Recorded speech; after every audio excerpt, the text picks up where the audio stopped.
Thank you for listening to this free audiobook created by Project Gutenberg and Microsoft AI. To learn more about the project, or give feedback on the quality of a recording, please visit aka.ms/audiobook. Bucky O'Connor. By William MacLeod Rain. Bucky O'Connor. Contents. Bucky O'Connor Chapter 1. Enter. Bear Trap. Collins, Chapter 2. Taxation Without Representation Chapter 3. The Sheriff Introduces Himself Chapter 4. A Bluff is Called Chapter 5. Bucky Entertains Chapter 6. Bucky Makes a Discovery Chapter 7. In the Land of Revolutions Chapter 8. First Blood Chapter 9. A Door Has Only One D. Chapter 10. The Holdup of the M.C.P. Flyer Chapter 11. Stone Walls Do Not a Prison Make. Chapter 12. A Clean White Man's Option Chapter 13. Bucky's First-Rate Reasons Chapter 14. Leroy est mort, vive Leroy Chapter 15. In the Secret Chamber Chapter 16. Juan Valdez Scores Chapter 17. Hidden Valley Chapter 18. A Dinner for Three Chapter 19. A Villon of the Desert Chapter 20. Back to God's Country Chapter 21. The Wolf Pack Chapter 22. For a Good Reason. Bucky O'Connor. Chapter 1. Chapter 2. Chapter 3. Chapter 4. Chapter 5. Chapter 6. Chapter 7. Chapter 8. Chapter 9. Chapter 10. Chapter 11. Chapter 12. Chapter 13. Chapter 14. Chapter 15. Chapter 16. Chapter 17. Chapter 18. Chapter 19. Chapter 20. Chapter 21. Chapter 22. Chapter 1. Enter. Bear Trap. Collins. She had been aware of him from the moment of his spectacular entrance, though no slightest sign of interest manifested itself in her indolent, incurious eyes. Indeed, his abundant and picturesque area was so vivid that it would have been difficult not to feel his presence anywhere, let alone on a journey so monotonous as this was proving to be. It had been at a water tank, near Socorro, that the Limited, churning furiously through brown Arizona in pursuit of a lost half-hour, jarred to a sudden halt that shook sleep from the drowsy eyes of bored passengers. Through the window of her Pullman the young woman in Section 3 had glimpsed a bevy of angry train officials eddying around a sturdy figure in the center, whose strong, lean head rose confidently above the press. There was the momentary whirl of a scuffle, out of the tangle of which shot a brakeman as if propelled from a catapult. The circle parted, brushed aside by a pair of lean shoulders, muscular and broad. Yet a few moments, and the owner of the shoulders led down the aisle to the vacant section opposite her, a procession whose tail was composed of protesting trainmen. "You had no right to flag the train, Sheriff Collins, and you'll have to get off, that's all there is to it," the conductor was explaining testily. "Oh, that's all right," returned the offender with easy good nature, making himself at home in Section 4. "Tell the company to send in its bill.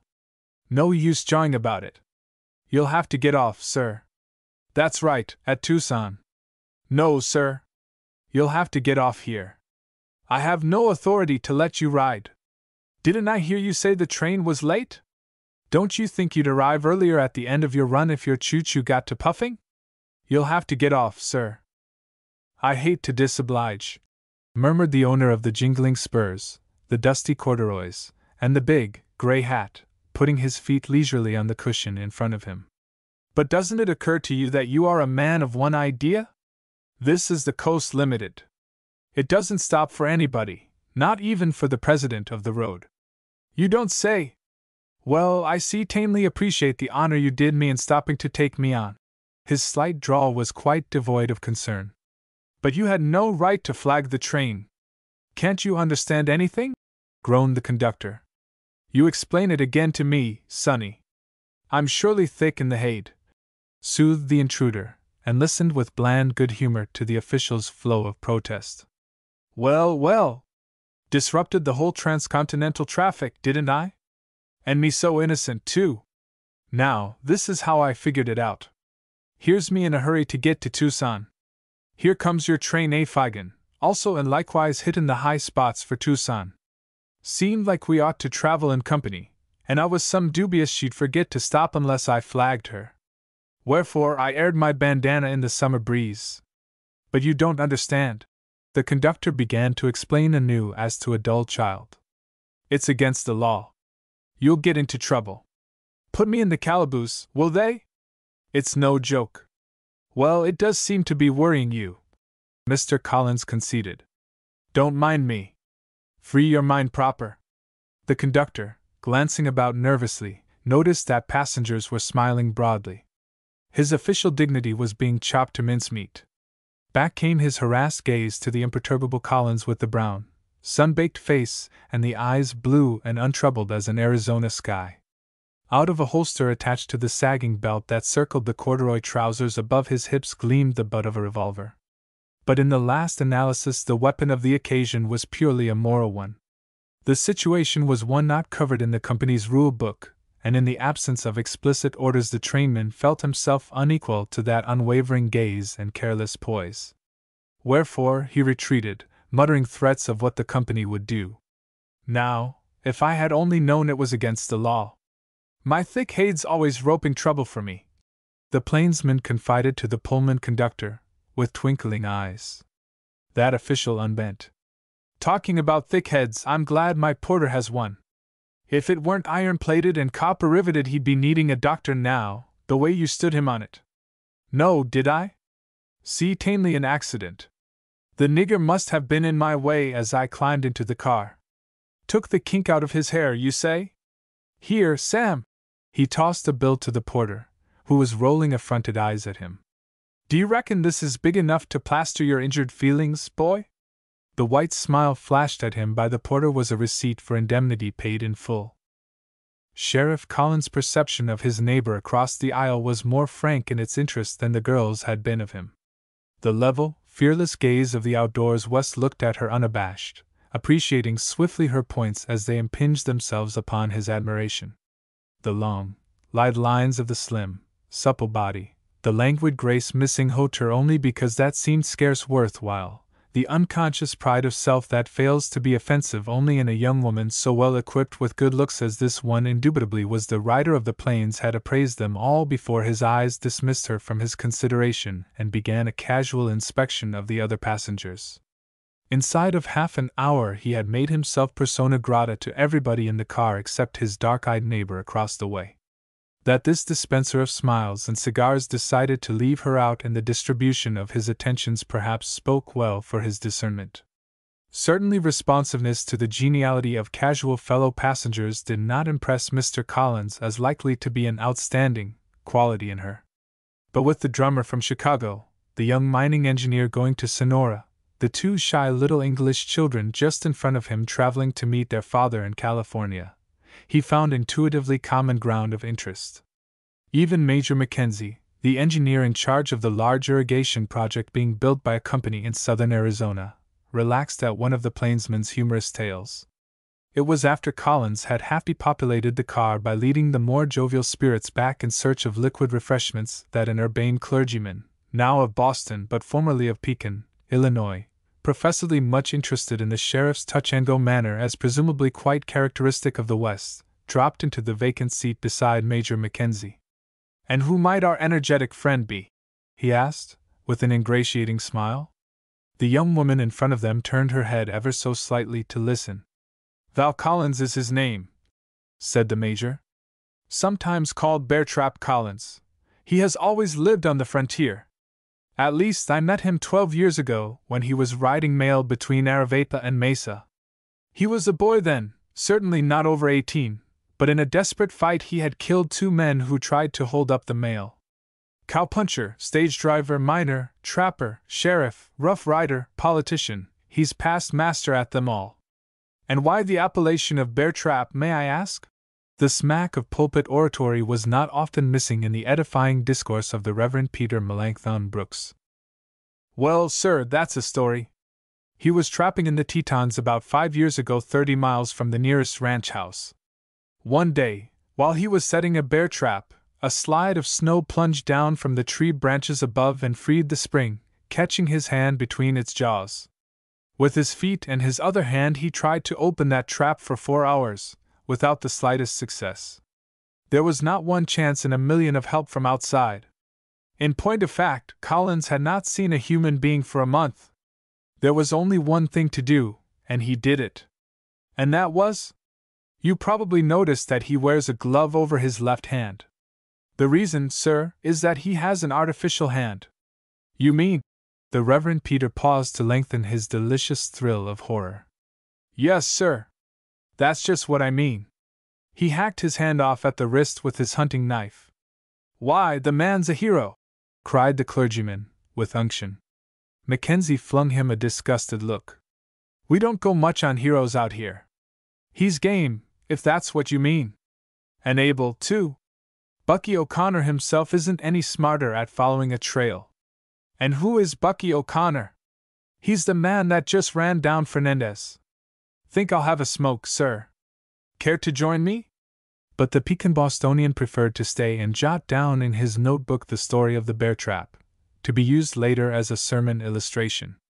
This may have been the reason he did not catch the quick look that passed without the slightest flicker of the eyelids between Major Mackenzie and the young woman in Section 3. It was as if the old officer had wired her a message in some code the cipher of which was known only to them. But the sheriff, returning at the head of his cohorts, caught it, and wondered what meaning might lie back of that swift glance. Major Mackenzie and this dark-eyed beauty posed before others as strangers, yet between them lay some freemasonry of understanding to which he had not the key. Collins did not know that the aloofness in the eyes of Miss Wainwright, he had seen the name on her suitcase, gave way to horror when her glance fell on his gloved hand. She had a swift, shuddering vision of a grim-faced man, jaws set like a vice, hacking at his wrist with a hunting knife.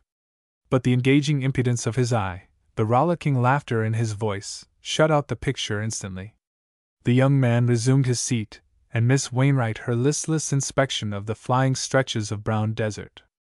Dusk was beginning to fall, and the porter presently lit the lamps. Collins bought a magazine from the newsboy and relapsed into it, but before he was well adjusted to reading the limited pounded to a second unscheduled halt.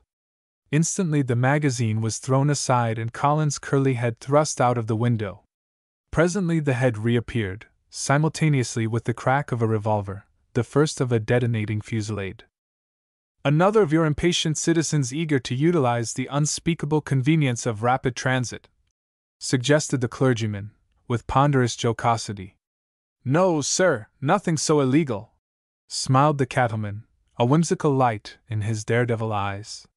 He leaned forward and whispered a word to the little girl in front of him, who at once led her younger brother back to his section. I had hoped it would prove to be more diverting experience for a tenderfoot, condescended the gentleman of the cloth. It's certainly a pleasure to be able to gratify you, sir. You'll be right pleased to know that it is a train hold-up. He waved his hand toward the door, and at the word, as if waiting for his cue, a masked man appeared at the end of the passage with a revolver in each hand. Chapter 2. Taxation Without Representation. Hands up! There was a ring of crisp menace in the sinister voice that was a spur to obedience. The unanimous show of hands voted, aye, with a hasty precision that no amount of drill could have compassed. It was a situation that might have made for laughter had there been spectators to appreciate. But of whatever amusement was to be had, one of the victims seemed to hold the monopoly. Collins, his arm around the English children by way of comfort, offered a sardonic smile at the consternation his announcement and its fulfillment had created, but none of his fellow passengers were in the humor to respond. The shock of an earthquake could not have blanched ruddy faces more surely. The Chicago drummer, fat and florid, had disappeared completely behind a buttress of the company's upholstery. God bless my soul! Gasped the Pekin Bostonian, dropping his eyeglass and his accent at the same moment. The dismay in his face found a reflection all over the car. Miss Wainwright's hand clutched at her breast for an instant, and her color ebbed till her lips were ashen, but her neighbor across the aisle noticed that her eyes were steady and her figure tense. Scared stiff but game, was his mental comment. Gents to the right and ladies to the left. Line up against the walls. Everybody waltz," called the man behind the guns, with grim humor. The passengers fell into line as directed, Collins with the rest. "You're calling this dance, son, it's your say-so, I guess," he conceded. "Keep still, or I'll shoot you full of holes," growled the autocrat of the artillery. "Why, sure. Ain't you the real thing in Jesse James's?" soothed the sheriff. At the sound of Collins' voice, the masked man had started perceptibly, and his right hand had jumped forward an inch or two to cover the speaker more definitely. Thereafter, no matter what else engaged his attention, the gleaming eyes behind the red bandana never wandered for a moment from the big plainsman. He was taking no risks, for he remembered the saying current in Arizona, that after Collins' hardware got into action there was nothing left to do but plant the deceased and collect the insurance. He had personal reasons to know the fundamental accuracy of the colloquialism. The train conductor fussed up to the masked outlaw with a ludicrous attempt at authority. "You can't rob the passengers on this train. I'm not responsible for the express car, but the coaches." A bullet almost grazed his ear and shattered a window on its way to the desert. "Drift, you red-haired son of a Mexican!" ordered the man behind the red bandana. "Get back to that seat real prompt. This here's taxation without representation." The conductor drifted as per suggestion. The minutes ticked themselves away in a tense strain marked by pounding hearts. The outlaw stood at the end of the aisle, watching the sheriff alertly. "Why doesn't the music begin?" volunteered Collins, by way of conversation, and quoted, "On with the dance. Let joy be unconfined." A dull explosion answered his question. The bandits were blowing open the safe in the express car with dynamite, pending which the looting of the passengers was at a standstill. A second masked figure joined his companion at the end of the passage and held a hurried conversation with him. Fragments of their low-voiced talk came to Collins. "Only 30,000 in the express car. Not a red cent on the old man himself. Where's the rest?" The irritation in the newcomer's voice was pronounced. Collins slewed his head and raked him with keen eyes that missed not a detail. He was certain that he had never seen the man before, yet he knew at once that the trim, wiry figure, so clean of build and so gallant of bearing, could belong only to Wolf Leroy, the most ruthless outlaw of the Southwest. It was written in his jaunty insolence, in the flashing eyes. He was a handsome fellow, white-toothed, black-haired, lithely tigerish, with masterful mouth and eyes of steel, so far as one might judge behind the white mask he wore. Alert, cruel, fearless from the head to the heel of him, he looked the very devil to lead an enterprise so lawless and so desperate as this. His vigilant eyes swept contemptuously up and down the car, rested for a moment on the young woman in Section 3, and came back to his partner. "Bah! A flock of sheep, tamest bunch of spring lambs we ever struck. I'll send Scott in to go through them. If anybody gets gay, drop him." And the outlaw turned on his heel. Another of the highwaymen took his place, a stout, squat figure in the flannel shirt, spurs, and chaps of a cowpuncher. It took no second glance to tell Collins this bandy-legged fellow had been a rider of the range. "Come, gentlemen, get a move on you," Collins implored. "This train's due at Tucson by 8 o'clock. We're more than an hour late now. I'm holding down the job of sheriff in that same town, and I'm awful anxious to get a posse out after a bunch of train robbers. So burn the wind, and go through the car on the jump. Help yourself to anything you find. Who steals my purse takes trash. 'Tis something, nothing. 'Twas mine, 'tis his. That's right, you'll find my roll in that left-hand pocket. I hate to have you take that gun, though. I meant to run you down with that same old Colt's Reliable. Oh, well, just as you say. No, those kids get a free pass. They're going out to meet Papa at Los Angeles, boys. See?" Collins' running fire of comment had at least the effect of restoring the color to some cheeks that had been washed white and of snatching from the outlaws some portion of their sense of dominating the situation. But there was a veiled vigilance in his eyes that belied his easy impudence. "That lady across the aisle gets a pass, too, boys," continued the sheriff. "She's scared stiff now, and you won't bother her, if you're white men. Her watch and purse are on the seat. Take them, if you want them, and let it go at that. Miss Wainwright listened to this dialogue silently. She stood before them cool and imperious and unwavering, but her face was bloodless and the pulse in her beautiful soft throat fluttered like a caged bird. "Who's doing this job?" demanded one of the hold-ups, wheeling savagely on the impassive officer. "Did I say we were going to bother the lady? Who's doing this job, Mr. Sheriff?" "You are. I'd hate to be messing the job like you, holding up the wrong train by mistake." This was a shot in the dark, and it did not quite hit the bull's-eye. "I wouldn't trust you boys to rob a hen roost, the amateur way you go at it. When you get through, you'll all go to drinking like blue blotters. I know you're kind, hell-bent to spend what you cash in, and every mother's son of you in the pen or with his toes turned up inside of a month. Who'll put us there?" gruffly demanded the bow-legged one. Collins smiled at him with confidence superb. "Meb, I will, and if I don't, Bucky O'Connor will, those of you that are left alive when you go through shooting each other in the back. Oh, I see you're finished to a fare you will. Cheese it, or I'll bump you off." The first outlaw drove his gun into the sheriff's ribs. "That's all right. You don't need to punctuate that remark. I line up with the Sky Pilot and chew the cud of silence. I merely wanted to frame up to you how this thing's going to turn out. Don't come back at me and say I didn't warn you, Sonny. You make my head ache," snarled the bandy-legged outlaw sourly, as he passed down with his sack, accumulating tribute as he passed down the aisle with his sack, accumulating tribute as he went. The red-kerchiefed robber whooped when they came to the car conductor. "Dig up, Mr. Pullman. Go way down into your jeans. It's a right smart pleasure to divert the plunder of your bloated corporation back to the people." "What? Only $57. Oh, dig deeper, Mr. Pullman." The drummer contributed to the sack $84, a diamond ring, and a gold watch. His hands were trembling so that they played a tattoo on the sloping ceiling above him. "What's the matter, fatty? Got a chill?" inquired one of the robbers, as he deftly swept the plunder into the sack. "For God's sake, don't shoot. I have a wife and 5 children," he stammered, with chattering teeth. "No race suicide for fatty.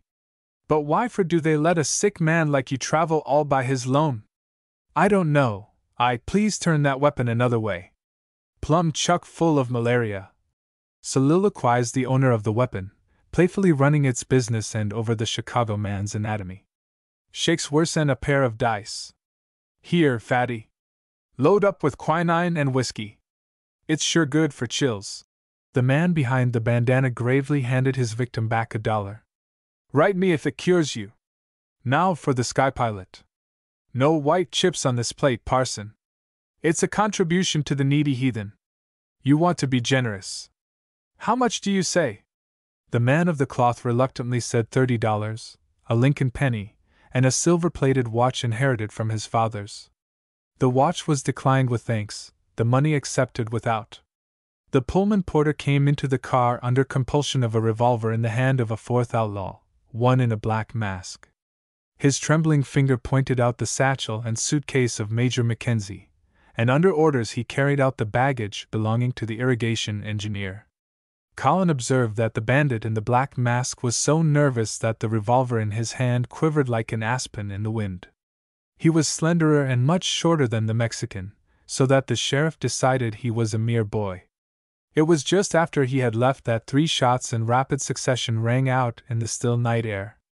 The red-bandanaed one and his companion, who had apparently been waiting for the signal, retreated backward to the end of the car, still keeping the passengers covered.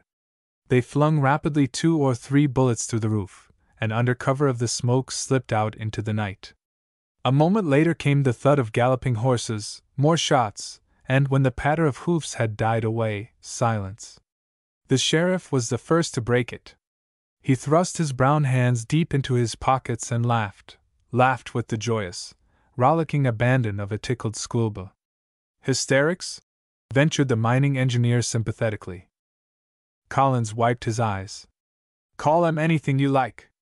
What pleases me is that the reverend gentleman should have had this diverting experience so prompt after he was wishing for it."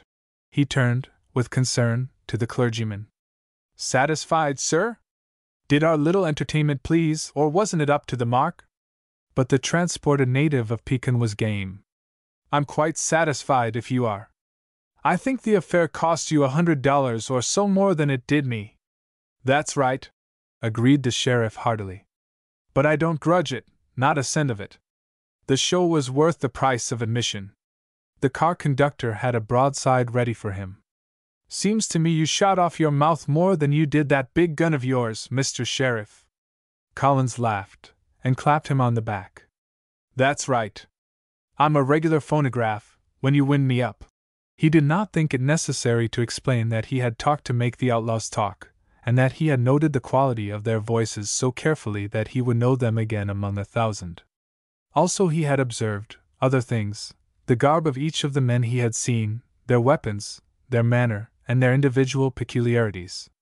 The clanking car took up the rhythm of the rails as the delayed train plunged forward once more into the night. Again the clack of tongues, set free from fear, buzzed eagerly. The glow of the afterclap of danger was on them, and in the warm excitement each forgot the paralyzing fear that had but now padlocked his lips. Courage came flowing back into flabby cheeks and red blood into hearts of water. At the next station the Limited stopped, and the conductor swung from a car before the wheels had ceased rolling and went running into the telegraph office. Fire a message through for me, Pat. The Limited has been held up, he announced. Held up? Gasped the operator. That's right. Get this message right through to Sabin. I'm not going to wait for an answer. Tell him I'll stop at Apache for further instructions. With which the conductor was out again, waving his lantern as a signal for the train to start. Sheriff Collins and Major Mackenzie had entered the office at his heels. They too had messages to send, but it was not until the train was already plunging into the night that the station agent read the yellow slips they had left and observed that both of them went to the same person. Lieutenant Bucky O'Connor, Douglas, Arizona, was the address he read at the top of each. His comment serves to show the opinion generally in the sunburned territory respecting one of its citizens. You're wise guys, gents, both of yez. This is sure a case for the lieutenant. It's send for Bucky quick when the band begins to play. He grinned. Sitting down, he gave the call for Tucson, preparatory to transmitting the conductor's message to the division's superintendent. His fingers were just striking the first tap when a silken voice startled him. One moment, friend. No use being in a hurry. The agent looked up and nearly fell from his stool. He was gazing into the end of a revolver held carelessly in the hand of a masked man leaning indolently on the counter. "W.H.E., where did you come from?" the operator gasped. "Kentucky, but I've been here a right smart spell." "Why? You talking the census?" came the drawling answer. "I didn't hear yous come in." "I didn't hear you come in either," the man behind the mask mocked. But even as he spoke his manner changed, and crisp menace rang in his voice. "Have you sent those messages yet?" "Wah, what messages?" "Those lying on your desk." "I say, have you sent them?" "Not yet." "Hand them over here." The operator passed them across the counter without demur. "Now reach for the roof." Up shot the station agent's hands. The bandit glanced over the written sheets and commented aloud. "Huh! One from the conductor and one from Mackenzie. I expected those. But this one from Collins is certainly a surprise party. I didn't know he was on the train. Lucky for him I didn't, or meb I'd put his light for good and all. Friend, I reckon we'll suppress these messages. Military necessity, you understand." And with that he lightly tore up the yellow sheets and tossed them away. "The conductor will wire when he reaches Apache," the operator suggested, not very boldly. The outlaw rolled a cigarette deftly and borrowed a match. "He most surely will. But Apache is 70 miles from here. That gives us an extra hour and a half, and with us right now time is a heap more valuable than money. You may tell Bucky O'Connor when you see him that extra hour and a half cinches our escape, and we weren't on the anxious seat any without it." It may have been true, as the train robber had just said, that time was more valuable to him than money, but if so he must have held the latter of singularly little value. For he sat him down on the counter with his back against the wall, and his legs stretched full length in front of him, and glanced over the Tucson Star in leisurely fashion, while Pat's arms still projected roofward.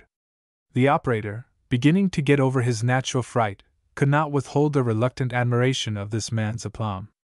There was a certain pantherish lightness about the outlaw's movements, a trim grace of figure which yet suggested rippling muscles perfectly under control, and a quiet wariness of eye more potent than words at repressing insurgent impulses. Certainly, if ever there was a cool customer, and one perfectly sure of himself, this was he. "Not a thing in the Star today," Pat's visitor commented, as he flung it away with a yawn. "I'll let $1,000 of the express company's money that there will be something more interesting in it tomorrow." "That's right," agreed the agent. "But I won't be here to read it. My engagements take me south. I'll make a present to the great Lieutenant O'Connor of the information. We're headed south, tell him. And tell Mr. Sheriff Collins, too, happy to entertain him if he happens our way. If it would rest your hands any, there's no law against putting them in your trousers pockets, my friend." From outside there came a short, sharp whistle. The man on the counter answered it, and slipped at once to the floor. The door opened, to let in another masked form, but one how different from the first. Here was no confidence, almost insolent in its nonchalance. The figure was slight and boyish, the manner deprecating, the brown eyes shy and shrinking. He was so obviously a novice at outlawry that fear sat heavy upon his shoulders. When he spoke, almost in a whisper, his teeth chattered. "All ready, sir?" "The wires are cut?" demanded his leader crisply. "Yes, sir." "On both sides?" "On both sides." His chief relieved the operator of the revolver in his desk, broke it, emptied out the shells, and flung them through the window, then tossed the weapon back to its owner.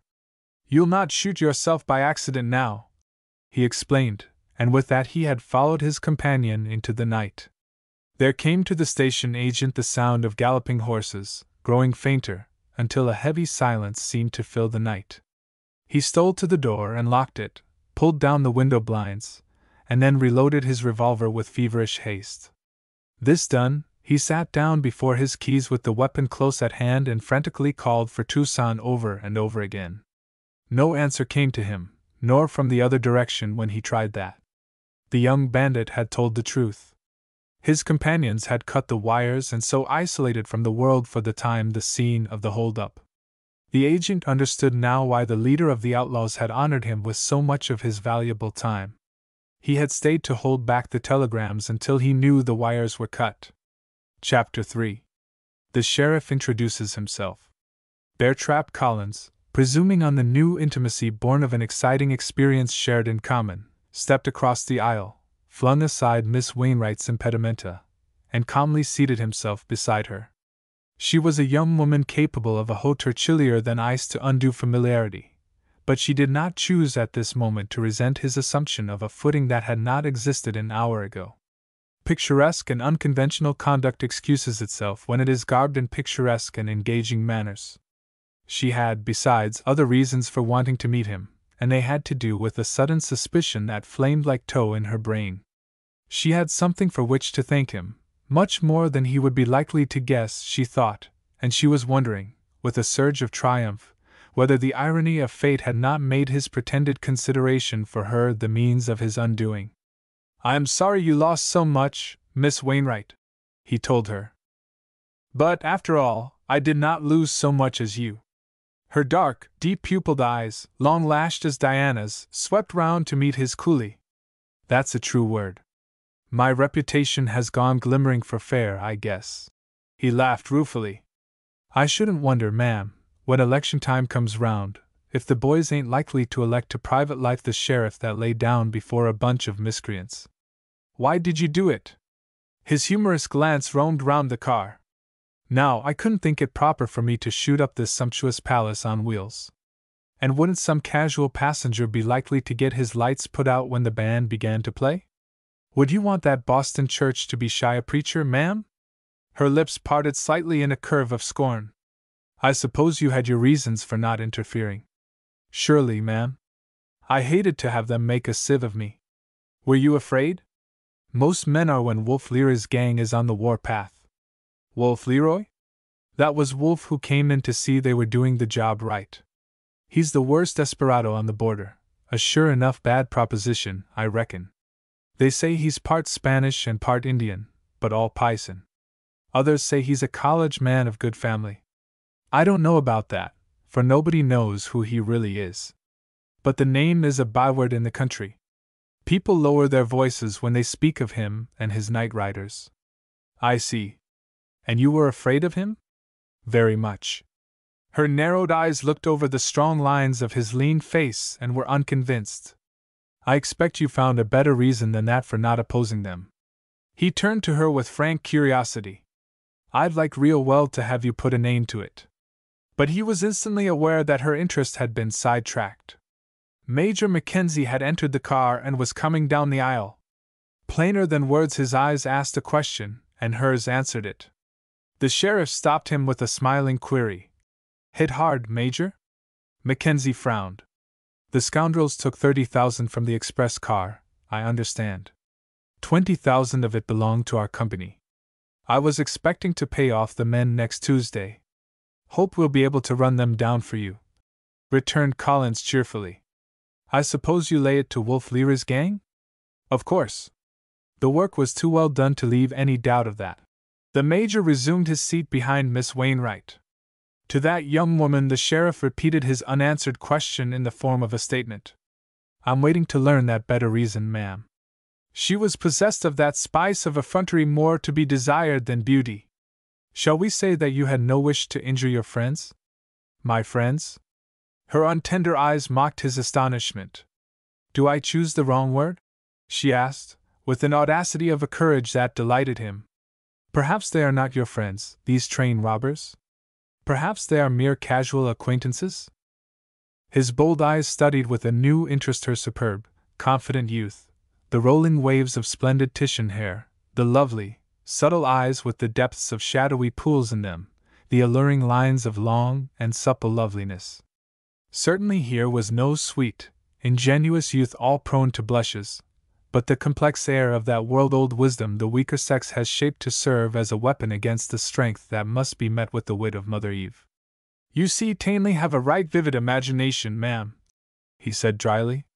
You are quite sure you have never seen them before? Her velvet voice asked. He laughed. Well, no, I can't say I am. Aren't you quite sure you have seen them? Her eyes rested on him very steadily. You're smart as a whip, Miss Wainwright. I take off my hat to a young lady so clever. I guess you're right. About the identity of one of those masked gentlemen I'm pretty well satisfied. She drew a long breath. I thought so. Yes, he went on evenly. I once earmarked him so that I'd know him again in case we met. I beg pardon. You what? Earmarked him. Figure of speech, ma'am. You may not have observed that the curly-headed person behind the guns was shy the forefinger of his right hand. We had a little difficulty once when he was resisting arrest, and it just happened that my gun fanned away his trigger finger, he added reminiscently. A good boy, too, Neil was once. We used to punch together on the Hashniff. A straight-up rider, the kind of fellow wants when old man Trouble comes knocking at the door. Well, I reckon he's a miscreant now, all right. They knew you. At least 2 of them did. I've been parootin' around this country, boy and man, for 15 years.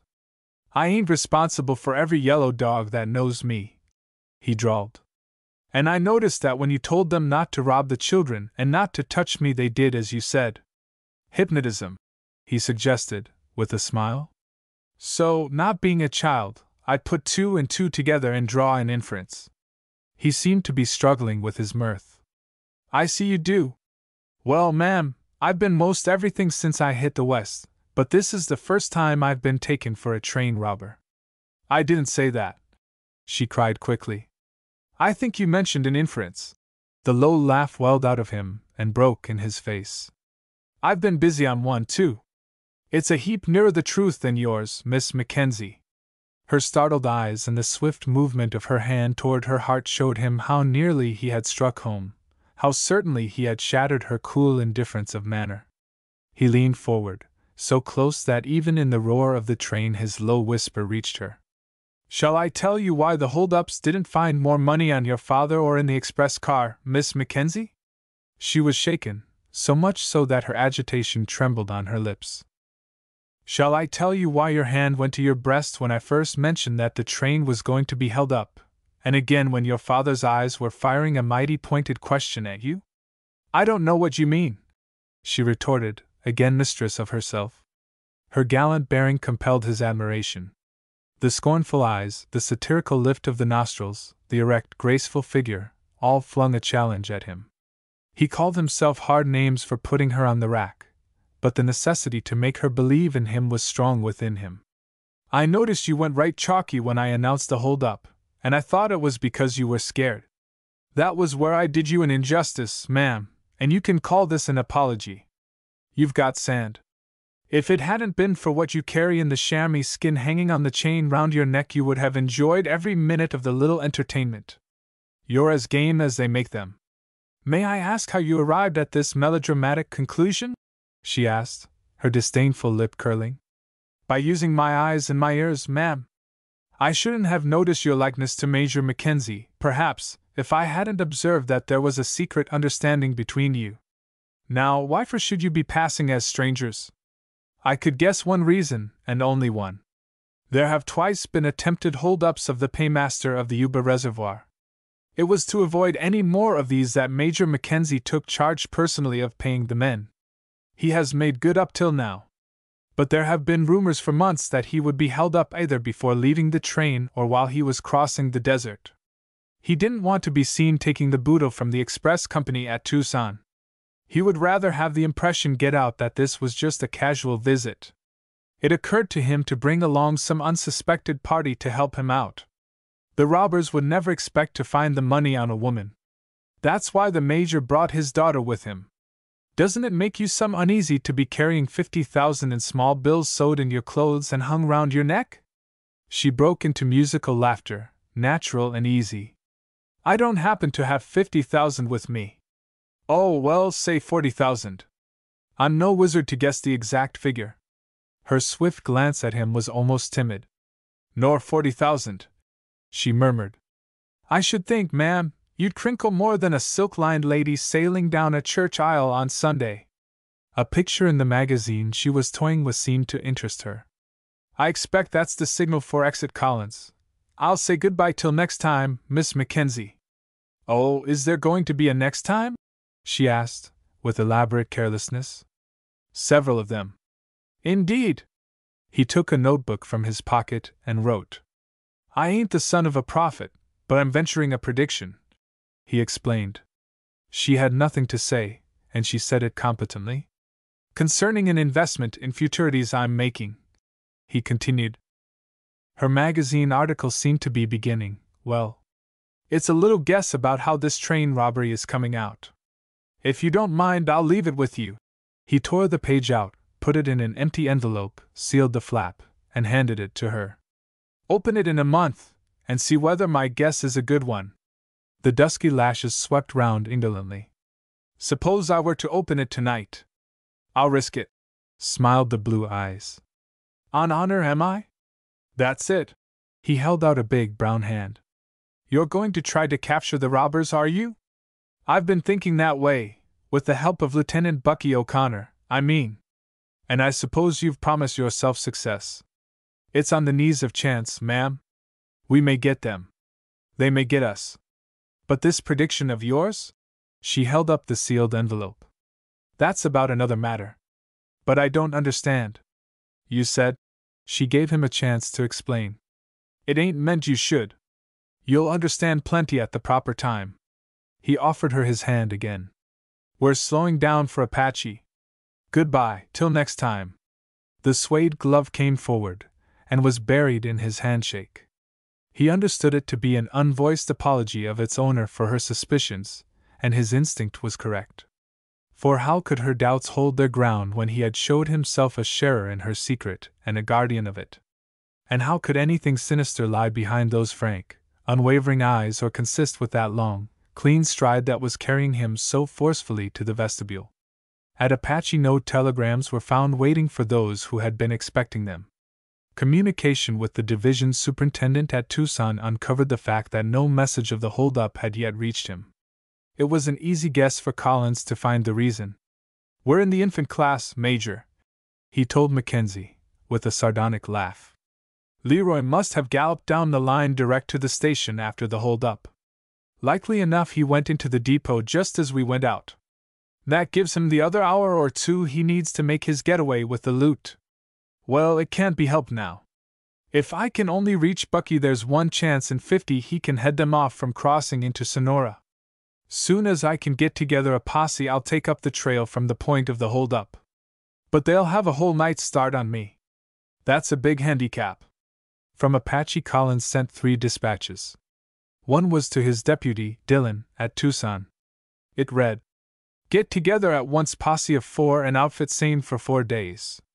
Another went to Sabin, the division superintendent.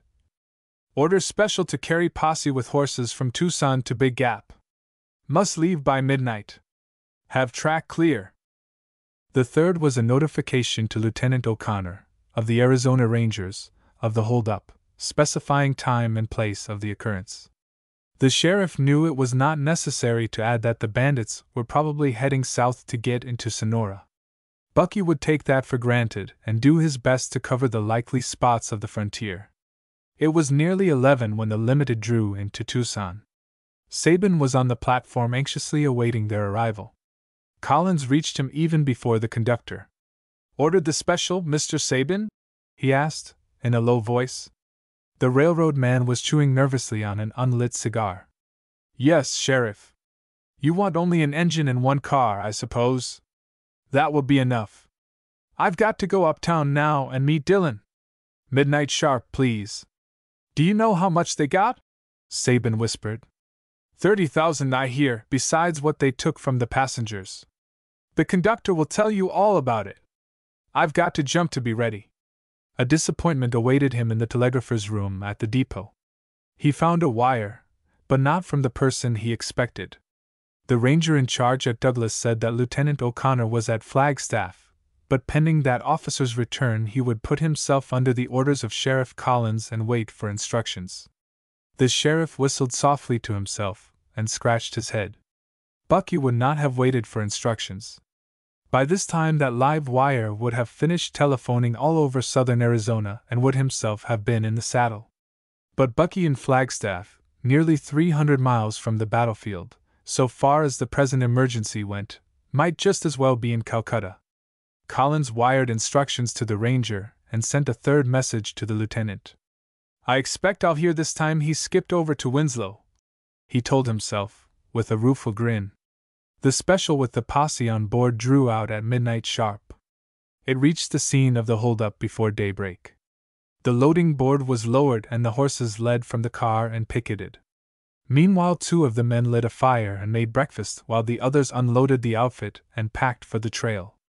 The first faint streaks of gray dawn were beginning to fleck the sky when Collins and Dillon, with a lantern, moved along the railroad bed to the little clump of cottonwoods where the outlaws had probably lain while they waited for the express. They scanned this ground inch by inch. The coals where their campfire had been were still alive. Broken bits of food lay scattered about. Half trampled into the ground, the sheriff picked up a narrow gold chain and locket. This last he opened, and found it to contain a tiny photograph of a young mother and babe, both laughing happily. A close search failed to disclose anything else of interest. They returned to their companions, ate breakfast, and saddled. It was by this time light enough to be moving. The trail was easy as a printed map, for the object of the outlaws had been haste rather than secrecy. The posse covered it swiftly and without hesitation. "Now I wonder why this trail don't run straight south instead of bearing to the left into the hills. Looks like they're going to cache their stolen gold up in the mountains before they risk crossing into Sonora. They figure Bucky'll be on the lookout for them," the sheriff said to his deputy. "I believe you've guessed it, Val. Stands to reason they'll want to get rid of the loot soon as they can." "Oh, hell!" Dillon's disgust proved justifiable, for the trail had lost itself in a mountain stream, up or down which the outlaws must have filed. A month later, and the creek would have been dry. But it was still spring. The mountain rains had not ceased feeding the brook, and of this the outlaws had taken advantage to wipe out their trail. The sheriff looked anxiously at the sky. "It's fixin' to rain, Jim." Don't that beat the Dutch? If it does, that lets us out plenty. The men they were after might have gone either upstream or down. It was impossible to know definitely which, nor was there time to follow both. Already big drops of rain were splashing down. We'll take a chance and go up. They're probably up in the hills somewhere right now, said Collins, with characteristic decision. He had guessed right. A mile farther upstream horses had clambered to the bank and struck deeper into the hills. But already rain was falling in a brisk shower. The posse had not gone another quarter of a mile before the trail was washed out. They were now in a rough and rocky country getting every minute steeper. It's going to be like looking for a needle in a haystack, Val, Dillon growled. Collins nodded. We ain't got one chance in 100, Jim, but I reckon we'll take that chance. For 3 days they blundered around in the hills before they gave it up. The first night, about dusk, the pursuers were without knowing it so warm that one of the bandits lay with his rifle on a rock rim not a stone's throw above them as they wound through a little ravine. But Collins got no glimpse of the robbers. At last he reluctantly gave the word to turn back. Probably the men he wanted had already slipped down to the plains and across to Mexico. If not, they might play hide and seek with him a month in the recesses of these unknown mountains. Next morning the sheriff struck a telephone wire, tapped it, got Sabin on the line, told him of his failure and that he was returning to Tucson. About the middle of the afternoon the dispirited posse reached its sidetracked special. A young man lay stretched full length on the loading board, with a broad-brimmed felt hat over his eyes. He wore a gray flannel shirt and corduroy trousers thrust into half-leg lace boots. At the sound of voices he turned lazily on his side and watched the members of the posse swing wearily from their saddles. An amiable smile, not wholly free of friendly derision, lit his good-looking face. "Oh, you sheriff," he drawled. Collins swung round, as if he had been pricked with a knife point. He stared an instant before he let out a shout of welcome and fell upon the youth. "Bucky, by thunder!" The latter got up nimbly in time to be hospitably thumped and punched. He was a lithe, slender young fellow, of medium height, and he carried himself lightly with that manner of sunburned competency given only by the rough-and-tumble life of the outdoors West. While the men reloaded the car he and the sheriff stood apart and talked in low tones. Collins told what he knew, both what he had seen and inferred, and Bucky heard him to the end. "Yes, it certainly looks like one of Wolf Leary's jobs," he agreed. "Nobody else but Leroy would have had the nerve to follow you right up to the depot and put the kibosh on sending those wires. He's surely game from the toes up. Think of him sitting there reading the newspaper half an hour after he held up the Limited. Did he do that, Bucky?" The sheriff's tone conceded admiration. "He did. He's the only train robber ever in the business that could have done it. Oh, the wolf's tracks are all over this job. No doubt about that. I told you I recognized York Neal by him being shy that trigger finger I fanned off down at Tombstone. Well, they say he's one of the wolf's standbys." "Yes. I warned him 2 months ago that if he didn't break away he'd die sudden. Somehow I couldn't persuade him he was an awful sick man right then. You saw 4 of these holdups in all, didn't you, Val?" "4's right. First off Neal, then the fellow I took to be the wolf. After he went out a bow-legged fellow came in, and last a slim little kid that was a sure enough amateur, the way his gun shook. Any notion how many more there were?" "I figured out 2 more. A big gazebo in a red wig held up Frost, the engineer. He knew it was a wig because he saw long black hair peeping out around his neck. Then there must have been another in charge of blowing up the express car, a Mexican, from the description the messenger gives of him." Bucky nodded. "Looks like you got it figured about right, Val. The Mexican is easy to account for. The wolf spends about half his time down in Chihuahua and trains with some high-class greasers down there. Well, we'll see what we'll see. I'll set my rangers at rounding up the border towns a bit, and if I don't start anything there I'll hike down into Mexico and see what's doing. I'll count on you to run the Arizona end of it while I'm away, Val. The wolf's outfit is a pretty wild one, and it won't be long till something begins to howl. We'll keep an eye on the gambling halls and see who is burning up money. Oh, they'll leave plenty of smoke behind them." the ranger concluded cheerfully. There will be plenty of smoke if we ever do round him up, not to mention a heap of good lead that will be spilled. The sheriff agreed placidly. Well, all I got to say is the sooner the quicker. The bunch borrowed a mighty good .45 of mine I need in my biz. I kinder hanker to get it back muy pronto. Here's hoping. Bucky nodded gaily. I bet there will be a right lively wolf hunt. Hello? The car's loaded. All aboard for Tucson. The special drew out from the side track and gathered speed. Soon the rhythmic chant of the rails sounded monotonously, and the planes on either side of the track swam swiftly to the rear. Chapter 4. A bluff is called. Torpid lay Aravaipa in a coma of Sahit. Its adobe-lined streets basked in the white glare of an Arizona spring at midday. One or two Papago Indians, with their pottery wares, squatted in the shade of the buildings, but otherwise the plaza was deserted. Not even a moving dog or a lounging peon lent life to the drowsy square. Silence profound and peace eternal seemed to brood over the land. Such was the impression borne in upon the young man riding townward on a wiry buckskin that had just topped the rise which commanded the valley below. The rider presented a striking enough appearance to take and hold the roving eye of any young woman in search of romance. He was a slender, light young Adonis of medium height. His hair and eyebrows left one doubtful whether to pronounce them black or brown, but the eyes called for an immediate verdict of Irish blue. Every inch of him spoke of competency, promised mastership of any situation likely to arise.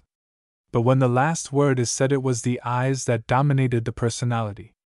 They could run the whole gamut of emotions, or they could be impervious as a stone wall. Now they were deep and innocent as a girl's, now they rollicked with the buoyant youth in them. Comrades might see them bubbling with fun, and the next moment enemies find them opaque as a leaden sky. Not the least wonder of them was that they looked out from under long lashes, soft enough for any maiden, at a world they appraised with the shrewdness of a veteran. The young man drew rein above the valley, sitting his horse in the easy, negligent fashion of one that lives in the saddle.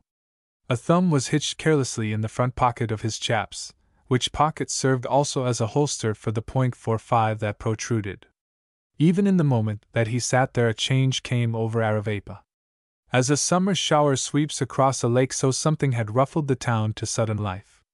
From stores and saloons men dribbled, converging toward a common center hurriedly. I reckon, Bucky, the band has begun to play, the rider told himself aloud. Meb, we better move on down in time for the music. But no half-expected revolver shots shattered the stillness, even though interest did not abate. There's certainly something doing at the Silver Dollar this glad morning. Chinks, greasers, and several other kinds of citizens drift in that way, not to mention white men. I expect there will be room for you, Bucky, if you hurry before the seats are all sold out. He cantered down the plaza, swung from the saddle, threw the rein over the pony's head to the ground, and jingled across the sidewalk into the gambling house. It was filled with a motley crowd of miners, vaqueros, tourists, cattlemen, Mexicans, Chinese, and a sample of the rest of the heterogeneous population of the Southwest. Behind this assemblage the newcomer tiptoed in vain to catch a glimpse of the cause of the excitement. Wherefore, he calmly removed an almond-eyed Oriental from a chair on which he was standing, tipped the ex-Cantonese $50, and appropriated the point of vantage himself. There was a cleared space in the corner by the roulette table, and here, his chair tipped back against the wall and a glass of whiskey in front of him, sat a sufficiently strange specimen of humanity. He was a man of about 50 years, large-boned and gaunt. Dressed in fringed buckskin trousers and a silver-laced Mexican sombrero, he affected the long hair, the sweeping mustache, and the ferocious aspect that are the custom of the pseudo-Westerners who do business in the East with fake medical remedies. Around his waist was a belt garnished with knives by the dozen. These were long and pointed, sharpened to a razor edge. One of them was in his hand, poised for a throw at the instant Bucky mounted the chair and looked over the densely packed mass of heads in front of him. The ranger's keen glance swept to the wall and took in the target. A slim lad of about 15 stood against it with his arms outstretched.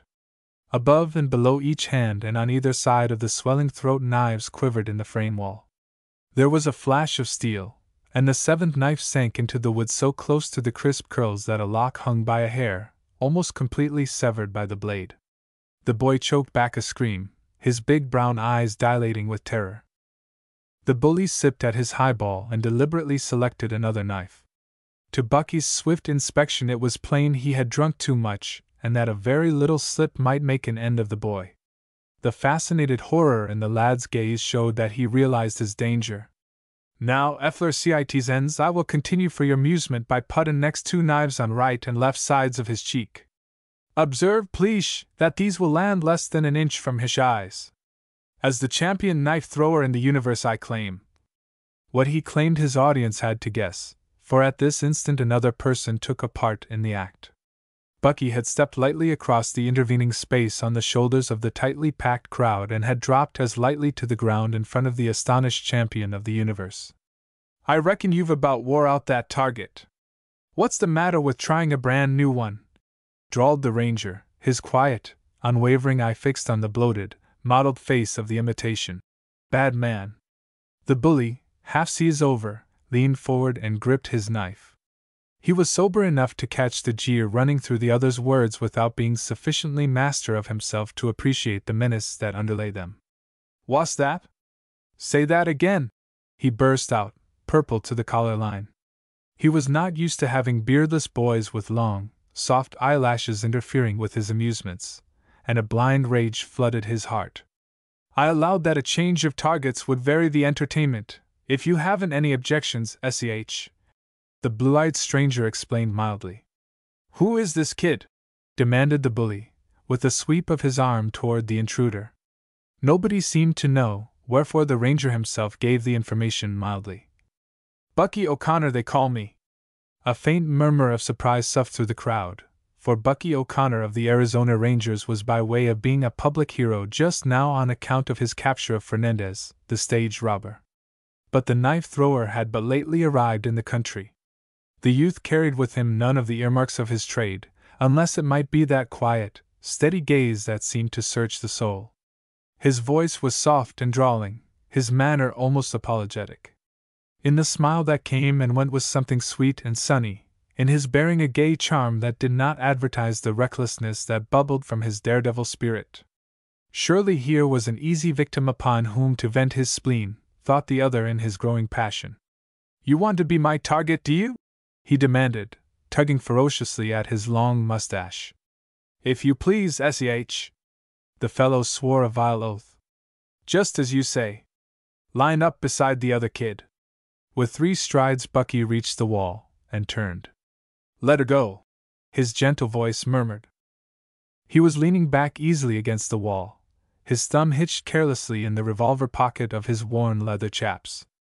He looked at ease, every jaunty inch of him, but a big bronzed cattleman who had just pushed his way in noticed that the frosty blue eyes never released for an instant those of the enemy. The bully at the table passed an uncertain hand over his face to clear his blurred vision, poised the cruel blade in his hand, and sent it flashing forward with incredible swiftness. The steel buried itself 2 inches deep in the soft pine beside Bucky's head. So close had it shaved him that a drop of blood gathered and dropped from his ear to the floor. Good shot, commented the ranger quietly, and on the instant his revolver seemed to leap from its holster to his hand. Without raising or moving his arm in the least, Bucky fired. Again a murmur eddied through the crowd. The bullet had neatly bored the bully's ear. He raised his hand in dazed fashion and brought it away covered with blood. With staring eyes he looked at his moist red fingers, then at his latest victim, who was proving such an unexpected surprise. The big cattleman, who by this time had pushed away with his broad shoulders to the front, observed the 2 men attentively with a derisive smile on his frank face. He was seeing a bluff called, and he enjoyed it. You'll be able to wear earrings, Mr. Champion of the Universe, after I have ventilated the other, suggested the ranger affably. Come again, SEH. But his opponent had had enough, and more than enough. It was one thing to browbeat a harmless boy, quite another to measure courage with a young gamecock like this. He had all the advantage of the first move. He was an expert, and could drive his first throw into the youth's heart. But at bottom he was a coward and lacked the nerve, if not the inclination, to kill. If he took up that devil-may-care challenge, he must fight it out alone. Moreover, as his furtive glance went round the ring of faces, he doubted whether a rope and the nearest telegraph pole might not be his fate if he went the limit. Sourly he accepted defeat, raging in his craven spirit at the necessity. "Hell! I don't fight with boys," he snarled. "So?" Bucky moved forward with the curious lightness of a man spring-footed. His gaze held the other's shifting eyes as he plucked the knife from his opponent's hand. "Unbuckle that belt," he ordered. All said, the eye is a prince of weapons. It is a moral force more potent than the physical, and by it men may measure strength to a certainty. So now these two clinched and battled with it till the best man won. The showman's look gave way before the stark courage of the other.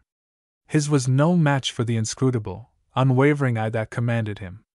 His fingers began to twitch, edged slowly toward his waist. For an instant they fumbled at the buckle of the belt, which presently fell with a rattle to the floor. "Now roll your trail to the wall. Face this way. Arms out. That's good. You rest there comfortable while I take these pins down and let the kid out." He removed the knives that hemmed in the boy and supported the half-fainting figure to a chair beside the roulette table. But always he remained in such a position as to keep the big bully he was baiting in view. The boy dropped into the chair and covered his face with his hands, sobbing with deep, broken breaths. The ranger touched caressingly the crisp, fair hair that covered the head in short curls. "Don't you worry, bub. Now don't you? It's all over with now. That coyote won't pester you any more. Will you, Mr. False Alarm Bad Man?" At the last words he wheeled suddenly to the showman. "You're right sorry already you got so gay, ain't you? Come! Speak your little piece, please." He waited for an answer, and his gaze held fast to the bloated face that cringed before his attack. "What's your name?" "J. Hardman," quavered the now thoroughly sobered bad man. "Dead easy, J, I reckon you mean. Now chirp up and tell the boy how sorry you are you got fresh with your hardware. He's my boy. I guess I can do what I like with him." The man burst out angrily. "I wasn't hurting him any either. That's part of our show, too." Bucky fondled suggestively the revolver in his hand. A metallic click came to his victim. "Don't you shoot at me again." The man broke off to scream. The Colt clipped the sentence and the man's other ear. "You can put in your order now for them earrings we were mentionin', Mr. Dead Easy. You see, I had to puncture this one so folks would know they were mates. I'll put you in the pen for this." The fellow whined, in terror. "Funny how you will get off the subject. We were discussin' an apology when you got to wandering in your haid." The mottled face showed white in patches. Beads of perspiration stood out on the forehead of Hardman. "I didn't aim to hurt him any. I'll be right glad to explain to you." A bullet plowed a path through the long hair that fell to the showman's shoulders and snipped a lock from it. "You don't need to explain a thing to me, S.H. I'm sure resting easy in my mind. But as you were about to remark your fair honin' for a chance to ask the kid's pardon. Now ain't I a mind reader, S.H.? A trembling voice stammered huskily in apology. "Better late than too late. Now I've a good mind to take a vote whether I'd better unload the rest of the pills in this old reliable medicine box at you. Meb I ought to pump one into that coyote heart of yours." The fellow went livid. "My God, you wouldn't kill an unarmed man, would you?" For answer the ranger tossed the weapon on the table with a scornful laugh and strode up to the other. The would-be bad man towered 6 inches above him, and weighed half as much again. But O'Connor whirled him round, propelled him forward to the door, and kicked him into the street. "I'd hate to waste a funeral on him," he said, as he sauntered back to the boy at the table. The lad was beginning to recover, though his breath still came with a catch. His rag of a handkerchief was dabbing tears out of his eyes. O'Connor noticed how soft his hands and how delicate his features. "This kid ain't got any more business than a rabbit going around in the show line with that big scoundrel. He's one of these gentle, rock-me-to-sleep mother kids that ought to stay in the home nest and not go buttin' into this hard world. I'll bet a donut he's an orphan, though." Bucky had been brought up in the school of experience, where every student keeps his own head or goes to the wall. All his short life he had played a lone hand, as he would have phrased it. He had campaigned in Cuba as a mere boy. He had ridden the range and held his own on the hurricane deck of a bucking bronco. From cowpunching he had graduated into the tough little body of territorial rangers at the head of which was, Hurry Up, Milliken. This had brought him a large and turbulent experience in the knack of taking care of himself under all circumstances. Naturally, a man of this type, born and bred to the code of the outdoors West, could not fail of a certain contempt for a boy that broke down and cried when the game was going against him. But Bucky's contempt was tolerant, after all. He could not deny his sympathy to a youngster in trouble. Again he touched gently the lad's crisp curls of burnished gold. "Brace up, bub. The worst is yet to come." He laughed awkwardly. "I reckon there's no use spillin' any more emotion over it. He ain't your dad, is he?" The lad's big brown eyes looked up into the serene blue ones and found comfort in their strength. "No, he's my uncle, and my master. This is a free country, son. We don't have masters if we're good Americans, though we all have to take orders from our superior officers. You don't need to serve this fellow unless you want to. That's a cinch." The boy's troubled eyes were filmed with reminiscent terror. "You don't know him. He is terrible when he is angry," he murmured. "I don't think it," returned Bucky contemptuously. "He's the worst blowhard ever. Say the word and I'll run the piker out of town for you." The boy whipped up the sleeve of the fancy Mexican jacket he wore and showed a long scar on his arm. "He did that one day when he was angry at me. He pretended to others that it was an accident, but I knew better. This morning I begged him to let me leave him. He beat me, but he was still mad, and when he took to drinking I was afraid he would work himself up to stick me again with one of his knives." Bucky looked at the scar in the soft, rounded arm and swept the boy with a sudden puzzled glance that was not suspicion but wonder. "How long have you been with him, kid?" "Oh, for years. Ever since I was a little fellow.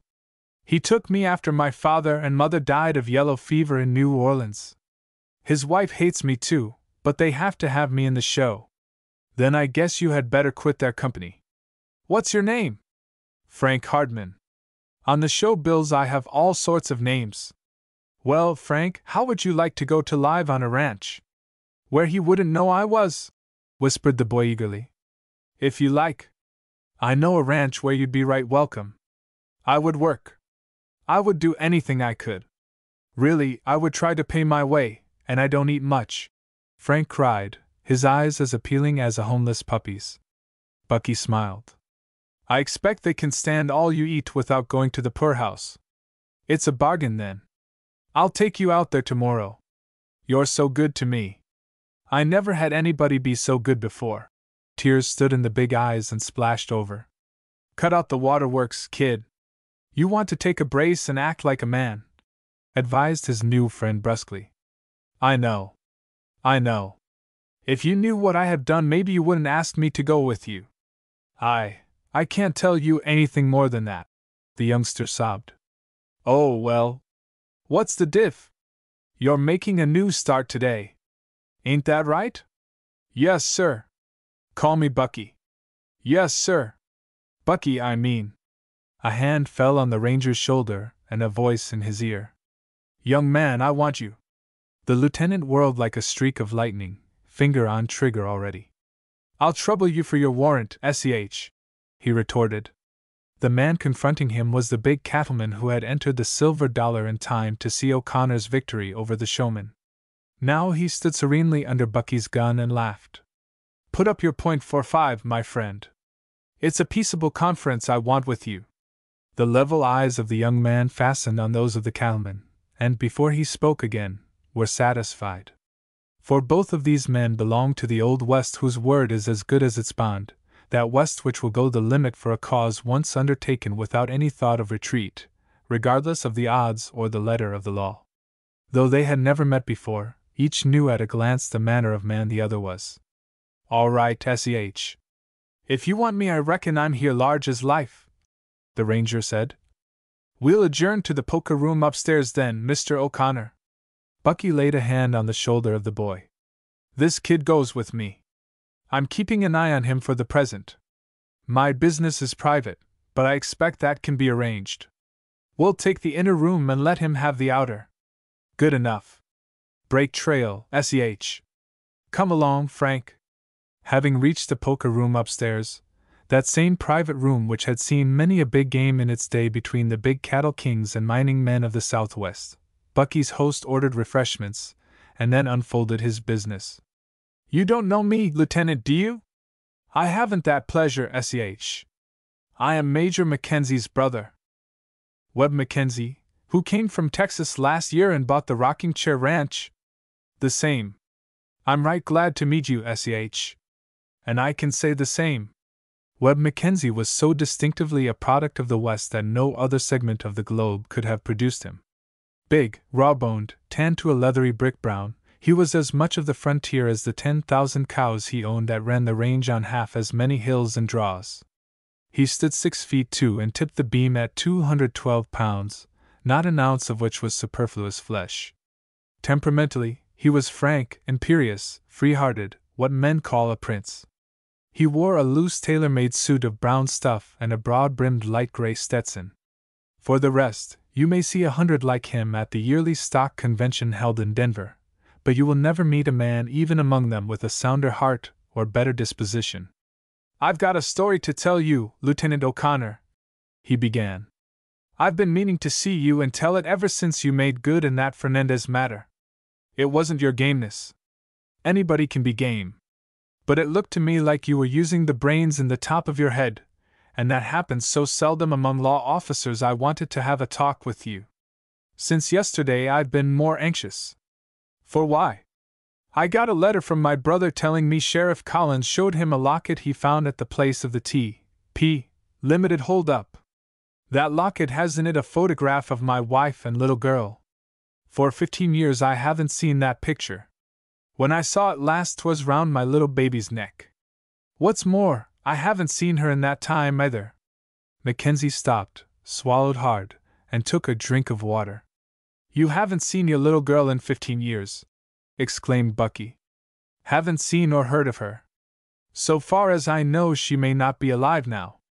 This locket is the first hint I have had since she was taken away, the very first news of her that has reached me, and I don't know what to make of that. One of the robbers must have been wearing it, the way I figure it out. Where did he get it? That's what I want to know. Suppose you tell me the story, SEH, suggested the ranger gently. The cattleman offered O'Connor a cigar and lit one himself. For a minute he puffed slowly at his Havana, leaning far back in his chair with eyes reminiscent and half shut. Then he shook himself back into the present and began his tale. I don't reckon you ever heard tell of Dave Henderson. It was back in Texas I knew him, and he's been missing 16 years come the 11th of next August. For 15 years I haven't mentioned his name, because Dave did me the dirtiest wrong that one man ever did another. Back in the old days he and I used to trail together. We was awful thick, and mostly hunted in couples. We began riding the same season back on the old Kittredge Ranch, and we went in together for all the kinds of spreeing that young fellows who are footloose are likely to do. Fact is, we suited each other from the ground up. We frolicked round a plenty, like young colts will, and there was nothing on this green earth Dave could have asked from me that I wouldn't have done for him. Nothing except one, I reckon, and Dave never asked that of me. Mackenzie puffed at his cigar a silent moment before resuming. It happened we both fell in love with the same girl, little Frances Clark, of the Double T Ranch. Dave was a better looker than me and a more taking fellow, but somehow Frances favored me from the start. Dave stayed till the finish, and when he seen he had lost he stood up with me at the wedding. We had agreed, you see, that whoever won it wasn't to break up our friendship. Well, Frankie and I were married, and in course of time we had 2 children. My boy Tom is the older. The other was a little girl, named after her mother. The cattleman waited a moment to steady his voice, and spoke through teeth set deep in his Havana. I haven't seen her, as I said, since she was 2 years and 10 months old, not since the night Dave disappeared. Bucky looked up quickly with a question on his lips, but he did not need to word it. Mackenzie nodded. Yes, Dave took her with him when he lit out across the line for Mexico. But I'll have to go back to something that happened earlier. About 3 months before this time, Dave and me were riding through a cut in the Sierra Diablo Mountains, when we came on a Mexican who had been wounded by the Apaches. I reckon we had come along just in time to scare them off before they finished him. We did our best for him, but he died in about 2 hours. Before dying, he made us a present of a map we found in his breast pocket. It showed the location of a very rich mine he had found, and as he had no near kin, he turned it over to us to do with as we pleased. Just then the roundup came on, and we were too busy to pay much attention to the mine. Each of us would have trusted the other with his life, or so I thought. But we cut the paper in half, each of us keeping one part, in order that nobody else could steal the secret from the one that held the paper. The last time I had been in El Paso, I had bought my little girl a gold chain with 2 lockets pendant.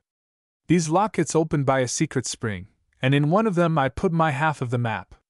It seemed as safe a place as I could devise, for the chain never left the child's neck, and nobody except her mother, Dave, and I knew that it was placed there. Dave hid his half under a rock that was known to both of us. The strange thing about the story is that my false friend, in the hurry of his flight, forgot to take his section of the map with him. I found it under the rock next day, so that his vile treachery availed him nothing from a mercenary point of view. Didn't take his half of the map with him. That's right funny. Bucky mused aloud. We never could understand why he didn't. Meb, if you understood that, a heap of things might be clear that are dark now. Meb. Knowing Dave Henderson as I did, or rather, as I thought I did, such treachery as his was almost unbelievable. He was the sweetest, sunniest soul I ever knew, and no 2 brothers could have been as fond of each other as we seemed to be. But there was no chance of mistake. He had gone, and taken our child with him, likely in accordance with a plan of revenge long cherished by him. We never heard of him, or the child again. They disappeared as completely as if the earth had swallowed them up. Our cook, too, left with him that evil night. Your cook? It was the second comment Bucky had ventured, and it came incisively. What manner of man was he? A huge, lumbering braggart. I could never understand why Dave took the man with him. If he did. But I tell you he did. They disappeared the same night, and the trails showed they went the same road. We followed them for about an hour next day, but a heavy rain came up and blotted out the tracks. What was the cook's name? Jeff Anderson. Have you a picture of him, or one of your friend? Back at the ranch I had pictures of Dave, but I burned them after he left. Yes, I reckon we have one of Anderson, standing in front of the chuck wagon. Send it to me, please. All right. The ranger asked a few questions that made clearer the situation on the day of the kidnapping, and some more concerning Anderson, then fell again into the role of a listener, while Mackenzie concluded his story. All these years I have kept my eyes open, confident that at last I would discover something that would help me to discover the whereabouts of my child, or, at least, give me a chance to punish the scoundrel who betrayed my confidence. Yesterday my brother's letter gave the first clue we have had. I want that lead worked. Ferret this thing out to the bottom, Lieutenant. Get me something definite to go on. That's what I want you to do. Run the thing to earth, get at the facts, and find my child for me. I'll give you carte blanche up to $100,000. All I ask of you is to make good. Find the little girl, or else bring me face to face with that villain Henderson. Can you do it? O'Connor was strangely interested in this story of treachery and mystery. He rose with shining eyes and held out his hand. I don't know, SEH, but I'll try damned hard to do 3 things. Find out what has become of the little girl, of Dave Henderson, and of the scoundrel who stole your baby because he thought the map was in the pocket. You mean that you don't think Dave? That is exactly what I mean. Your cook, Anderson, kidnapped the child, looks like to me. I saw that locket Collins found. My guess was that the marks on the end of the chain were deep-teeth marks. The man that stole your baby tried first to cut the chain with his teeth so as to steal the chain. You see, he could not find the clasp in the dark. Then the child wakened and began to cry. He clapped a hand over its mouth and carried the little girl out of the room. Then he heard somebody moving about, lost his nerve, and jumped on the horse that was waiting, saddled, at the door. He took the child along simply because he had to in order to get the chain and the secret he thought it held. Perhaps, but that does not prove it was not Dave. It's contributory evidence, sh. Your friend could have slipped the chain from her neck any day, or he could have opened the locket and taken the map. No need for him to steal in at night. Do you happen to remember whether your little girl had any particular aversion to the cook? The cattleman's forehead frowned in thought. I do remember, now, that she was afraid of him. She always ran screaming to her mother when he tried to be friendly with her. He was a sour sort of fellow. That helps out the case a heap, for it shows that he wanted to make friends with her, and she refused. He was thus forced to take the chain when she was asleep instead of playing with her till he had discovered the spring, and could simply take the map. But he didn't know anything about the map. He was not in our confidence. You and your friend talked it over evenings when he was at the ranch, and other places too, I expect. Yes, our talk kind of gravitated that way whenever we got together. Well, this fellow overheard you. That's probable, at least. But you're ignoring the important fact. Dave disappeared too that night, with my little girl. Bucky cut in sharply with a question. Did he? How do you know he disappeared with her? Why not after? That's the theory my mind is groping on just now. That's a blind trail to me. Why after? And what difference does it make? All the difference in the world. If he left after the cook, you have been doing him an injustice for 15 years, sh. Mackenzie leaned forward, excitement burning in his eyes. Prove that, young man, and I'll thank you to the last day of my life. It's for my wife's sake more than my own I want my little girl back. She just pines for her every day of her life. But for my friend, if you can give me back the clean memory of Dave, you'll have done a big thing for me, Mr. O'Connor. It's only a working theory, but this is what I'm getting at. You and Henderson had arranged to take an early start on a 2-day deer hunt next morning. That's what you told me, isn't it? We were to start about 4. Yes, sir. Well, let's suppose a case. Along comes Dave before daybreak, when the first hooters were beginning to call. Just as he reaches your ranch, he notices a horse slipping away in the darkness. Perhaps he hears the little girl cry out. Anyhow, instead of turning in at the gate, he decides to follow. Probably he isn't sure there's anything wrong, but when he finds out how the horse he's after is burning the wind, his suspicions grow stronger. He settles down to a long chase. In the darkness, we'll say, he loses his man, but when it gets lighter he picks up the trail again. The tracks lead south, across the line into Mexico. Still he keeps plodding on. The man in front sees him behind and gets scared because he can't shake him off. Very likely he thinks it is you on his track. Anyhow, while the child is asleep he waits in ambush, and when Henderson rides up he shoots him down. Then he pushes on deeper into Chihuahua, and proceeds to lose himself there by changing his name. You think he murdered Dave? The cattleman got up and began to pace up and down the floor. I think it possible. Webb Mackenzie's face was pallid, but there was a new light of hope in it. I believe you're right. God knows I hope so. That may sound a horrible thing to say of my best friend, but if it has got to be one or the other, if it is certain that my old Bucky came to his death foully in Chihuahua while trying to save my baby, or is alive today, a skulking coward and villain, with all my heart I hope he is dead. He spoke with a passionate intensity which showed how much he had cared for his early friend, and how much the latter's apparent treachery had cut him. I hope you'll never have a friend go back on you, Mr. O'Connor, the one friend you would have banked on to a finish. Why, Dave Henderson saved my life from a bunch of Apaches once when it was dollars to donuts. He would lose his own if he tried it. We were prospecting in the Galliuros together, and one morning when he went down to the creek to water the hosses he sighted 3 of the red devils edging up toward the cabin. There might have been 50 of them there for all he knew, and he had a clear run to the plains if he wanted to back one of the ponies and take it. Most any man would have saved his own skin, but not Dave. He hoofed it back to the cabin, under fire every foot of the way, and together we made it so hot for them that they finally gave up getting us. We were in the Texas Rangers together, and pulled each other through a lot of close places. And then at the end, why, it hurt me more than it did losing my own little girl. Bucky nodded.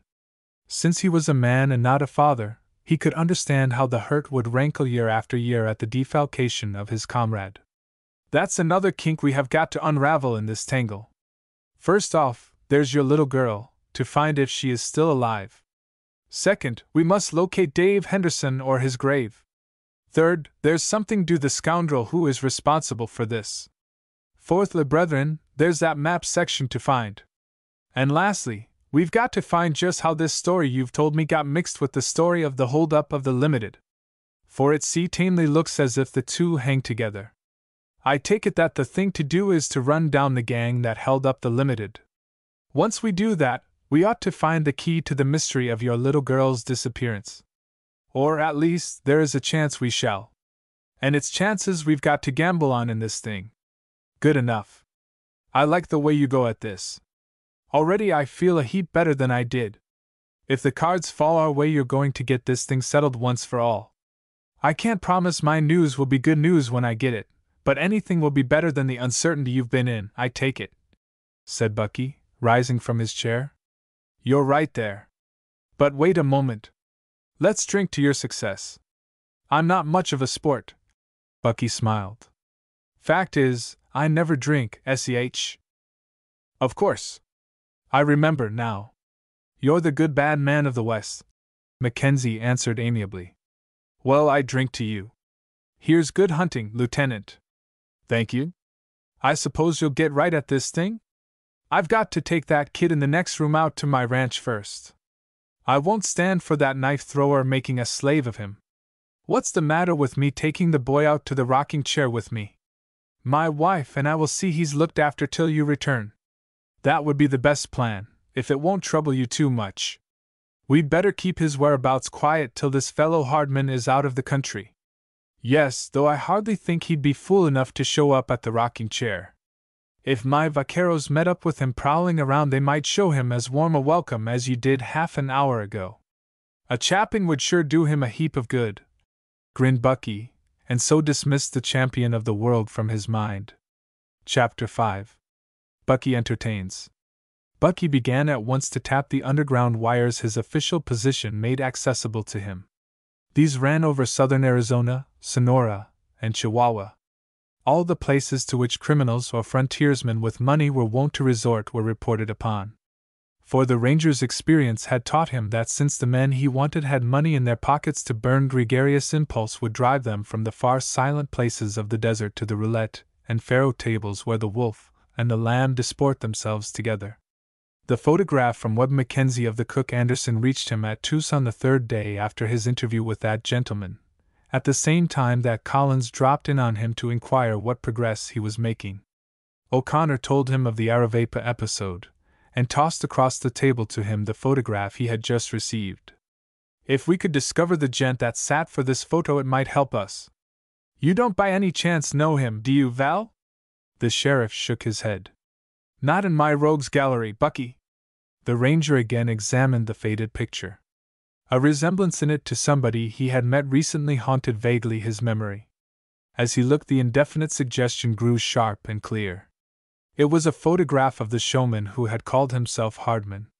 All the trimmings were lacking, to be sure, the fierce mustache, the long hair, the buckskin trappings, none of them were here. But beyond a doubt it was the same shifty-eyed villain. Nor did it shake Bucky's confidence that Mackenzie had seen him and failed to recognize the man as his old cook. The fellow was thoroughly disguised, but the camera had happened to catch that curious furtive glance of his. But for that, O'Connor would never have known the two to be the same. Bucky was at the telephone half an hour. In the middle of the next afternoon his reward came in the form of a Western Union billet. It read, "Eastern man says you don't want what is saleable here." The lieutenant cut out every other word and garnered the wheat of the message. "Man you want is here." The telegram was marked from Epitaph, and for that town the ranger and the sheriff entrained immediately. Bucky's eye searched in vain the platform of the Epitaph depot for Malloy, of the Rangers, whose wire had brought him here. The cause of the latter's absence was soon made clear to him in a note he found waiting for him at the hotel. The old man has just sent me out on hurry-up orders. Don't know when I'll get back. Suggests you take in the show at the Opera House tonight to pass the time. It was the last sentence that caught Bucky's attention. Jim Malloy had not written it except for a reason. Wherefore the lieutenant purchased 2 tickets for the performance far back in the house. From the local newspaper he gathered that the showman was henceforth to be a resident of Epitaph. Mr. J. Hardman, or Signor Raffaello Cavallado, as he was known the world over by countless thousands whom he had entertained, had purchased a corral and livery stable at the corner of Main and Boot Hill Streets, and solicited the patronage of the citizens of Hualpai County. That was the purport of the announcement, which Bucky ringed with a pencil and handed to his friend. That evening Signor Raffaello Cavallado made a great hit with his audience. He swaggered through his act magnificently, and held his spectators breathless. Bucky took care to see that a post and the sheriff's big body obscured him from view during the performance. After it was over, O'Connor and the sheriff returned to the hotel, where also Hardman was for the present staying, and sent word up to his room that one of the audience who had admired very much the artistic performance would like the pleasure of drinking a glass of wine with Signor Cavallado if the latter would favor him with his company in room 7. The Signor was graciously pleased to accept, and followed his message of acceptance in person a few minutes later. Bucky remained quietly in the corner of the room back of the door until the showman had entered, and while the latter was meeting Collins he silently locked the door and pocketed the key. The sheriff acknowledged Hardman's condescension brusquely, and without shaking hands. "Glad to meet you, S.E.H. But you're mistaken in one thing. I'm not your host. This gentleman behind you is." The man turned and saw Bucky, who was standing with his back against the door, a bland smile on his face. "Yes, S.E.H. I'm your host tonight. Sheriff Collins Hire is another guest. I'm glad to have the pleasure of entertaining you, Signor Raffaello Cavallado," Bucky assured him, in his slow, gentle drawl, without reassuring him at all. For the fellow was plainly disconcerted at recognition of his host. He turned with a show of firmness to Collins. "If you're a sheriff, I demand to have that door opened at once," he blustered. Val put his hands in his pockets and tipped back his chair. "I ain't sheriff of Hualpai County. My jurisdiction don't extend here," he said calmly. "I'm an unarmed man," pleaded Cavallado. "Come to think of it, so am I. I reckon I'm holding all the aces, Signor Cavallado," explained the ranger affably. "Or do you prefer in private life to be addressed as Hardman, or, say, Anderson?" The showman moistened his lips and offered his tormentor a blanched face. "Anderson, a good plain name. I wonder now why you changed it." Bucky's innocent eyes questioned him blandly as he drew from his pocket a little box and tossed it on the table. "Open that box for me, Mr. Anderson. Who knows? It might explain a heap of things to us." With trembling fingers the big coward fumbled at the string.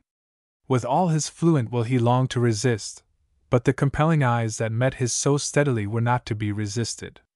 Slowly he unwrapped the paper and took the lid from the little box, inside of which was coiled up a thin gold chain with locket pendant. "Be seated," ordered Bucky sternly, and after the man had found a chair the ranger sat down opposite him. From its holster he drew a revolver and from a pocket his watch. He laid them on the table side by side and looked across at the white-lipped trembler whom he faced. "We had better understand each other, Mr. Anderson. I've come here to get from you the story of that chain, so far as you know it. If you don't care to tell it, I shall have to mess this floor up with your remains. Get one proposition into your coconut right now. You don't get out of this room alive with your secret. It's up to you to choose." Quite without dramatics, as placidly as if he were discussing railroad rebates, the ranger delivered his ultimatum. It seemed plain that he considered the issue no responsibility of his. Anderson stared at him in silent horror, moistening his dry lips with the tip of his tongue. Once his gaze shifted to the sheriff, but found small comfort there. Collins had picked up a newspaper and was absorbed in it. "Are you going to let him kill me?" the man asked him hoarsely. He looked up from his newspaper in mild protest at such unreason. Me? I ain't sittin' in this game. Seems like I mentioned that already. Better not waste your time, senor, on side issues, advised the man behind the gun. For I plumb forgot to tell you I'm allowing only 3 minutes to begin your story, half of which 3 has already slipped away to yesterday's 7,000 years. Without wanting to hurry you, I suggest the wisdom of a prompt decision. Would he do it? Gasped the victim, with a last appeal to Collins. Would he what? Oh, shoot you up. Can't tell till I see. If he says he will, he's liable to. He always was that headstrong. But why? Yes, it's sure a heap against the law, but then Bucky ain't a lawyer. I don't reckon he cares sour grapes for the law, as law. It's a right interesting guess as to whether he will or won't. There's a heap of cases the law don't reach prompt. This is one of them, contributed the ranger cheerfully. He pocketed his watch and picked up the .45. Any last message or anything of that sort, senor? I don't want to be unpleasant about this, you understand. The whilom bad man's teeth chattered. I'll tell you anything you want to know. Now, that's right sensible. I hate to come into another man's house and clutter it up. Reel off your yarn. I don't know what you want. I want the whole story of your kidnapping of the Mackenzie child. How came you to do it? What happened to Dave Henderson? And full directions where I may locate Francis Mackenzie. Begin at the beginning, and I'll fire questions at you when you don't make any point clear to me. Turn loose your yarn at me hot off the bat. The man told his story sullenly. While he was on the roundup as cook for the riders, he had heard Mackenzie and Henderson discussing together the story of their adventure with the dying Spaniard and their hopes of riches from the mine he had left them. From that night he had set himself to discover the secret of its location, had listened at windows and at keyholes, and had once intercepted a letter from one to the other. By chance he had discovered that the baby was carrying the secret in her locket, and he had set himself to get it from her. But his chance did not come. He could not make friends with her, and at last, in despair of finding a better opportunity, he had slipped into her room one night in the small hours to steal the chain. But it was wound round her neck in such a way that he could not slip it over her head. She had awakened while he was fumbling with the clasp and had begun to cry. Hearing her mother moving about in the next room, he had hastily carried the child with him, mounted the horse waiting in the yard, and ridden away. In the road he became aware, some time later, that he was being pursued. This gave him a dreadful fright, for, as Bucky had surmised, he thought his pursuer was Mackenzie. All night he rode southward wildly, but still his follower kept on his trail till near morning, when he eluded him. He crossed the border, but late that afternoon got another fright. For it was plain he was still being followed. In the endless stretch of rolling hills he twice caught sight of a rider picking his way toward him. The heart of the guilty man was like water. He could not face the outraged father, nor was it possible to escape so dogged a foe by flight. An alternative suggested itself, and he accepted it with sinking courage. The child was asleep in his arms now, and he hastily dismounted, picketed his horse, and stole back a quarter of a mile, so that the neighing of his bronco might not betray his presence. Then he lay down in a dense mesquite thicket and waited for his foe. It seemed an eternity till the man appeared at the top of a rise 50 yards away. Hastily Anderson fired, and again. The man toppled from his horse, dead before he struck the ground. But when the cook reached him, he was horrified to see that the man he had killed was a member of the Rurales, or Mexican border police. In his guilty terror he had shot the wrong man. He fled at once, pursued by 1,000 fears. Late the next night he reached a Chihuahua village, after having been lost for many hours. The child he still carried with him, simply because he had not the heart to leave it to die in the desert alone. A few weeks later he married an American woman he met in Sonora. They adopted the child, but it died within the year of fever. Meanwhile, he was horrified to learn that Dave Henderson, following hard on his trail, had been found bending over the spot where the dead soldier lay, had been arrested by a body of Rurales, tried hurriedly, and convicted to life imprisonment. The evidence had been purely circumstantial. The bullet found in the dead body of the trooper was one that might have come from his rifle, the barrel of which was empty and had been recently fired. For the rest, he was a hated Americano, and, as a matter of course, guilty. His judges took pains to see that no message from him reached his friends in the States before he was buried alive in the prison. In that horrible hole an innocent man had been confined for 15 years, unless he had died during that time. That, in substance, was the story told by the showman, and Bucky's incisive questions were unable to shake any portion of it. As to the missing locket, the man explained that it had been broken off by accident and lost. When he discovered that only half the secret was contained on the maps section, he had returned the paper to the locket and let the child continue to carry it. Some years after the death of the child, Francis, his wife had lost the locket with the map. "And this chain and locket, when did you lose them?" demanded Bucky sharply. "It must have been about 2 months ago, down at Nogales, that I sold it to a fellow. I was playing faro and losing. He gave me $5 for it." And to that he stuck stoutly, nor could he be shaken from it. Both O'Connor and the sheriff believed he was lying, for they were convinced that he was the bandit with the red wig who had covered the engineer while his companions robbed the train. But of this they had no proof. Nor did Bucky even mention his suspicion to Hardman, for it was his intention to turn him loose and have him watched. Thus, perhaps, he would be caught corresponding or fraternizing with some of the other outlaws. Collins left the room before the showman, and when the latter came from the hotel he followed him into the night. Meanwhile, Bucky went out and tapped another of his underground wires. This ran directly to the Mexican consul at Tucson, to whom Bucky had once done a favor of some importance, and from him to Sonora and Chihuahua. It led to musty old official files, to records already yellowed with age, to court reports and prison registers. In the end it flashed back to Bucky great news. Dave Henderson, arrested for the murder of the Rurales policeman, was still serving time in a Mexican prison for another man's crime. There in Chihuahua for 15 years he had been lost to the world in that underground hole, blotted out from life so effectually that few now remembered there had been such a person. It was horrible, unthinkable, but none the less true. Chapter 6. Bucky makes a discovery. For a week Bucky had been in the little border town of Noches, called there by threats of a race war between the whites and the Mexicans. Having put the quietus on this, he was returning to Epitaph by way of the Huachuca Mountains.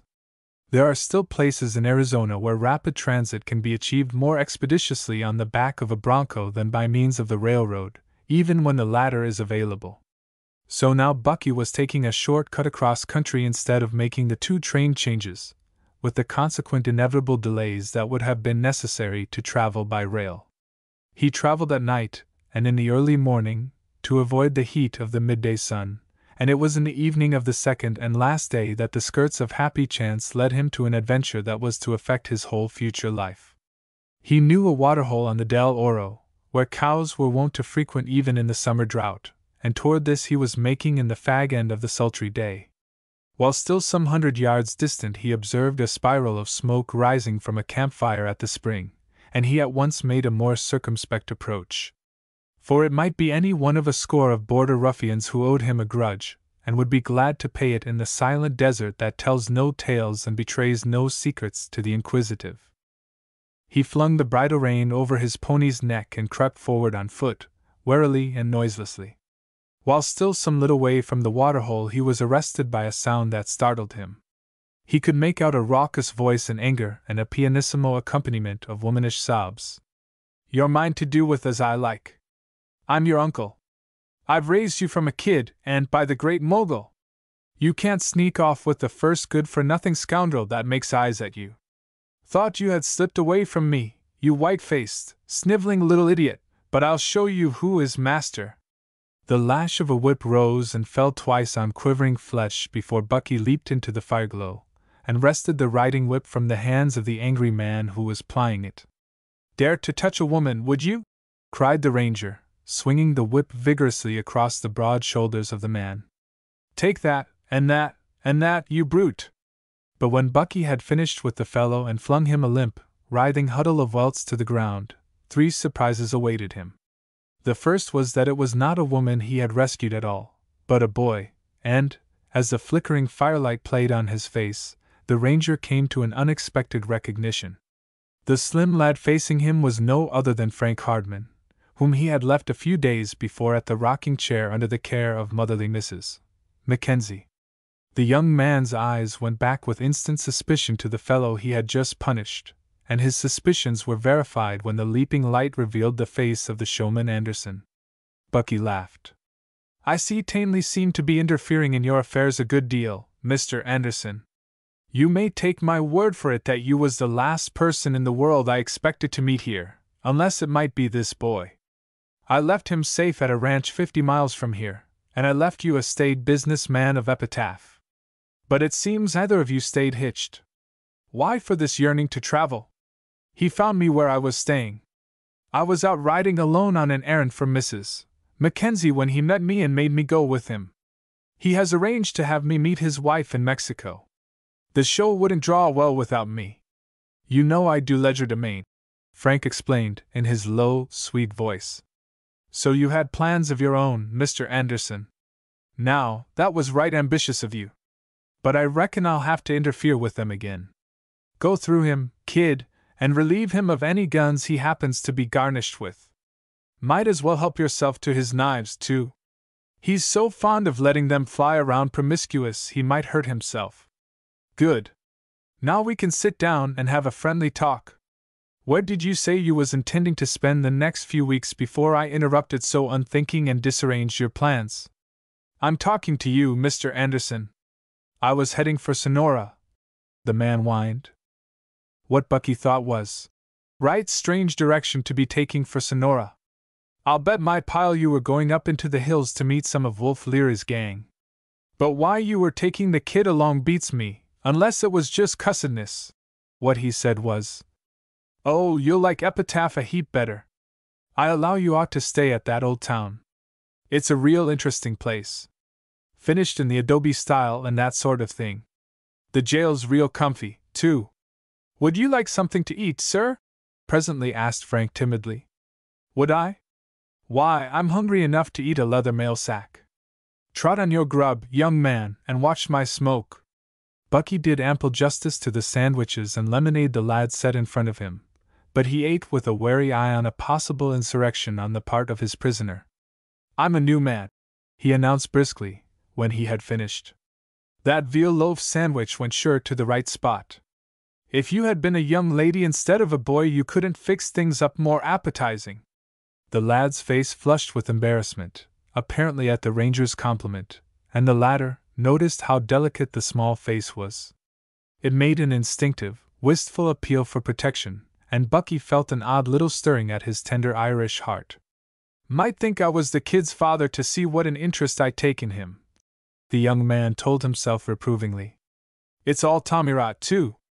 A boy had ought to have more grit. I expect he needed that licking all right I saved him from.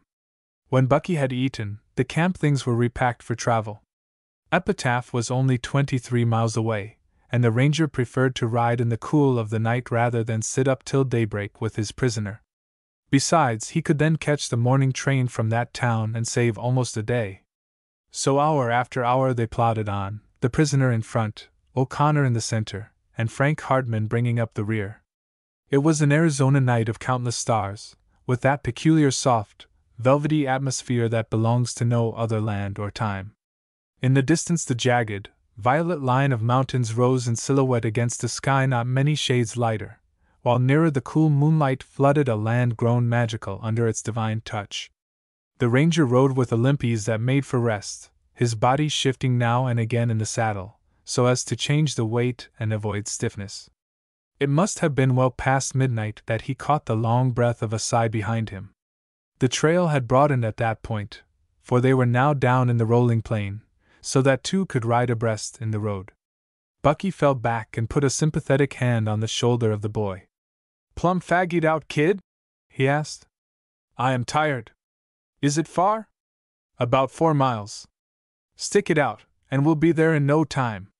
Yes, sir. Don't call me sir. Call me Bucky. Yes, sir. Bucky laughed. You're Tanley the queerest kid I've run up against. I guess you didn't scramble up in this rough and tumble west like I did. You're too soft for this country. He let his firm brown fingers travel over the lad's curly hair and down the smooth cheek. There it is again. Shrinking away as if I was going to hurt you. I'll bet a biscuit you never licked the stuffing out of another fellow in your life. No, sir, murmured the youth, and Bucky almost thought he detected a little, chuckling laugh. Well, you ought to be ashamed of it. When come back from old Mexico, I'm going to teach you how to put up your dukes. You're going to ride the range with me, son, and learn to stick to your saddle when the bronc and you disagrees. Oh, I'll bet all you need is training. I'll make a man out of you yet, the ranger assured his charge cheerfully. Will you? Came the innocent reply, but Bucky for a moment had the sense of being laughed at. Yes, I will you, sissy, he retorted, without the least exasperation. Don't think you know it all. Right now you're riding like a wooden man. You want to take it easy in the saddle. There's about a dozen different positions you can take to rest yourself. And Bucky put him through a course of sprouts. Don't sit there laughing at folks that knows a heap more than you ever will get in your noodle, and perhaps you won't be so done up at the end of a little jaunt like this, he concluded. And to his conclusion he presently added a postscript. Why, I know kids your age can ride day and night for a week on the roundup without being all in. How old are you, son? 18. That's a lie, retorted the ranger, with immediate frankness. You're not a day over 15, I'll bet. I meant to say 15, meekly corrected the youth. That's another of them. You meant to say 18, but you found I wouldn't swallow it. Now, Master Frank, you want to learn one thing prompt if you and I are to travel together. I can't stand a liar. You tell the truth, or I'll give you the best licking you ever had in your life. You're as bad a bully as he is, the boy burst out, flushing angrily. Oh, no, I'm not, came the ranger's prompt, unmoved answer. But just because you're such a weak little kid that I could break you in two isn't any reason why I should put up with any foolishness from you. I mean to see that you act proper, the way an honest kid ought to do. Savvy? I'd like to know who made you my master? Demanded the boy hotly. You've certainly been good and spoiled, but you needn't ride your high haws with me. Here's the long and the short of it. To tell lies ain't square. If I ask you anything you don't want to answer, tell me to go to hell, but don't lie to me. If you do, I'll punish you the same as if you were my brother, so long as you trail with me.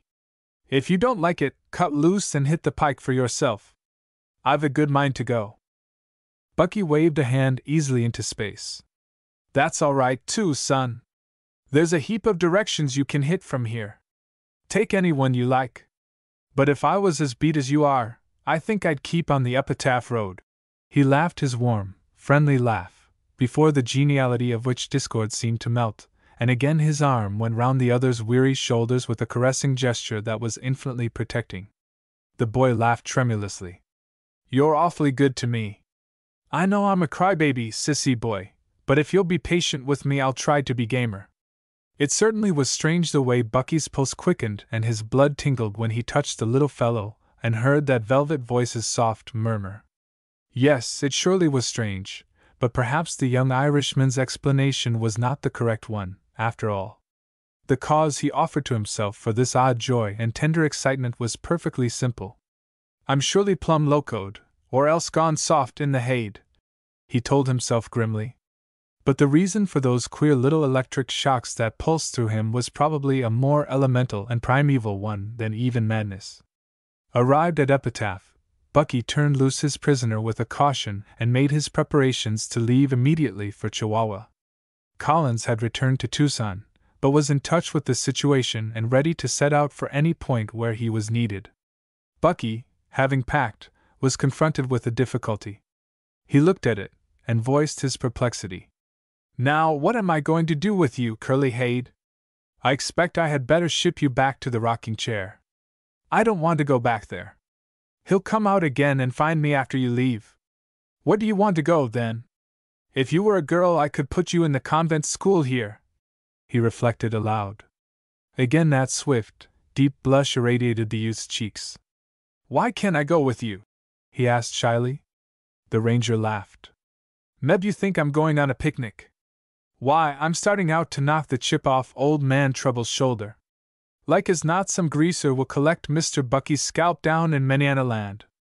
No, sir, this doesn't threaten to be a YPSCE excursion. If it is so dangerous as that, you will need help. I'm awful good at making up, and I can speak Spanish like a native. Show! You don't want to go running your neck into a noose. It's a jailbreak I'm planning, son.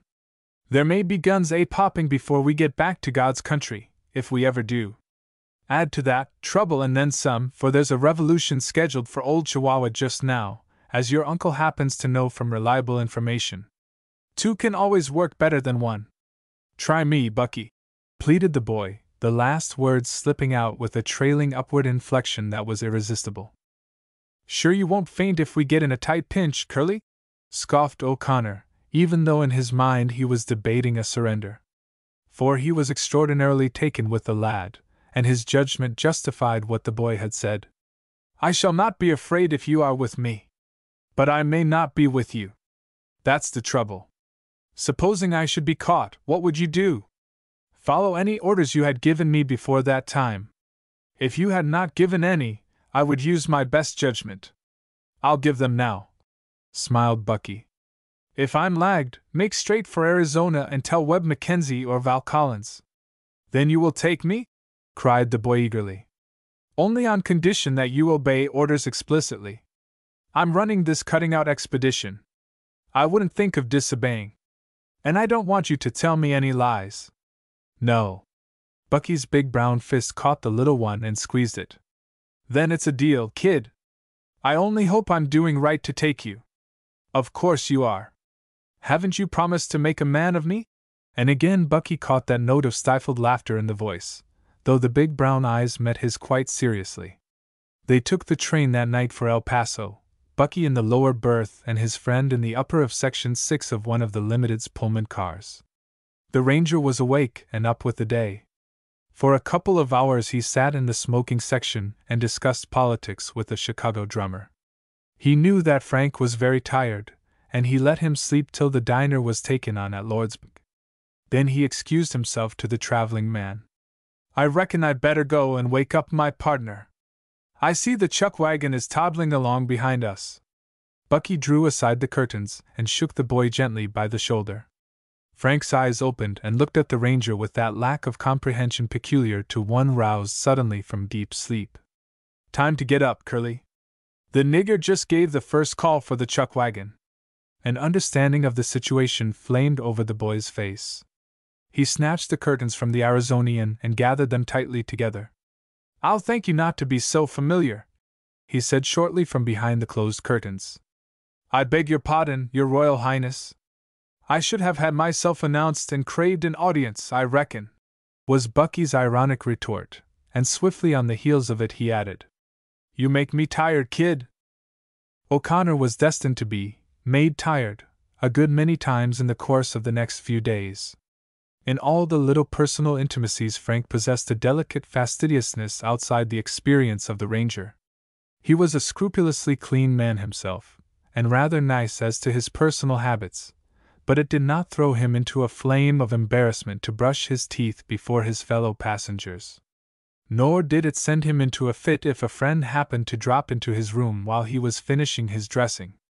Bucky agreed with himself that this excess of shyness was foolishness, and that to indulge the boy was merely to lay up future trouble for him.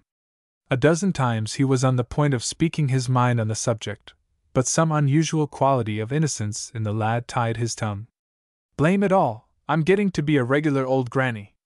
What Master Frank needs is a first-class dressing-down, and here the little cuss has got me bluffed to a fare-you-well so that I'm mum as a hooter on the nest, he admitted to himself ruefully. Just when something comes up that needs a good round damn I catch that big brown Sunday school eye of his, and it's Bucky back to Webster's unabridged. I've got to quit trailing with him, or I'll be joining the church first thing I know. He makes me feel like I want to be good, confound the little swindle. Notwithstanding the ranger's occasional moments of exasperation, the two got along swimmingly. Each of them found a continued pleasure in delving into the other's unexplored mental recesses. They drifted into one of those quick, spontaneous likings that are rare between man and man. Some subtle quality of affection bubbled up like a spring in the hearts of each for the other. Young Hardman could perhaps have explained what lay at the roots of it, but O'Connor admitted that he was buffaloed when he attempted an analysis of his unusual feeling. From El Paso, a leisurely run on the Mexican Central Pacific took them to Chihuahua, a quaint old city something about the size of El Paso. Both Bucky and his friend were familiar with the manners of the country, so that they felt at home among the narrow adobe streets, the lounging, good-natured peons, and the imitation Moorish architecture. They found rooms at a quiet, inconspicuous hotel, and began making their plans for an immediate departure in the event that they succeeded in their object. At a distance it had seemed an easy thing to plan the escape of David Henderson and to accomplish it by craft, but a sight of the heavy stone walls that encircled the prison and of the numerous armed guards who paced to and fro on the walls put a more chilling aspect on their chances. "It isn't a very gay outlook," Bucky admitted cheerfully to his companion, "but I expect we can pull it off somehow. If these Mexican officials weren't slower than molasses in January, it might have been better to wait and have him released by process of law on account of Hardman's confession. But it would take them 2 or 3 years to come to a decision. They sure do hate to turn loose a gringo when they have got the hog tie on him. Like as not they would decide against him at the last then. Course I've got the law machinery grinding, too, but I'm not banking on it real heavy. We'll get him out first any old way, then get the government to OK the thing. How were you thinking of proceeding? I expect it's time to let you in on the ground floor, son. I reckon you happen to know that down in these Spanish countries there's usually a revolution hatching. There's 2 parties among the aristocrats, those for the government and those furnanced. They didn't stand pat, but the outs have always got a revolution up their sleeves.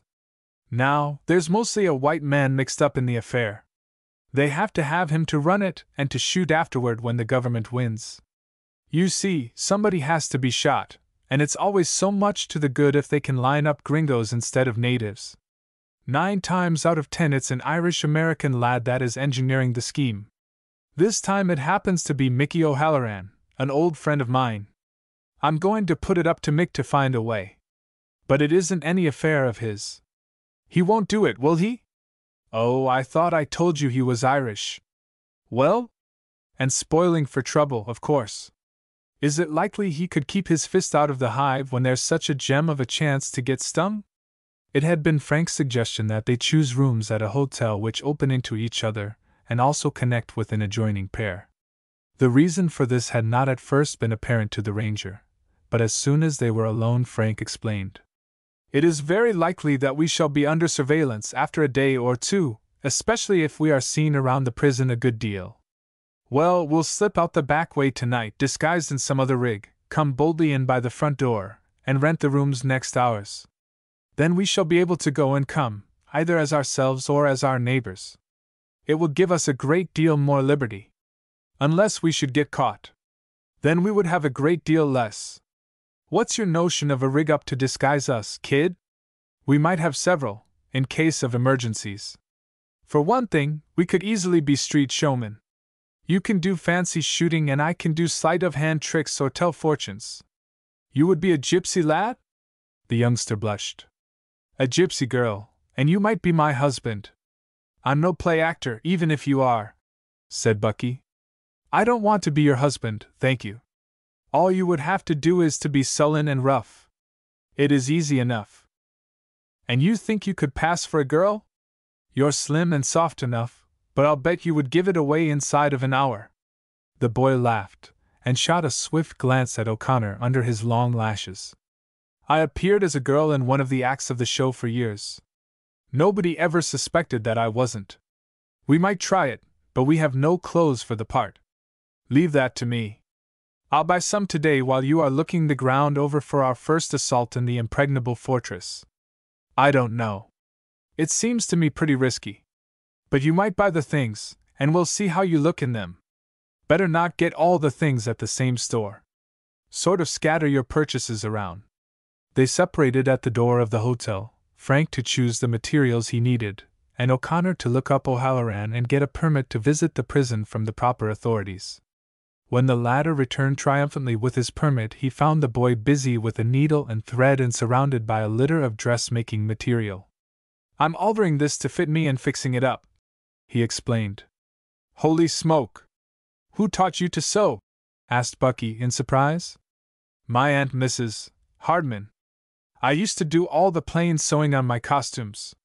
Did you see your friend and get your permit?" "You bet I did and didn't. Mickey was out, but I left him a note. The other thing I pulled off all right. I'm to be allowed to visit the prison and make a careful inspection of it at my leisure. There's nothing like a pull, son." "Does the permit say you are to be allowed to steal any one of the prisoners you take a fancy to?" asked Frank, with a smile. "No, it forgot to say that." "When do you expect to have that toggery made?" "A good deal of it is already made, as you see. I'm just making a few changes." "Do you want to try on your suit?" "Is this mine?" asked the ranger, picking up with smiling contempt the rather gaudy blouse that lay on a chair. "Yes, sir, that is yours. Go and put it on and we'll see how it fits." Bucky returned a few minutes later in his gypsy uniform, with a deprecating grin. "I'll have to stain your face." "Then you'll do very well," said Frank, patting and pulling at the clothes here and there. "It's a good fit, if I do say it that chose it. The first thing you want to do when you get out in it is to roll in the dust and get it soiled.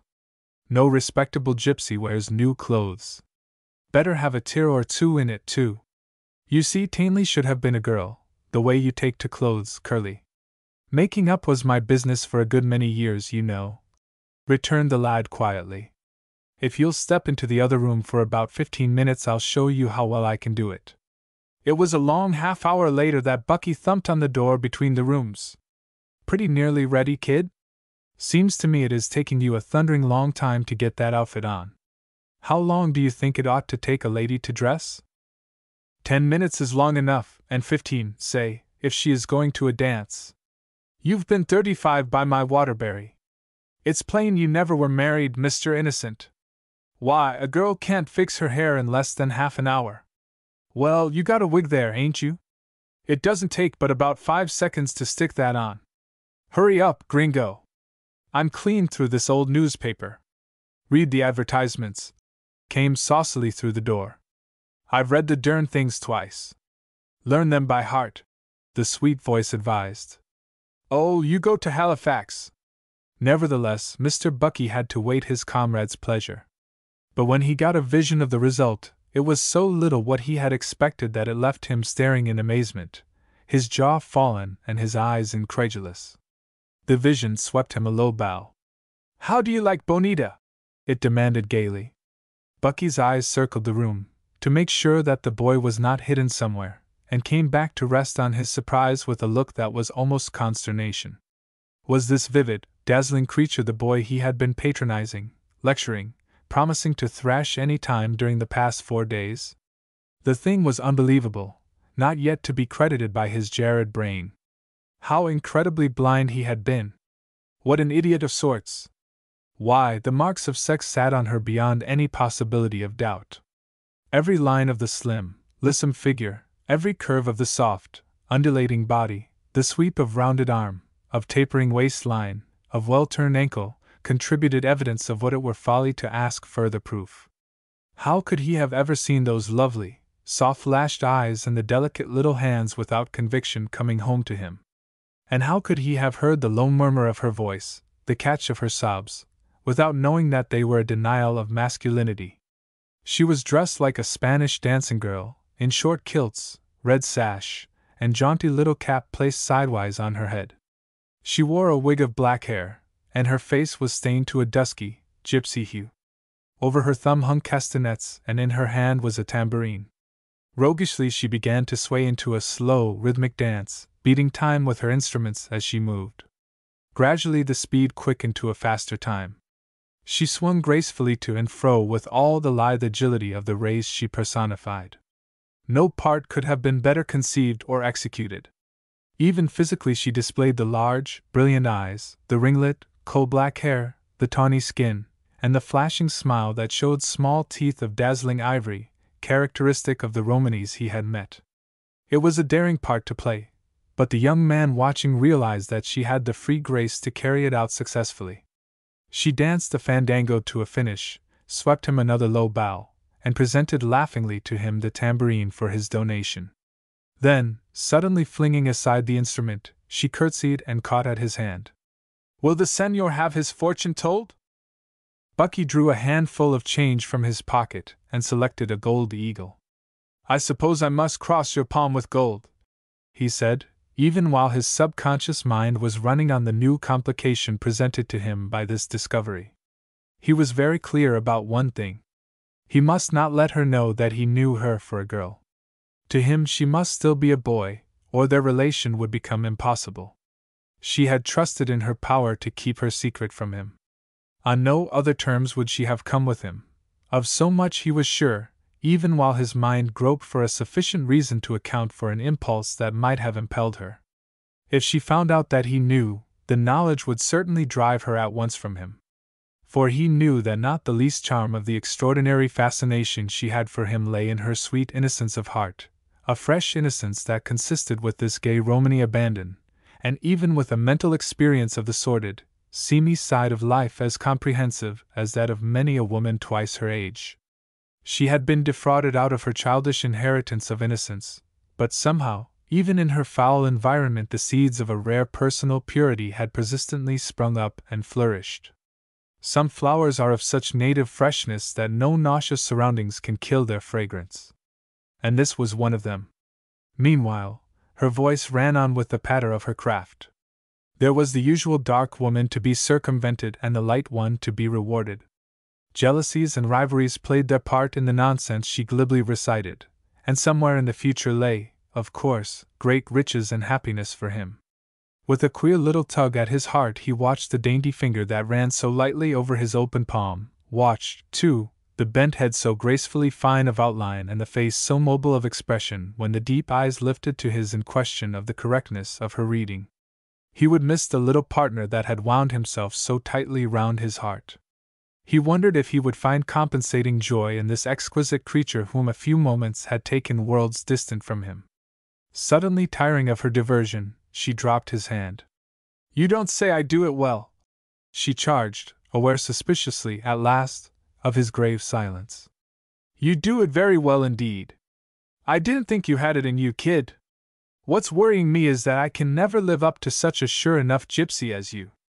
All you have to do is to look sour and frown if anybody gets too familiar with me. You can do that, can't you?" "You bet I can," he answered promptly, with unnecessary emphasis. "And look handsome," she teased. "Oh, that will be easy for me, since you are going to make me up. As a simple child of nature I'm no ornament to the scenery, but art's a heap improving sometimes."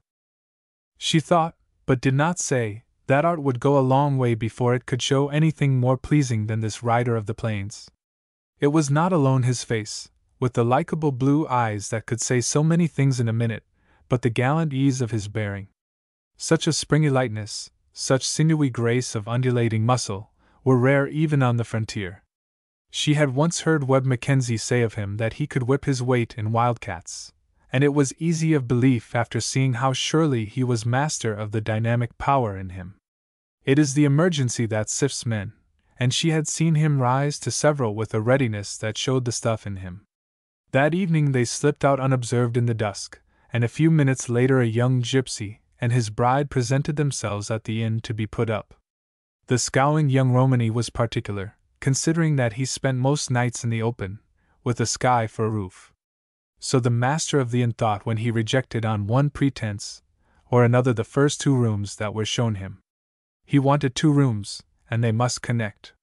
Had the innkeeper such apartments? The innkeeper had, but he would very much like to see the price in advance if he was going to turn over to guests of such light baggage the best accommodations in the house. This being satisfactorily arranged, the young gypsies were left to themselves in the room they had rented. The first thing that the man did when they were alone was to roll a cigarette, which operation he finished deftly with one hand, while the other swept a match in a circular motion along his trousers leg. In very fair English the Spanish gypsy said, "You see, Tainley ought to learn to smoke, kid. Honest, it's more comfort than a wife. How do you know, since you are not married? She asked archly. I've been noticing some of my poor unfortunate friends. He grinned. Chapter 7. In the Land of Revolutions. The knock that sounded on the door was neither gentle nor apologetic. It sounded as if somebody had flung a baseball bat at it. O'Connor smiled, remembering that soft tap of yore. I reckon, he was beginning, when the door opened to admit a visitor. This proved to be a huge, red-haired Irishman, with a face that served just now merely as a setting for an irresistible smile. The owner of the flaming head looked round in surprise on the pair of Romanes and began an immediate apology to which a sudden blush served as accompaniment. Beg pardon. I didn't know. The damned Dago told me. He stopped in confusion, with a scrape and a bow to the lady. Sir, I demand an explanation of this most unwarrantable intrusion, spoke the ranger haughtily, in his best Spanish. A patter of soft foreign vowels flowed from the stranger's embarrassment. You derned old hoss-stealing greaser, can't you talk English? Drawled the gypsy, with a grin. The other's mouth fell open with astonishment. He stared at the slim, dusky young Spaniard for an instant before he fell upon him and began to pound his body with jovial fists. You would you old pie-eating fraud? Try to fool your Uncle Mick and make him think you a greaser, would you? I'll learn yez to play horse with a full-grown, able-bodied white man. He punctuated his points with short-arm jolts that Bucky laughingly parried. Before ladies, Mick! Haven't you forgot your manners, Redhead? Swiftly Mr. O'Halloran came to flushed rigidity. Madam, I must still be apologizing. The surprise of meeting me friend went to me head, I shouldn't wonder. Bucky doubled up with apparent mirth. Get into the other room, Curly, and get your other togs on, he ordered. Can't you see that Mick is going to fall in love with you if he sees you a minute longer, you young rascal? Hike! Don't you talk that way to a lady, Bucky, warned O'Halloran, again blushing vividly, after she had disappeared into the next room. And I want to let yez have it right off the bat that if you've been leading that little Mexican senorita into trouble, you've got a quarrel on with Mike O'Halloran. Keep your shirt on, old fire-eater. Who told you I was wronging her any? Are you married to her? You bet I ain't. You see, Mick, that handsome lady you're going to lick the stuffing out of me about is only a plumb ornery sassy young boy, after all. No, denied Mick, his eyes two excited interrogation points. You can't stuff me with any such fairy tale, me lad. All right. Wait and see, suggested the ranger easily. Have a smoke while you're falling out of love. You young limb, I want you to tell me all about it this very minute, before I punch holes in yez. Bucky lit his cigar, leaned back, and began to tell the story of Frank Hardman and the knife thrower. Only one thing he omitted to tell, and that was the conviction that had come home to him a few moments ago that his little comrade was no boy, but a woman. O'Halloran was a chivalrous Irishman, a daredevil of an adventurer, with a pure love of freedom that might very likely in the end bring him to face a row of loaded carbines with his back to a wall. But Bucky had his reticencies that even loyal friendship could not break down. This girl's secret he meant to guard until such time as she chose of her own free will to tell it. Frank returned just as he finished the tale of the knife episode, and Mick's frank open eyes accused him of idiocy for ever having supposed that this lad was a woman. Why, he was a little fellow not over 15, not a day past 15, he would swear to that. He was, to be sure, a slender, girlish young fellow, a good deal of a sissy by the look of him, but none the less a sure enough boy. Convinced of this, the big Irishman dismissed him promptly from his thoughts, and devoted himself to Bucky. And what are yez doing down in Greaser land? Thought you was rustlin' cows for a living somewheres in sunburnt Arizona. He grinned amiably. Me? Oh, I came down on business. We'll talk about that presently. How's your one-hose revolution getting along, Reddy? I hope it's right pert and healthy. O'Halloran's eyes flashed a warning, with the slightest nod in the world toward the boy.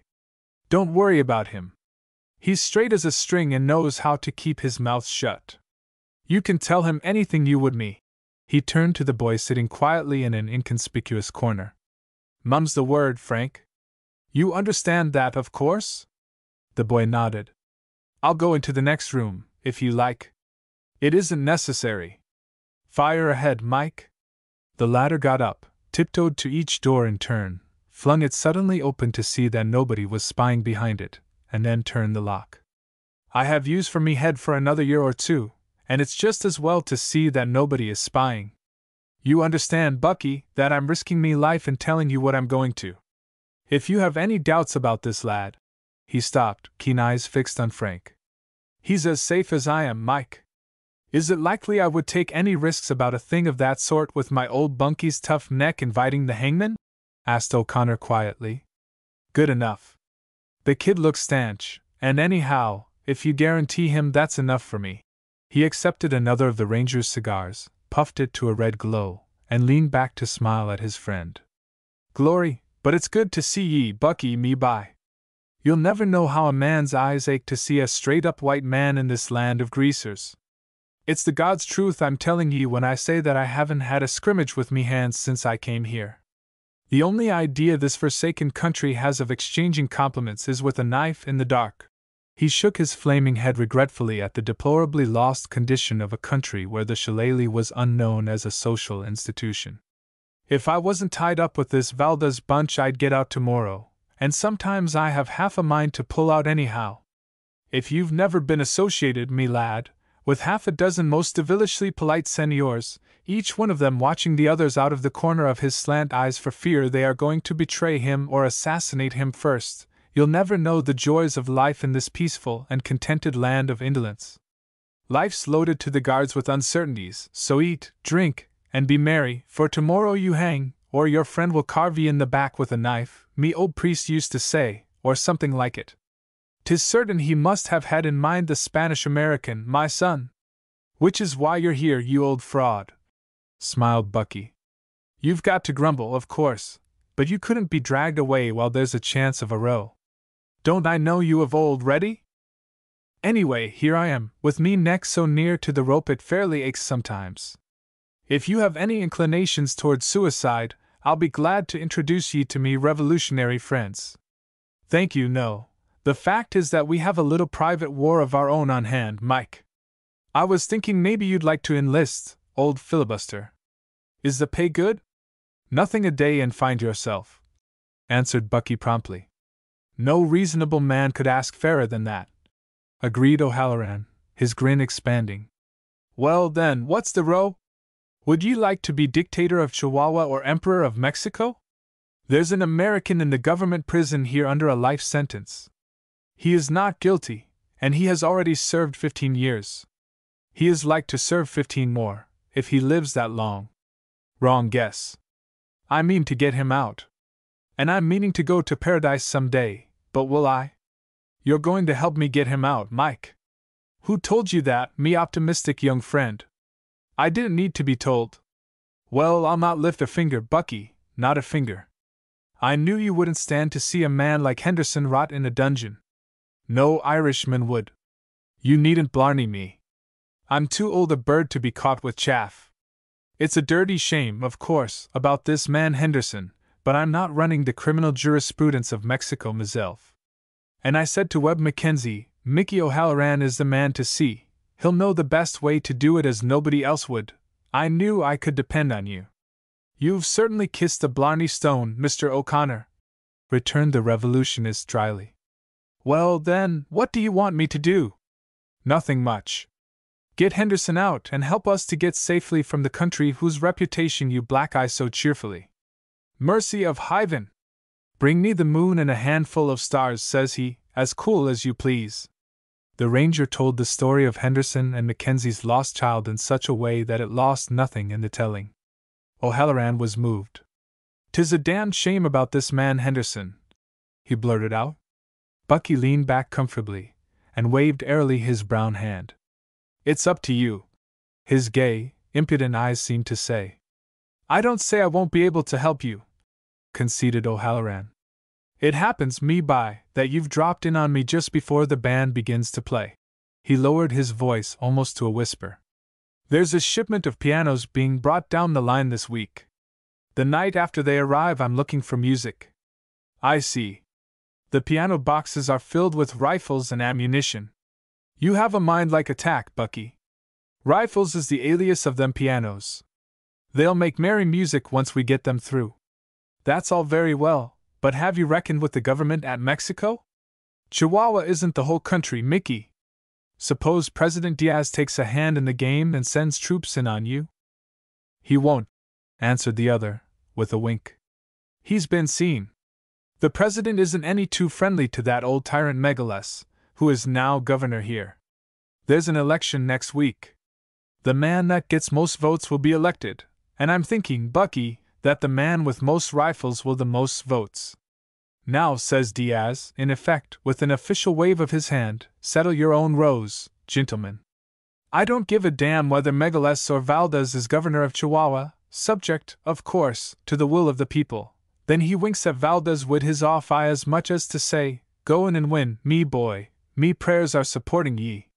But be sure ye do nothing too illegal, so there ye are, Bucky.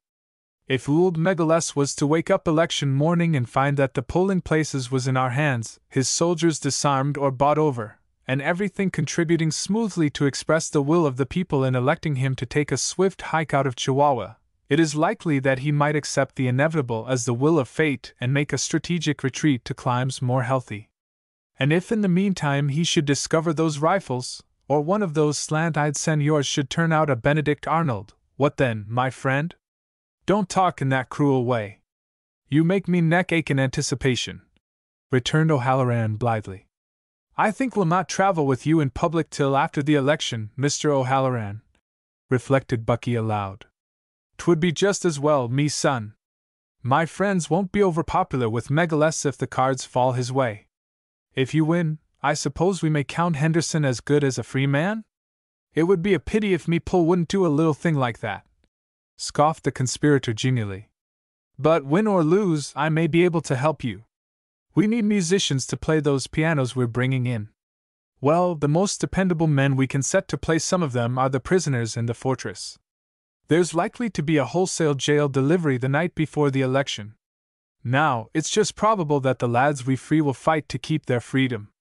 That's why we use them. They have to be true to us because, if they don't, whichever side wins back they go to jail. Of course. I wish I could take a hand myself. But I can't, because I'm a soldier of a friendly power. We'll get Henderson out the night before the election and leave on the late train. You'll have to arrange the program in time for us to catch that train. O'Halloran looked drolly at him. I'm liking your nerve, young man. I pulled the chestnuts out of the fire for yez and, likely enough, get burned. You walk off with your chestnut, and never a thank ye for poor Mickey the Catspaw. It doesn't look like quite a square deal, does it? Laughed the ranger. Well, we might vary the program a bit. Bucky O'Connor, Arizona Ranger, can't stop and take a hand in such a game, but I don't know anything to prevent a young gypsy from Spain staying over a few days. If you stay, I shall, announced the boy Frank. You'll do nothing of the kind, SCH. You'll do just as I say, according to the agreement you made with me when I let you come, was Bucky's curt answer. We're not playing this game to please you, Master Frank. Yet though the ranger spoke curtly, though he still tried to hold toward his comrade precisely the same attitude as he had before discovering her sex, he could not put into his words the same peremptory sting that he had done before when he found that occasionally necessary. For no matter how severely he must seem to deal with her to avoid her own suspicions as to what he knew, as well as to keep from arousing those of others, his heart was telling a very different story all the time. He could see again the dainty grace with which she had danced for him, heard again that low voice breaking into a merry piping lilt, warmed once more to the living, elusive smile, at once so tender and mocking. He might set his will to preserve an even front to her gay charm, but it was beyond him to control the thrills that shot his pulses. Chapter 8. First Blood. Occasionally Alice Mackenzie met Collins on the streets of Tucson. Once she saw him at the hotel where she was staying, deep in a discussion with her father of ways and means of running down the robbers of the Limited. He did not, however, make the least attempt to push their trained acquaintanceship beyond the give and take of casual greeting. Without showing himself unfriendly, he gave her no opportunity to determine how far they would go with each other. This rather piqued her, though she would probably have rebuffed him if he had presumed far. of which probability Val Collins was very well aware. They met one morning in front of a drug store downtown. She carried a parasol that was lilac trimmed, which shade was also the outstanding note of her dress. She was looking her very best, and no doubt knew it. To Val, her dainty freshness seemed to breathe the sweetness of spring violets. "Good morning, Miss Mackenzie. Weather like this, I'm awful glad I ain't a mummy," he told her. "The world's mighty full of beautiful things this glad day." Essay on the Appreciation of Nature by Professor Collins. She smiled. "To be continued in our next," he amended. "Won't you come in and have a sundae? You look as if you didn't know it, but the rest of us have discovered it's a right warm morning." Looking across the little table at him over her sundae, she questioned him with innocent impudence. "I saw you and Dad deep in plans Tuesday. I suppose by now you have all the train robbers safely tucked away in the penitentiary?" "Not yet," he answered cheerfully. "Not yet!" Her lifted eyebrows and the derisive flash beneath mocked politely his confidence. "By this time I should think they might be hunting big game in deepest Africa." "They might be, but they're not." "What about that investment in futurities you made on the train? The month is more than half up. Do you see any chance of realizing? It looks now as if I might be a false prophet, but I feel way down deep that I won't. In this prophet's business, confidence is half the stock in trade. Really. I'm very curious to know what it is you predicted. Was it something good?" "Good for me." He nodded. "Then I think you'll get it." She laughed. "I have noticed that it is the people that expect things, and then go out and take them, that inherit the earth these days. The meek have been dispossessed. I'm glad I have your good wishes." "I didn't say you had, but you'll get along just as well without them," she answered with a cool little laugh as she rose. "I'd like to discuss that proposition with you more at length. May I call on you some evening this week, Miss Mackenzie?" There was a sparkle of hidden malice in her answer. "You're too late, Mr. Collins. We'll have to leave it undiscussed. I'm going to leave today for my uncle's ranch, the rocking chair." He was distinctly disappointed, though he took care not to show it. Nevertheless, the town felt empty after her train had gone. He was glad when later in the day a message came calling him to Epitaph. It took him at least 75 miles nearer her. Before he had been an hour at Epitaph, the sheriff knew he had struck gold this time. Men were in town spending money lavishly, and at a rough description they answered to the ones he wanted. Into the Gold Nugget Saloon that evening dropped Val Collins, big, blond, and jaunty. He looked far less the vigorous sheriff out for business than the gregarious cowpuncher on a search for amusement. Del Hawkes, an old-time friend of his staging days, pounced on him and dragged him to the bar, whence his glance fell genially on the roulette wheel and its devotees, wandered casually across the impassive poker and Mexican Monte players, took in the enthroned musicians, who were industriously murdering La Paloma, and came to rest for barely an instant at a distant faro table. In the curly-haired, good-looking young fellow facing the dealer he saw one of the men he had come seeking. Nor did he need to look for the hand with the missing trigger finger to be sure it was York Neal, that same gay, merry-hearted York with whom he used to ride the range, changed now to a miscreant who had elected to take the short cut to wealth. But the man beside Neal, the dark-haired, pallid fellow from whose presence something at once formidable and sinister, and yet gallant seemed to breathe, the very sight of him set the mind of Collins at work busily upon a wild guess. Surely here was a worthy figure upon whom to set the name and reputation of the notorious Wolf Leroy. Yet the sheriff's eyes rested scarce an instant before they went traveling again, for he wanted to show as yet no special interest in the object of his suspicions. The gathering was a motley one, picturesque in its diversity. For here had drifted not only the stranded derelicts of a frontier civilization, but selected types of all the turbid elements that go to make up its success. Mexican, millionaire, and miner brushed shoulders at the roulette wheel. Chinaman and cowpuncher, Papago and plainsman, tourist and tailor, bucked the tiger side by side with a democracy found nowhere else in the world. The click of the wheel, the monotonous call of the croupier, the murmur of many voices in alien tongues, and the high-pitched jarring note of boisterous laughter, were all merged in a medley of confusion as picturesque as the scene itself. "Business not anyways slack at the Nugget," ventured Collins to the bartender. "No, I don't know as 'tis. Nearly always something doing in little old Epitaph," answered the public quencher of thirsts, polishing the glass top of the bar with a cloth. "Playing with the lid off back there, ain't they?" The sheriff's nod indicated the distant faro table. "That's right, I guess. Only blue chips go. It's Wolf Leroy, that Mexican-looking fellow there," Hawks explained in a whisper. "A bad man with the gun, they say, too. Well, him and York Neal and Scott Daly blew in last night from their mine, up at Saguache. Gave it out he was going to break the bank, Leroy did. Backing that opinion usually comes high, but Leroy is about 2,000 to the good, they say." "Scott Daly? Don't think I know him. That shorthorn in chaps and a yellow bandana is the gentleman, him that's playing the wheels so constant. You don't miss no world beater when you don't know Scott. He's Leroy's man Friday. Understand they've struck it rich. Anyway, they're hitting high places while the Mazuma lasts. I can't seem to locate their mine. What's its brand?" "The Dalriada. Some other guy is in with them, fellow by the name of Hardman, if I recollect, just bought out a livery barn in town here. Queer thing, luck strikes about as unexpected as lightning. Have another, Del?" "Don't care if I do, Val. It always makes me thirsty to see people I like. Anything new up Tucson way?"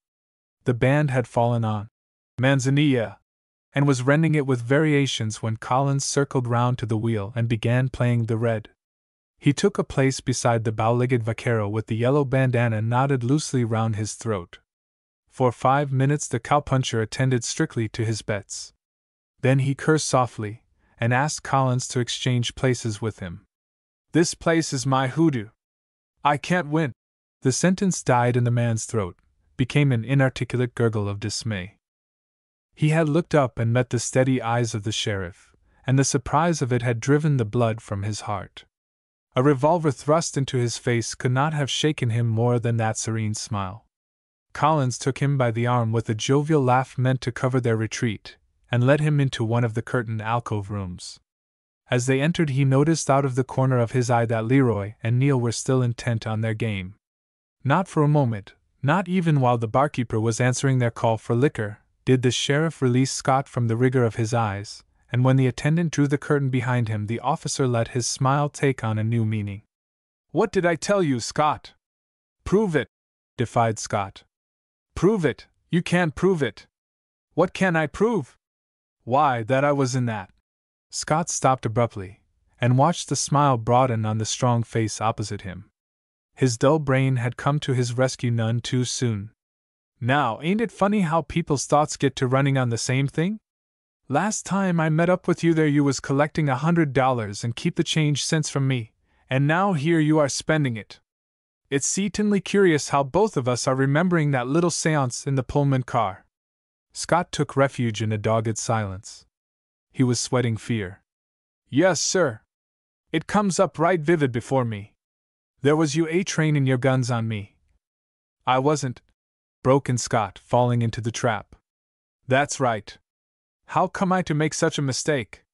Of course you carried the sack and York Neal held the guns." The man cursed quietly, and relapsed into silence. "Always buy your clothes in pairs." The sheriff's voice showed only a pleasant interest, but the outlaw's frightened eyes were puzzled at this sudden turn. "Wearing a bandana same color and pattern as you did the night of our jamboree on the Limited, I see. That's mightily careless of you, ain't it?" Instinctively a shaking hand clutched at the kerchief. "It don't cut any ice because a hold-up wears a mask made out of stuff like this." "Did I say it was a mask he wore?" the gentle voice quizzed. Scott, beads of perspiration on his forehead, collapsed as to his defense. He fell back sullenly to his first position. "You can't prove anything." "Can't I?" The sheriff's smile went out like a snuffed candle. Eyes and mouth were cold and hard as chiseled marble. He leaned forward far across the table, a confident, dominating assurance painted on his face. "Can't I? Don't you bank on that. I can prove all I need to, and your friends will prove the rest." They'll be falling all over themselves to tell what they know, and Mr. Daly will be holding the sack again, while Leroy and the rest are slipping out." The outlaw sprang to his feet, white to the lips.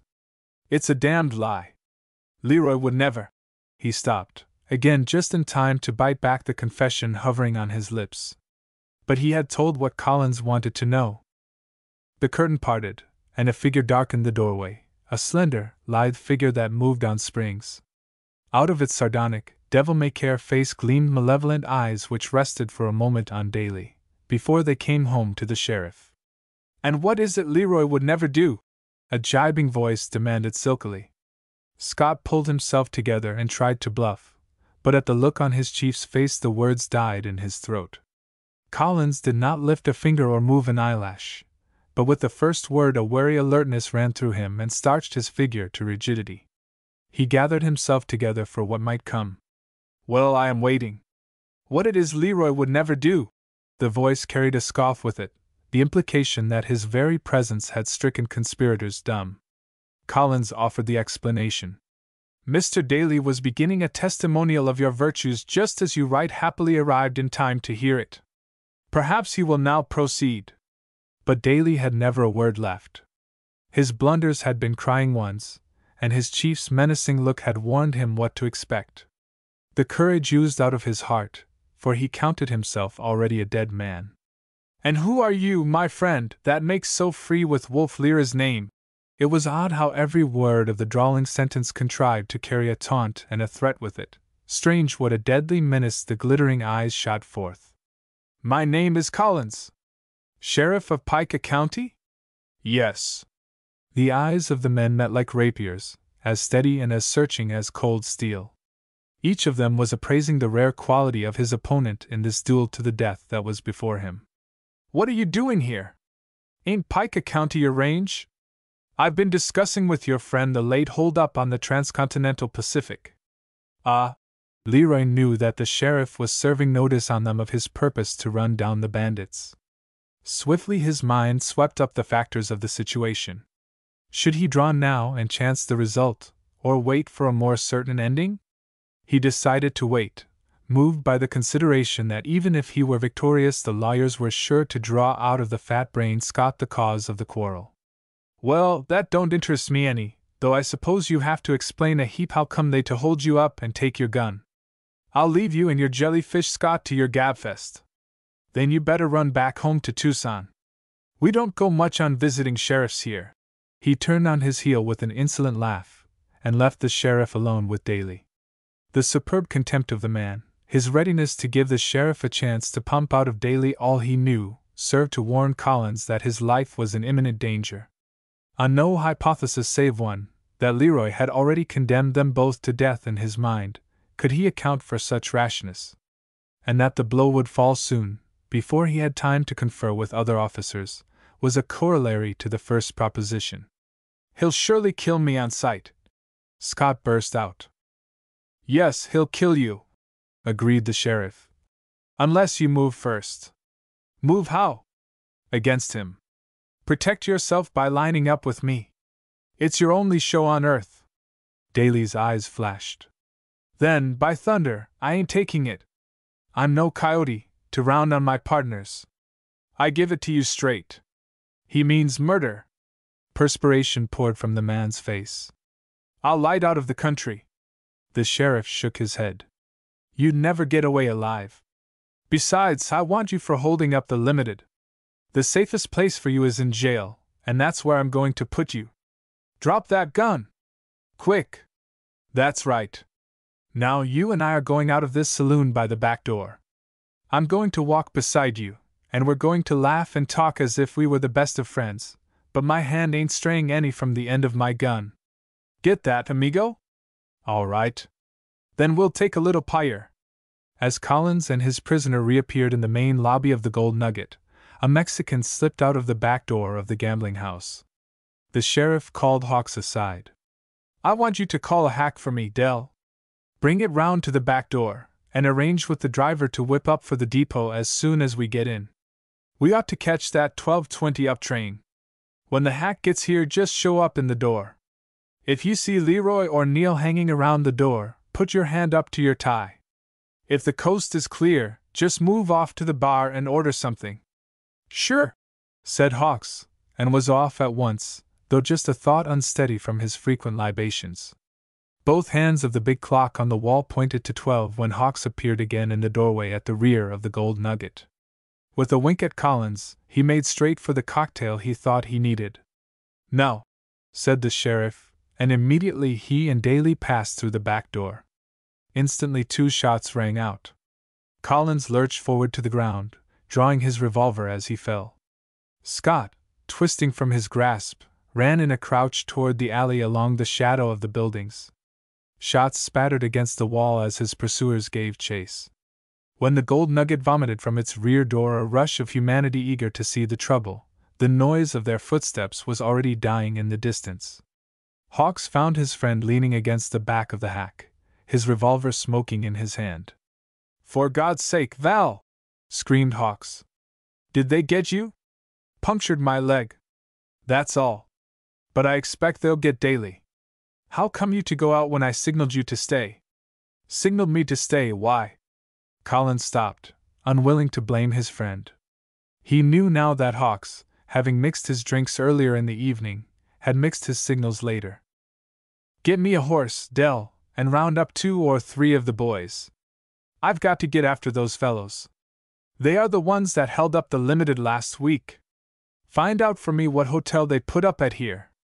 I want their rooms searched. Send somebody round to the corrals, and let me know where they stabled their horses. If they left any papers or saddlebags, get them for me." 15 minutes later Collins was in the saddle ready for the chase, and only waiting for his volunteer posse to join him.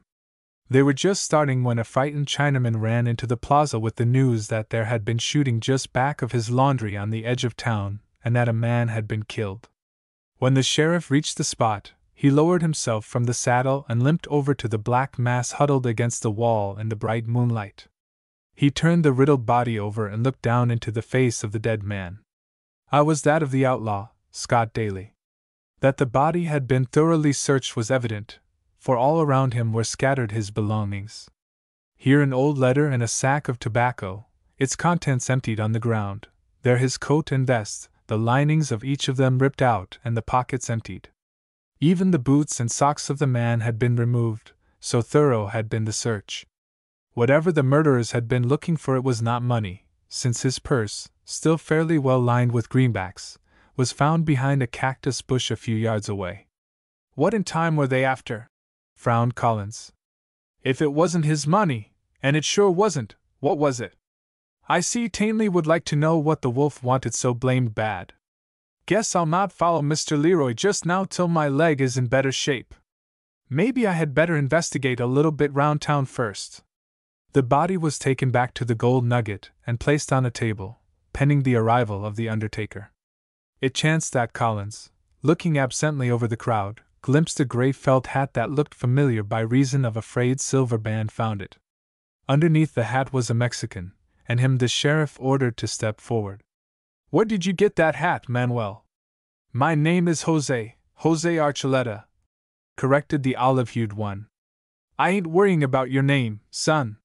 What I want to know is where you found that hat." "In the alley off the plaza, senor." "All right. Chuck it up here." "Muy bien, senor." And the dusty hat was passed from hand to hand till it reached the sheriff. Collins ripped off the silver band and tore out the sweat pad. It was an off chance, 1 in 1,000, but worth trying none the less. And a moment later he knew it was the chance that won.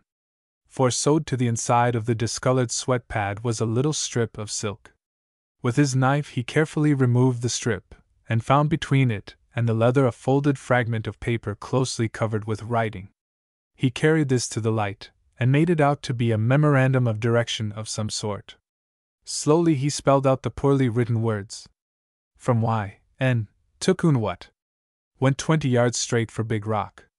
8 feet directly west. 50 yards in direction of Southern Antelope Peak. Then 18 to Nis Cottonwood. J.H. begins here. Collins read the scrawl twice before an inkling of its meaning came home to him. Then in a flash his brain was lighted. It was a memorandum of the place where Daly's share of the plunder was buried. His confederates had known that he had it, and had risked capture to make a thorough search for the paper. That they had not found it was due only to the fact that the murdered man had lost his hat as he scurried down the streets before them. The doctor, having arrived, examined the wound and suggested an anesthetic. Collins laughed. "I reckon not, Doc. You round up that lead pill and I'll endure the grief without knockout drops."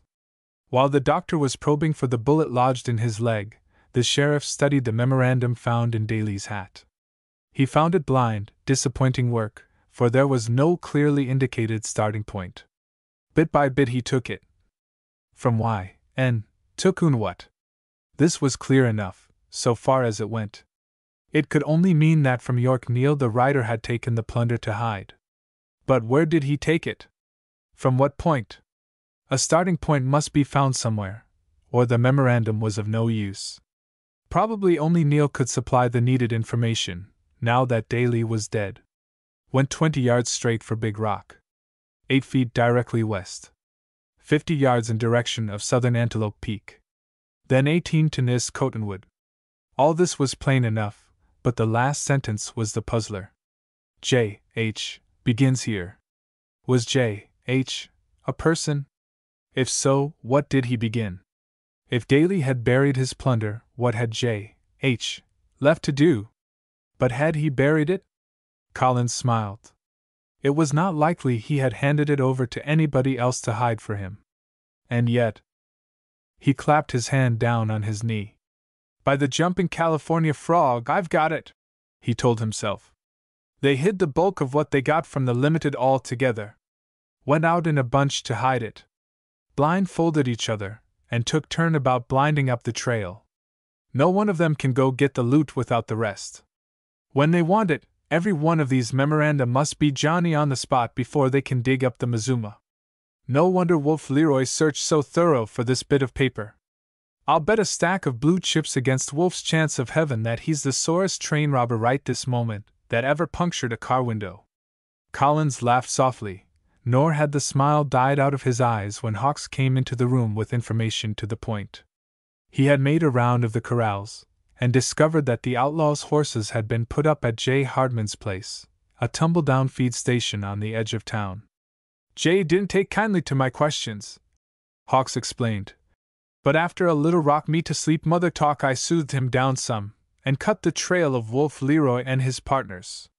The old man give me several specimens of language unwashed and uncombed when I told him Wolf and York was outlaws and train robbers. Didn't believe a word of it, he said. 'Twas just like the fool officers to jump an innocent party. I told Jay to keep his shirt on, he could turn his wolf loose when they framed up that he was in it. Well, sir, I plumb thought for a moment he was going to draw on me when I said that. Say he must be the fellow that's in on that mine, with Leroy and York Neal. He's a big, long-haired guy." Colin's eyes narrowed to slits, as they always did when he was thinking intensely. Were their suspicions of the showman about to be justified? Did J. Hardman's interest in Leroy have its source merely in their being birds of a feather, or was there a more direct community of lawlessness between them? Was he a member of Wolf Leroy's murderous gang? 3 men had joined in the chase of Daly, but the tracks had told him that only 2 horses had galloped from the scene of the murder into the night. The inference left to draw was that a local accomplice had joined them in the chase of Scott, and had slipped back home after the deed had been finished. What more likely than that Hardman had been this accomplice? Hawks said he was a big long-haired fellow. So was the man that had held up the engineer of the Limited. He was. J.H. begins here. Like a flash the ill-written scrawl jumped to his sight. J.H. was J. Hardman. What luck! The doctor finished his work, and Collins tested his leg gingerly. Dell, I'm going over to have a little talk with the old man. Want to go along? You bet I do, Val. From Dell Hawks. You mustn't walk on that leg for a week or 2 yet, Mr. Collins, the doctor explained, shaking his head. That's so, doctor? And it nothing but a nice clean flesh wound. Sho! I've a deal more confidence in you than that. Ready, Dell? It's at your wrist then, Mr. Collins. Sure. The sheriff smiled. I'm living at my own risk, Doctor. But I'd a heap rather be alive than dead, and take all the risk that's coming, too. But since you make a point of it, I'll do most of my walking on a bronco's back. They found Mr. Hardman just emerging from the stable with a saddle pony when they rode into the corral. At a word from Collins, Hawks took the precaution to close the corral gate. The fellow held a wary position on the farther side of his horse, the while he ripped out a raucous string of invectives. Real fluent, ain't he? Murmured Hawks, as he began to circle round to flank the enemy. Stay right there, Del Hawks. Move, you red-hated son of a brand blotter, and I'll pump holes in you. A rifle leveled across the saddle emphasized his sentiments. Plumb hospitable, grinned Hawks, coming promptly to a halt. Collins rode slowly forward, his hand on the butt of the revolver that still lay in its scabbard. The Winchester covered every step of his progress, but he neither hastened nor faltered, though he knew his life hung in the balance. If his steely blue eyes had released for one moment the wolfish ones of the villain, if he had hesitated or hurried, he would have been shot through the head. But the eyes of a brave man are the king of weapons. Hardman's fingers itched at the trigger he had not the courage to pull. For such an unflawed nerve he knew himself no match. Keep back, he screamed. Damn it, another step and I'll fire! But he did not fire, though Collins rode up to him, dismounted, and threw the end of the rifle carelessly from him. Don't be rash, Hardman. I've come here to put you under arrest for robbing the T.P. Limited, and I'm going to do it. The indolent, contemptuous drawl, so free of even a suggestion of the strain the sheriff must have been under, completed his victory. The fellow lowered his rifle with a peevish oath. You're barking up the wrong tree, Mr. Collins. I guess not, retorted the sheriff easily. Del, you better relieve Mr. Hardman of his ballast. He ain't really fit to be trusted with a weapon, and him so excitable. That Winchester came awful near going off, friend. You don't want to be so careless when you're playing with firearms.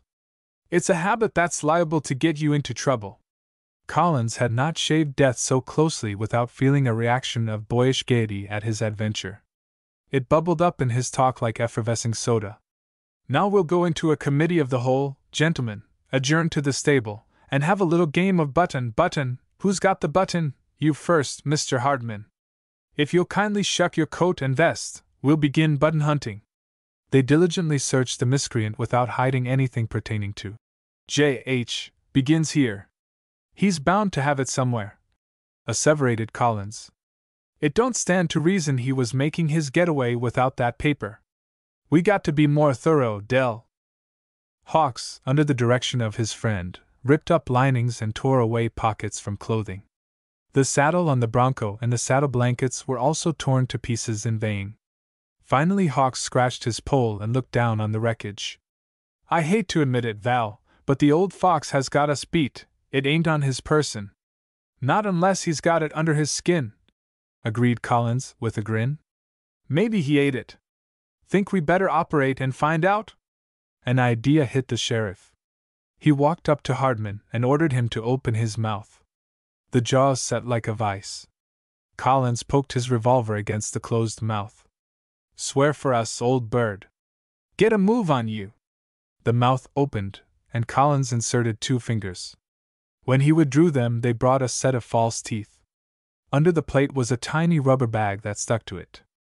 Inside the bag was a paper, and on it was written 4 lines in Spanish. Those lines told what he wanted to know. They, too, were part of a direction for finding hidden treasure. The sheriff wired at once to Bucky, in Chihuahua. Translated into plain English, his cipher dispatch meant, "Come home at once. Trail getting red hot." But Bucky did not come. As it happened, that young man had other fish to fry. Chapter 9. A door has only one D. After all, adventures are to the adventurous. In this prosaic 20th century, the land of romance still beckons to eager eyes and gallant hearts. The rutted money-grabber may deny till he is a nerve-racked counting machine, but youth, even to the end of time, will laugh to scorn his pessimism and venture with elastic heel where danger and mystery offer their dubious hazards.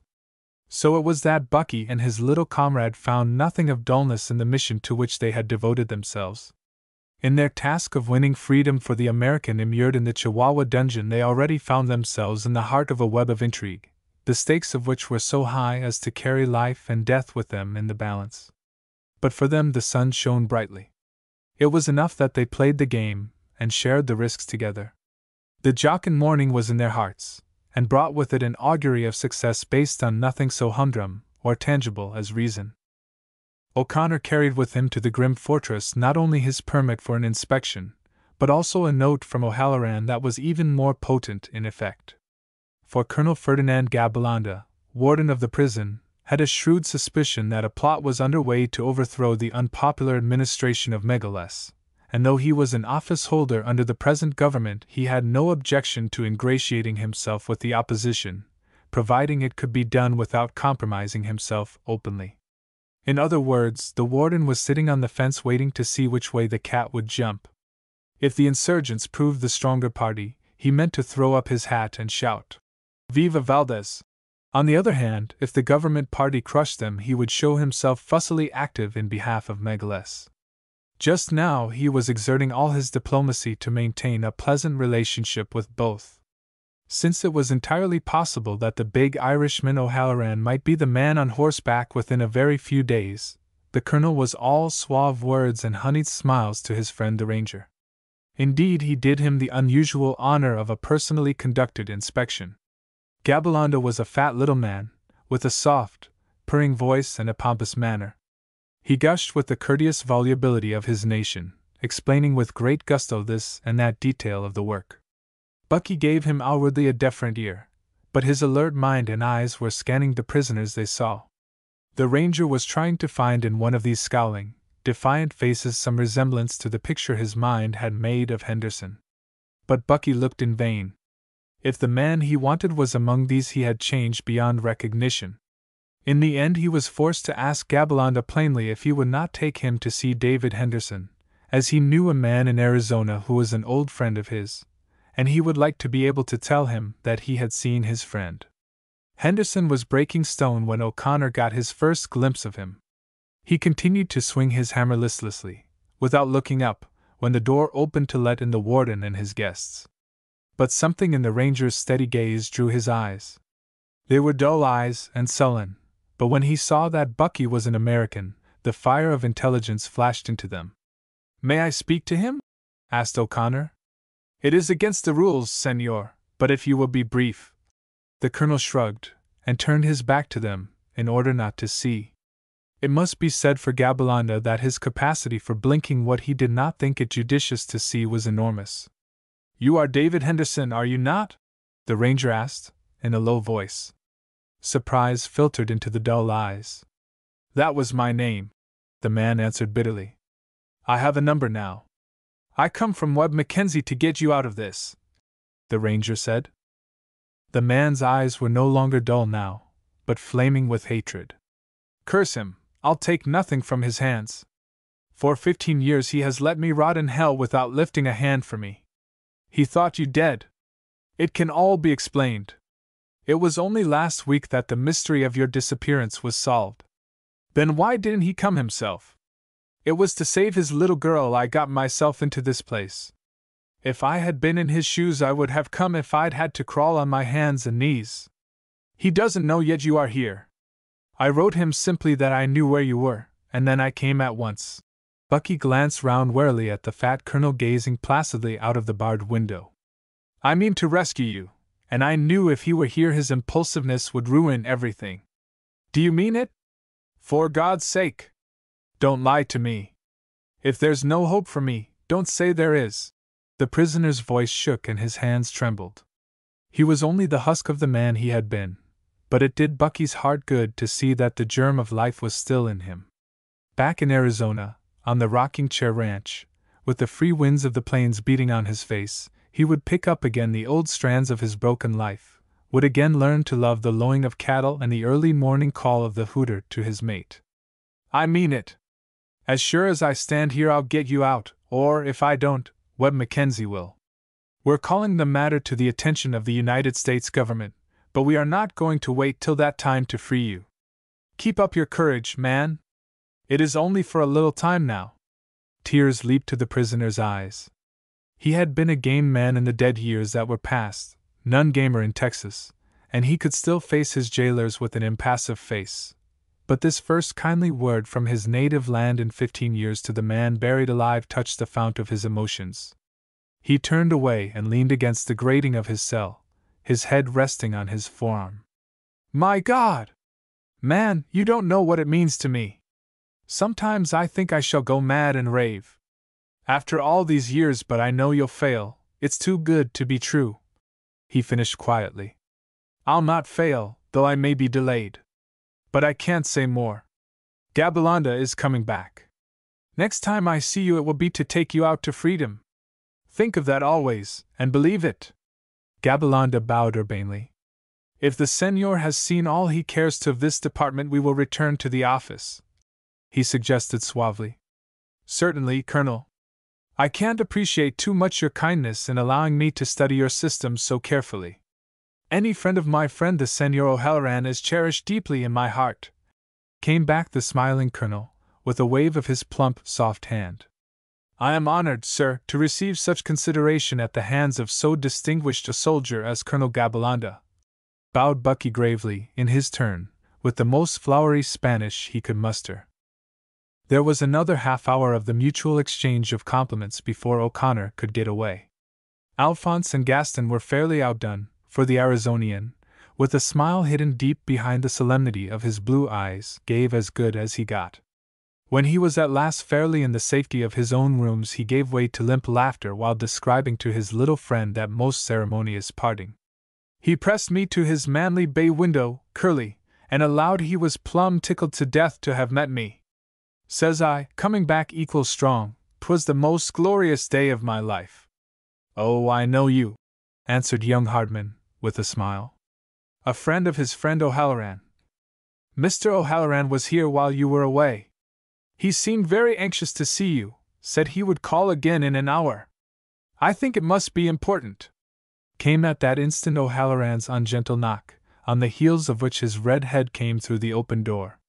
You're the very lad I'm wanting to see, Bucky, he announced, and followed this declaration by locking all the doors and beckoning him to the center of the room. Is that tough neck of yours aching again, ready? Inquired his friend whimsically. It is that, me by. There's the very divil to pay, he whispered. Cough it out, Mike. That tyrant Megaless is on to our game. Somebody's leaked, or else he has a spy in our councils, as we have in his, the old scoundrel. I see. Your spy has told you that his spy has reported to him that the guns are to be brought in tonight. He has sent out a guard to bring them in safely to him. If he gets them, our game is up, me son, and you can bet your last nickel on that. If he gets them, is there a chance for us? Glory be! There is. You see, he doesn't know that we know what he has done. For that reason he sent out only a guard of 40 men. If he sent more we would suspect what he was doing, ye see. That is the way the old fox reasoned. But 40, they were able to slip out of the city on last night's train in civilians' clothes and their arms in a couple of coffins. Why didn't he send a couple of 100 men openly, and at the same time arrest you all? That doesn't suit his book at all. For one thing, he probably doesn't know all of us, and he doesn't want to bag half of us and throw the rest into immediate rebellion. It's his play not to force the issue until after the election, Bucky. He controls all the election machinery and will have himself declared re-elected, the old scamp, notwithstanding that he's the most unpopular man in the state. To precipitate trouble now would be just foolishness, he argues. So he'll just capture our arms, and after the election give me and my friends quiet hell. Nothing public, you know, just unfortunate assassinations that he will regret exceedingly, me by. But I have never yet been assassinated, and on principle, I object to being trotted so. It's very destructive to a man's future usefulness. And so, laughed the ranger.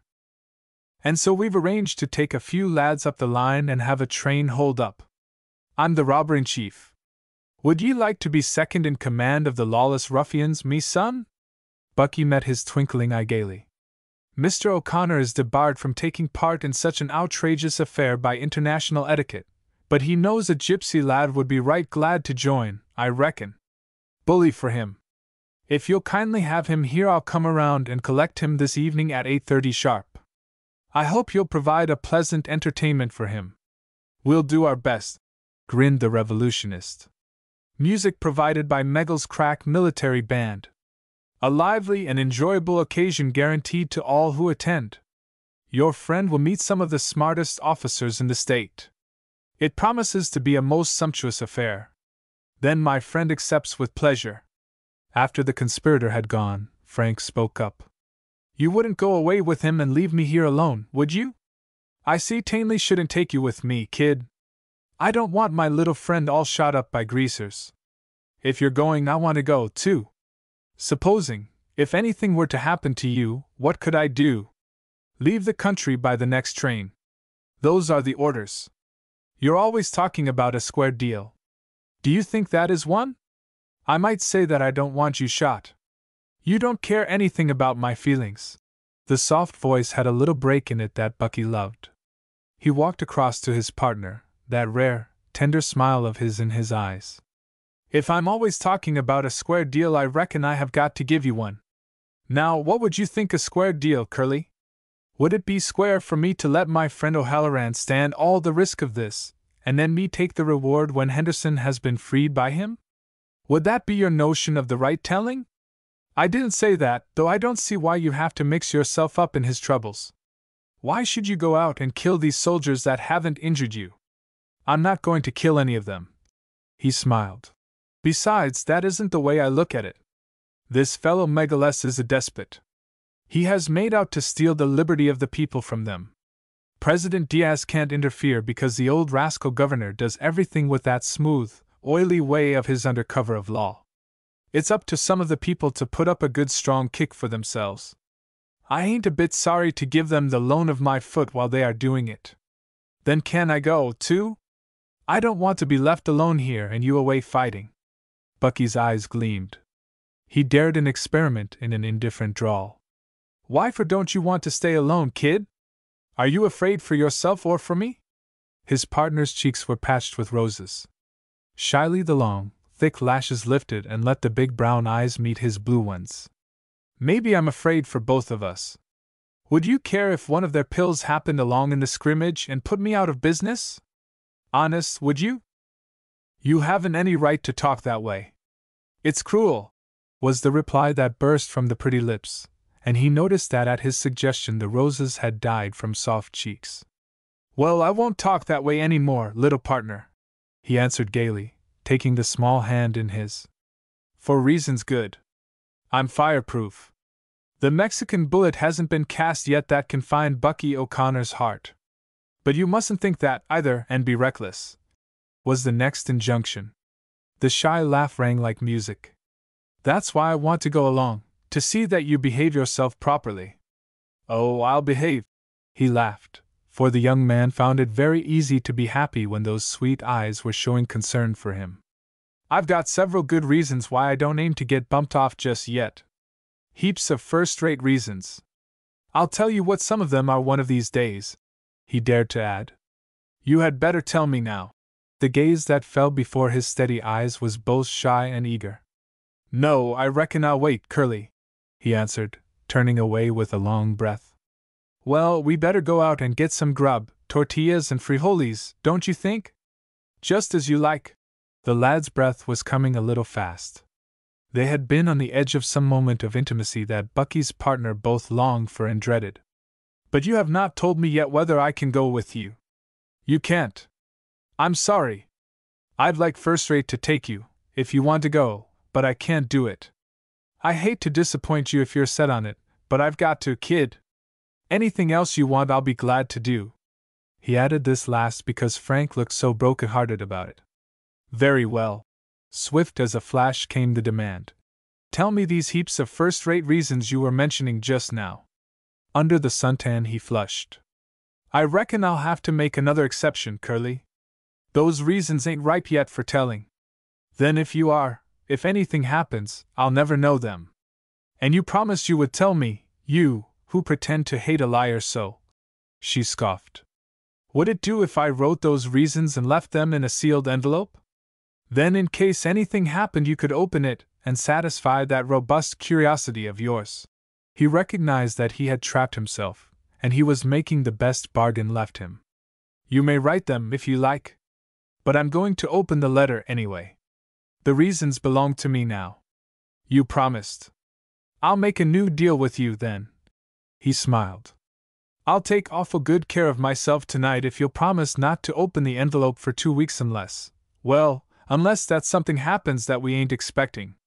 Call it a week, and it's a bargain. Better say when we're back across the line again. That may be inside of 3 days if everything goes well," he threw in as a bait. "Done. I'm to open the letter when we cross the line into Texas."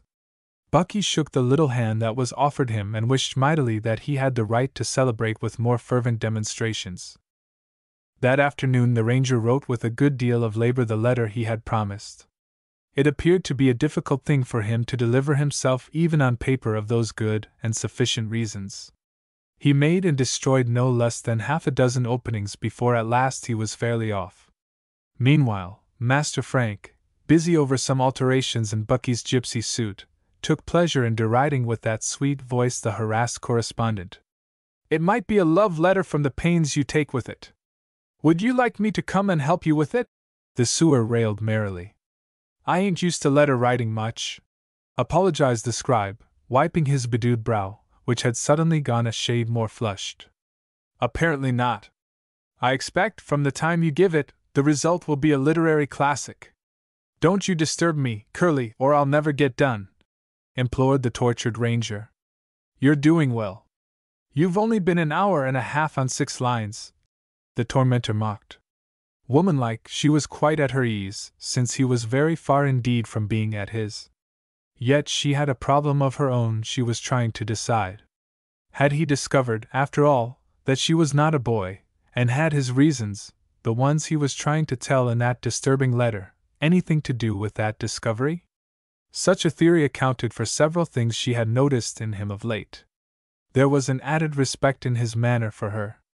He never now invaded the room recognized as hers without a specific invitation, nor did he seem any longer to chafe at the little personal marks of fastidiousness that had at first appeared to annoy him.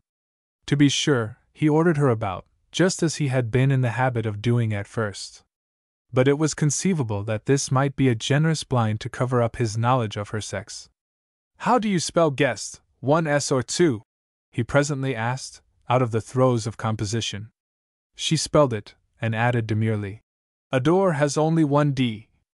Bucky laid down his pen and pretended to glare at him. "You young rascal, what do you mean by bothering me like that? Act like that, you young imp, and you'll never grow up to be a gentleman."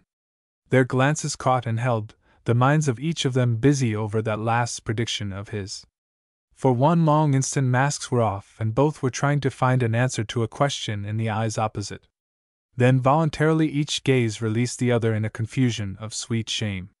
For the beating of a lash, soul had looked into naked soul, all disguise stripped from them. She knew that he knew. Yet in that instant when his secret was surprised from him, another secret, sweeter than the morning song of birds, sang its way into both their hearts. Chapter 10. The Hold-Up of the M.C.P. Flyer. Agua Negra is 12 miles from Chihuahua as the crow flies, but if one goes by rail one twists round 30 sinuous miles of rough mountainous country in the descent from the pass to the capital of the state. The 10 men who slipped singly or by twos out of the city in the darkness that evening and met at the rendezvous of the Santa Dolorosa Mission did not travel by rail to the pass, but followed a horseback trail which was not more than half the distance. At the mission O'Halloran and his friend found gathered 6 Mexicans, 1 or 2 of them tough old campaigners, the rest young fellows eager for the excitement of their first active service. "Is Juan Valdez here yet?" asked O'Halloran, peering around in the gloom. "Not yet, nor Manuel Garcia," answered a young fellow. Bucky was introduced to those present under the name of Alessandro Perdoza, and presently also to the 2 missing members of the party who arrived together a few moments later.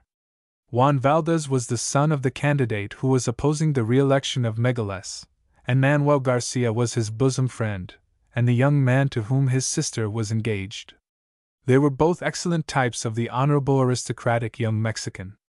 They were lightly built, swarthier men, possessed of that perfect grace and courtesy which can be found at its best in the Spanish races. Gay, handsome young cavaliers as they were, filled with the pride of family, Bucky thought them almost ideal companions for such a harebrained adventure as this. The ranger was a social democrat to the marrow. He had breathed in with the southwest breezes the conviction that every man must stand on his own bottom, regardless of adventitious circumstance, but he was not fool enough to think all men equal. It had been his experience that some men, by grace of the strength in them, were born to be masters and others by their weakness to be servants. He knew that the best any civilization can offer a man is a chance. Given that, it is up to every man to find his own niche. But though he had no sense of deference to what is known as good blood, Bucky had too much horse sense to resent the careless, half-indifferent greeting which these two young sprouts of aristocracy bestowed on the rest of the party. He understood that it was the natural product of their education and of that of the others. "Are we all here?" asked Garcia. "All here," returned O'Halloran briskly. "Rodrigo will guide the party. I ride next with Señor Garcia. Perdoza and Señor Valdez will bring up the rear. Forward, gentlemen, and may the Holy Virgin bring a happy termination to our adventure." He spoke in Mexican, as they all did, though for the next 2 hours conversation was largely suspended, owing to the difficulty of the precipitous trail they were following. Coming to a bit of the road where they were able to ride two abreast, O'Connor made comment on the smallness of their number. "O'Halloran must have a good deal of confidence in his men. 40 to 10 is rather heavy odds, is it not, Señor? There are 6 more to join us at the pass.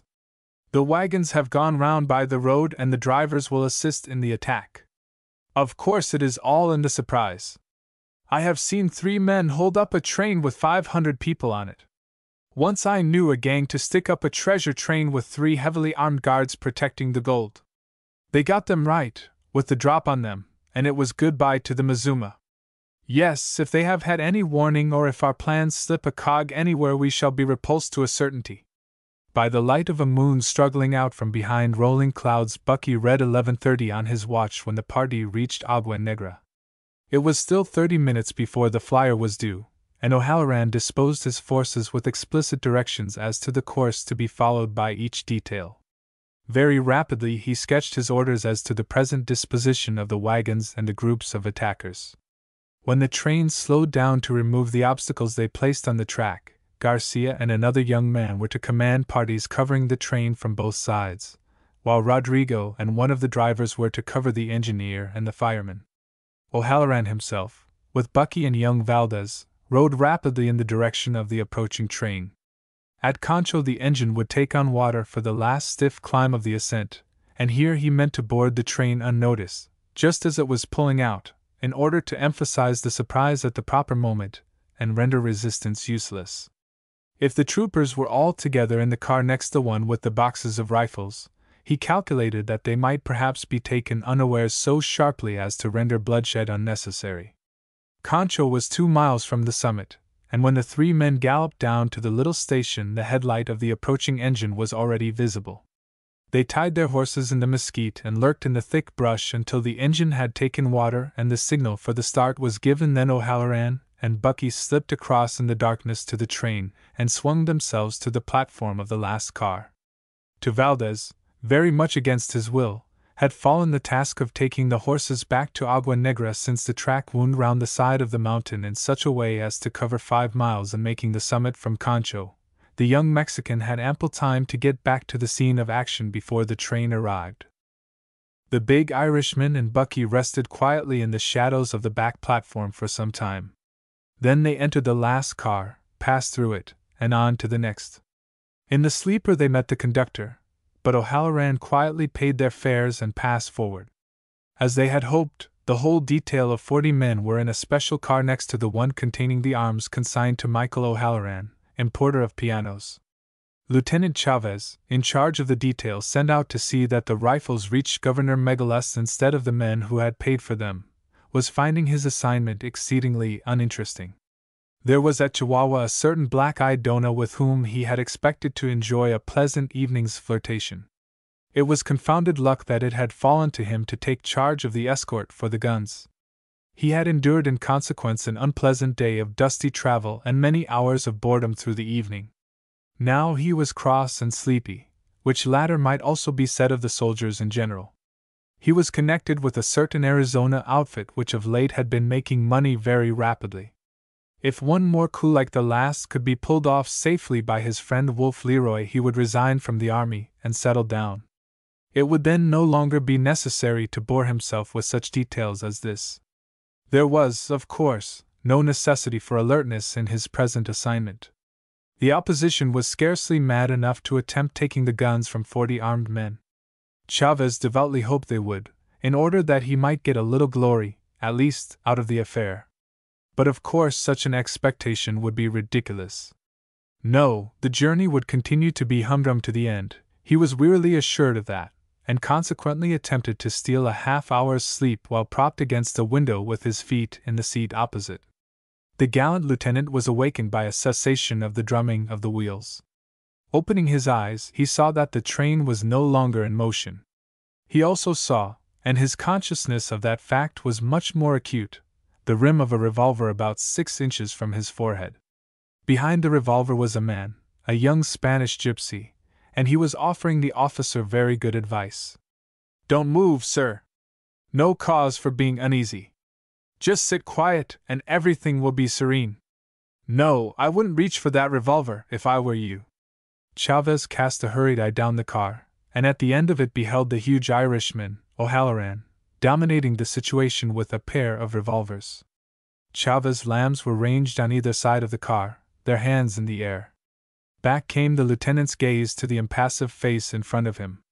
Taken by and large, it did not seem an auspicious moment for garnering glory. He decided to take the advice bestowed on him. "Better put your hands up and vote with your men. Then you won't be tempted to play with your gun and commit suicide." "That's right, sir. I'll relieve you of it if you don't object." Since the lieutenant had no objections to offer, the smiling gypsy possessed himself of the revolver. At the same instant 2 more men appeared at the end of the car. One of them was Juan Valdez and another one of the mule skinners. Simultaneously with their entrance rang out a most disconcerting fusillade of small arms in the darkness without. Meggle's military band, as O'Halloran had facetiously dubbed them to the Ranger, arrived at the impression that there were about 1,000 insurgents encompassing the train. Chavez choked with rage, but the rest of the command yielded to the situation very tranquilly, with no desire to offer themselves as targets to this crackling explosion of Colts. Muy bien. After all, Valdez was a better man to serve than the Fox Megaless. Swiftly Valdez and the wagon driver passed down the car and gathered the weapons from the seats of the troopers. Raising a window, they passed them out to their friends outside. Meanwhile, the sound of an axe could be heard battering at the door of the next car, and presently the crash of splintering would announce that an entrance had been forced. "Breaking furniture, I reckon," drawled Bucky, in English, for the moment forgetful of the part he was playing. "I hope they'll be all right careful of them pianos and not mishandle them so they'll get out of tune." "So, senor, you are American," said Chavez, in English, with a sinister smile. O'Connor shrugged, answering in Spanish, "I am Romany. Who shall say, whether American, or Spanish, or Bohemian? All nations call to me, but none claim me, senor." The lieutenant continued to smile his meaning grin. "Yet you are American," he persisted. "Oh, as you please. I am what you will, lieutenant. You speak the English like a native. You are complimentary." Chavez lifted his eyebrows. "For believing that you are in costume, that you are wearing a disguise, Mr. American?" Bucky laughed outright, and offered a gay retort. "Believe me, Lieutenant, I am no more disguised as a gypsy than you are as a soldier." The Mexican officer flushed with anger at the suggestion of contempt in the careless voice. His generalship was discredited. He had been outwitted and made to yield without a blow. But to have it flung in his teeth with such a debonair insolence threw him into a fury. "If you and I ever meet on equal terms, senor, God pity you," he ground out between his set jaws. Bucky bowed, answering the furious anger in the man's face as much as his words. I shall try to be careful not to offer myself a sheath for a knife some dark night, he scoffed. A whistle blew, and then again. The revolver of Bucky rang out almost on the same instant as those of O'Halloran. Under cover of the smoke they slipped out of the car just as Rodrigo leaped down from the cab of the engine. Slowly the train began to back down the incline in the same direction from which it had come. The orders given the engineer were to move back at a snail's pace until he reached Concho again. There he was to remain for 2 hours. That Chavez would submit to this O'Halloran did not for a moment suspect. But the track would be kept obstructed till 6 o'clock in the morning, and a sufficient guard would wait in the underbrush to see that the right-of-way was not cleared. In the meantime the wagons would be pushing toward Chihuahua as fast as they could be hurried, and the rest of the riders would guard them till they separated on the outskirts of the town and slipped quietly in. In order to forestall any telegraphic communication between Lieutenant Chavez and his superiors in the city, the wires had been cut. On the face of it, the guns seemed to be safe. Only one thing had O'Halloran forgotten. 8 miles across the hills from Concho ran the line of the Chihuahua Northern. Chapter 11. Stone walls do not a prison make. The 2 young Spanish aristocrats rode in advance of the convoy on the return trip, while O'Halloran and Bucky brought up the rear. The roads were too rough to permit of rapid travel, but the teams were pushed as fast as it could safely be done in the dark. It was necessary to get into the city before daybreak, and also before word reached Megaless of the coup his enemies had made. O'Halloran calculated that this could be done, but he did not want to run his margin of time too fine. When the governor finds we have recaptured the arms, will he not have all your leaders arrested today and thrown into the prison? Asked the ranger. He will, if he can lay hands on them. But he had better catch his hare before he cooks it. I'm thinking that none of us will be at home today when his men come with a polite invitation to go along with them. Then he'll spend all day strengthening his position. With this warning he will be a fool if he can't make himself secure before night, when the army is on his side. Oh, the army is on his side, is it? Now, what would you say if most of the officers were ready to come over to us as soon as we declare ourselves? And ye speak of strengthening his position. The beauty of his position, me lad, from our point of view, is that he doesn't know his weak places. He'll be the most undeceived man in the state when the test comes, unless something goes wrong. When do you propose to attack the prison? Tonight. Tomorrow is election day, and we want all the buys we can on hand to help us out. Do you expect to throw the prison doors wide open, let every scoundrel in Chihuahua loose on the public? We couldn't do that since half of them are loose already, retorted O'Halloran dryly. And as for the rest, we expect to make a selection, me son, to weed out a few choice ruffians and keep them behind the bars. But if ye know anything about the prisons of this country, you're informed, sir, that half the poor fellows behind bars don't belong there so much as the folk that put them there.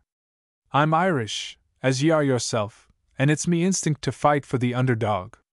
Why shouldn't the lads rotting behind those walls have another chance at the game? By the mother of Moses! They shall, if Mike O'Halloran has anything to say about it. You see, tamely conduct your lawful elections in a beautifully lawless way, grinned the ranger. And why not? Isn't the law made for man? For which man, Megaless? In order to give the greatest liberty to each individual man. But here comes young Valdez riding back as if he were in a bit of a hurry. The filibuster rode forward and talked with the young man for a few minutes in a low voice. When he rejoined Bucky, he nodded his head toward the young man, who was again headed for the front of the column. There's the best lad in the state of Chihuahua. He's a Mexican, all right, but he has as much sense as a white man. He doesn't mix issues. Now, the lad's in love with Carmencita Megaless, the prettiest black-eyed lass in Mexico, and, by the same token, so is our friend Chavez, who just gave us the guns a little while ago. But Valdez is a man from the heel of him to the head. Miss Carmencita has her nose in the air because Juan doesn't snuggle up to old Megaless and flatter him the same way young Chavez does. So the lad is persona non grata at court with the lady, and that tin soldier who gave up the guns without a blow gets the lady's smiles. But it's my opinion that, for all her haughty ways, Miss would rather have our honest fighting lad than a roomful of the imitation toy kind. A couple of miles from the outskirts of the city the wagons separated, and each was driven to the assigned place for the hiding of the rifles till night. At the edge of the town, Bucky made arrangements to join his friend again at the monument in the center of the plaza within 15 minutes. He was to bring his little partner with him, and O'Halloran was to take them to a place where they might lie in hiding till the time set for the rising. I would go with ye, but I want to take charge of the unloading. Don't lose any time, lad, for as soon as Megaless learns of what has happened, his fellows will scour the town for every mother's son of us. Of course you have been under surveillance, and it's likely he'll try to bag you with the rest of us. It was a great piece of foolishness me forgetting about the line of the Chihuahua Northern and its telegraph. But there's a chance Chavez has forgot, too. Anyway, get back as soon as you can. After we're hidden, it will be like looking for a needle in a haystack to put his fat finger on us. Bucky went singing up the stairway of the hotel to his room. He was keen to get back to his little friend after the hazards of the night, eager to see the brown eyes light up with joy at sight of him and to hear the soft voice with the trailing inflection drawl out its shy questions. So he took the stairs 3 at a time, with a song on his lips and in his heart. O'Connor, somewhat out of breath, was humming the last line when he passed through the gypsy apartments and opened his own door, to meet one of the surprises of his life. Yet he finished the verse, though he was looking down the barrels of 2 revolvers in the hands of a pair of troopers, and though Lieutenant Chavez, very much at his ease, sat on the table dangling his feet. Bucky's sardonic laughter rang out gaily. I see Tainley didn't expect to meet you here, Lieutenant. May I ask if you have wings? Not exactly, Senor. But it is quite possible you may have before 24 hours, came the swift retort. Interesting if true, remarked the ranger carelessly, tossing his gloves on the bed. And may I ask to what I am indebted for the pleasure of a visit from you? I am returning your call, sir, and at the very earliest opportunity. I assure you that I have been in the city less than 10 minutes, Senor, whatever you choose to call yourself. My promptness I leave you to admire. Oh, you're prompt enough, Lieutenant. I noticed that when you handed over your gun to me so lamb-like. He laughed it out flippantly, buoyantly, though it was on his mind to wonder whether the choleric little officer might not kill him out of hand for it. But Chavez merely folded his arms and looked sternly at the American with a manner very theatrical. Miguel, disarm the prisoner, he ordered. So I'm a prisoner, mused Bucky aloud. And why for, Lieutenant? Stirring up insurrection against the government. The prisoner will not talk, decreed his captor, a frowning gaze attempting to quell him. But here the popinjay officer reckoned without his host, for that gentleman had the most indomitable eyes in Arizona. It was not necessary for him to stiffen his will to meet the other's attack. His manner was still lazy, his gaze almost insolent in its indolence, but somewhere in the blue eyes was that which told Chavez he was his master. The Mexican might impotently rebel, and did. He might feed his vanity with the swiftness of his revenge, but in his heart he knew that the moment was not his, after all, or that it was his at least with no pleasure unalloyed. The prisoner will not talk, repeated Bucky, with drawling mockery. Sure he will, General. There's several things he's awful curious to know. One of them is how you happened to be Johnny on the spot so opportune. The lieutenant's dignity melted before his vanity. Having so excellent a chance to sun the latter, he delivered himself of an oration. After all, silent contempt did not appear to be the best weapon to employ with this impudent fellow. Senor, no Chavez ever forgets an insult. Last night you, a common American, insulted me grossly, me, Lieutenant Ferdinand Chavez, me, of the bluest Castilian blood. He struck himself dramatically on the breast. I submit, Senor, but I vow revenge. I promise myself to spit on you, to spit on your stars and stripes, the flag of a nation of dirty traitors. Ha! I do so now in spirit. The hour I have longed for is come. Bucky took one step forward. His eyes had grown opaque and flinty. Take care, you cur! Swiftly Chavez hurried on without pressing the point. He had a prophetic vision of his neck in the vice grip of those brown, sinewy hands, and though his men would afterward kill the man, small good would he get from that if the life were already squeezed out of him. And so what do? I think, and having thought I act with the swiftness of a Chavez. How? I ride across country. I seize a hand car. My men pump me to town on the roadbed of the Northern. I telephone to the hotels and find where Americans are staying. Then I come here like the wind, arrest your friend, and send him to prison, arrest you also and send you to the gallows. That's real kind of you, General, replied Bucky, in irony sportive. But you really are putting yourself out too much for me. I reckon I'll not trouble you to go so far. By the way, did I understand you to say you had arrested a friend of mine? Indifferently he flung out the question, if his voice were index of his feeling, but his heart was pumping faster than it normally ought. He is in prison, where you will shortly join him. Soldiers, to the commandant with your captive. If Bucky had had any idea of attempting escape, he now abandoned it at once. The place of all places where he most ardently desired to be at that moment was in the prison with his little comrade. His desire marched with that of Chavez so far, and the latter could not hurry him there too fast to suit him. One feature of the situation made him chuckle, and that was this: the fiery lieutenant, intent first of all on his revenge, had given first thought to the capture of the man who had made mincemeat of his vanity, and rendered him a possible subject of ridicule to his fellow officers.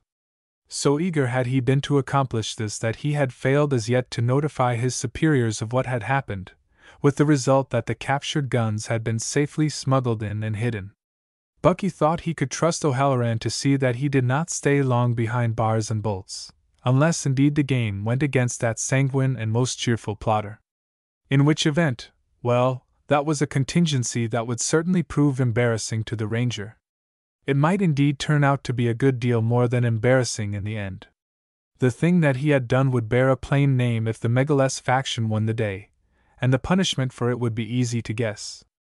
But it was not of himself that O'Connor was thinking. He had been in tight places before and squeezed safely out. But his little friend, the one he loved better than his life, must somehow be extricated, no matter how the cards fell. The Ranger was taken at once before General Carlo, the ranking army officer at Chihuahua, and, after a sharp preliminary examination, was committed to prison. The impression that O'Connor got of Carlo was not a reassuring one. The man was a military despot, apparently, and a stickler for discipline. He had a hanging face, and in the Yaqui War, had won the nickname of the Butcher, for his merciless treatment of captured natives. If Bucky were to get the same short shrift as they did, and he began to suspect as much when his trial was set for the same day before a military tribunal, it was time for him to be setting what few worldly affairs he had in order. Technically, Megaless had a legal right to have him put to death, and the impression lingered with Bucky that the sly old governor would be likely to do that very thing and later be full of profuse regrets to the United States government that inadvertently a citizen of the great republic had been punished by mistake. Bucky was registered and receipted for at the prison office, after which he was conducted to his cell. The corridors dripped as he followed underground the guide who led the way with a flickering lantern. It was a gruesome place to contemplate as a permanent abode. But the young American knew that his stay here would be short, whether the termination of it were liberty or the gallows. Reaching the end of a narrow, crooked corridor that sloped downward, the turnkey unlocked a ponderous iron door with a huge key, and one of the guards following at Bucky's heels pushed him forward. He fell down 2 or 3 steps and came to a sprawling heap on the floor of the cell. From the top of the steps came a derisive laugh as the door swung to and left him in utter darkness. Stiffly the Ranger got to his knees and was about to rise when a sound stopped him. Something was panting in deep breaths at the other side of the cell. A shiver of terror went goose-quilling down O'Connor's back. Had they locked him up with some wild beast, to be torn to pieces? Or was this the ghost of some previous occupant? In such blackness of gloom it was easy to believe, or, at least, to imagine impossible conceptions that the light of day would have scattered in an instant. He was afraid to the marrow. And then out of the darkness came a small, trembling voice. "Are you a prisoner too, sir?" Bucky wanted to shout aloud his relief, and his delight. The sheer joy of his laughter told him how badly he had been frightened. That voice, were he sunk in twice as deep and dark an inferno, he would know it among 1,000. He groped his way forward toward it. "Oh, little partner, I'm plumb tickled to death you ain't a ghost," he laughed. "It is, Bucky?" The question joyfully answered itself. "Right guess. Bucky it is." He had hold of her hands by this time, was trying to peer down into the happy brown eyes he knew were scanning him. "I can't see you yet, curly-hayed, but it's sure you, I reckon. I'll have to pass my hand over your face the way a blind man does." He laughed, and greatly daring, he followed his own suggestion, and let his fingers wander across her crisp, thick hair, down her soft, warm cheeks, and over the saucy nose and laughing mouth he had often longed to kiss. Presently she drew away shyly, but the lilt of happiness in her voice told him she was not offended. "I can see you, Bucky." The last word came as usual, with that sweet, hesitating, upward inflection that made her familiarity wholly intoxicating, even while the comradeship of it left room for an interpretation either of gay mockery or something deeper. "Yes, I can see you. That's because I have been here longer and am more used to the darkness. I think I've been here about a year." He felt her shudder. "You don't know how glad I am to see you. No gladder than I am to feel you," he answered gaily. "It's worth the price of admission to find you here, girl o' mine." He had forgotten the pretense that still lay between them, so far as words went when they had last parted.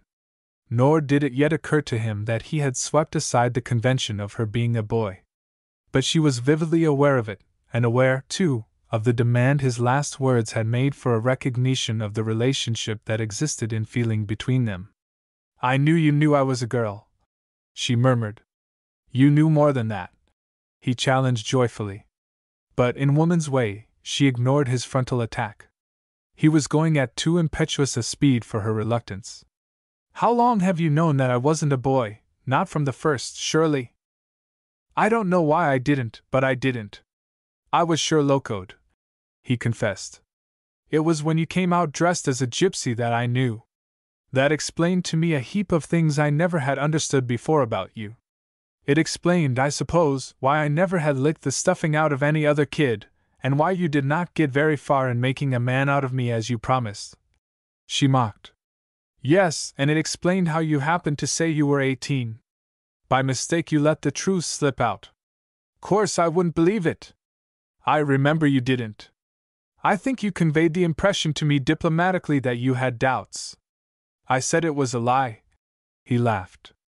"I sure do owe you a heap of apologies for being so plumb dogmatic when you knew best. You'll have to sit down on me hard once in a while, or there won't be any living with me." Blushingly she did some more ignoring. "That was the first time you threatened to give me a whipping," she recalled aloud. "My goodness! Did I ever talk so foolish?" "You did and meant it. But somehow I never did it. I wonder why I didn't. Perhaps I was so frail you were afraid you would break me. No, that wasn't it.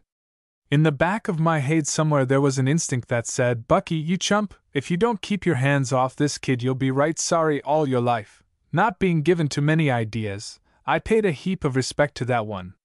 Well, it's too bad, for I probably needed that whipping, and now you'll never be able to give it to me. I shan't ever want to now." Saucily her merry eyes shot him from under the long lashes. "I'm not so sure of that. Girls can be mighty aggravating. That's the way girls are meant to be, I expect," he laughed. "But 15-year-old boys have to be herded back into line. There's a difference." She rescued her hands from him and led the way to a bench that served for a seat. "Sit down here, sir. There are one or two things that I have to explain." She sat down beside him at the farther end of the bench. "This light is so dim, I can't see you away over there," he pleaded, moving closer. "You don't need to see me. You can hear me, can't you? I reckon." She seemed to find a difficulty in beginning, even though the darkness helped her by making it impossible for him to see her embarrassment. Presently he chuckled softly. "No, ma'am, I can't even hear you. If you're talking, I'll have to come closer. If you do, I'll get up. I want you to be really earnest. I never was more earnest in my life, Curly. Please, Bucky. It isn't easy to say it, and you mustn't make it harder. Do you have to say it, partner? He asked, more seriously. Yes, I have to say it. And swiftly she blurted it out. Why do you suppose I came with you to Mexico? I don't know. He grappled with her suggestion for a moment. I suppose, you said it was because you were afraid of Hardman. Well, I wasn't. At least, I wasn't afraid that much. I knew that I would have been quite safe next time with the Mackenzies at the ranch.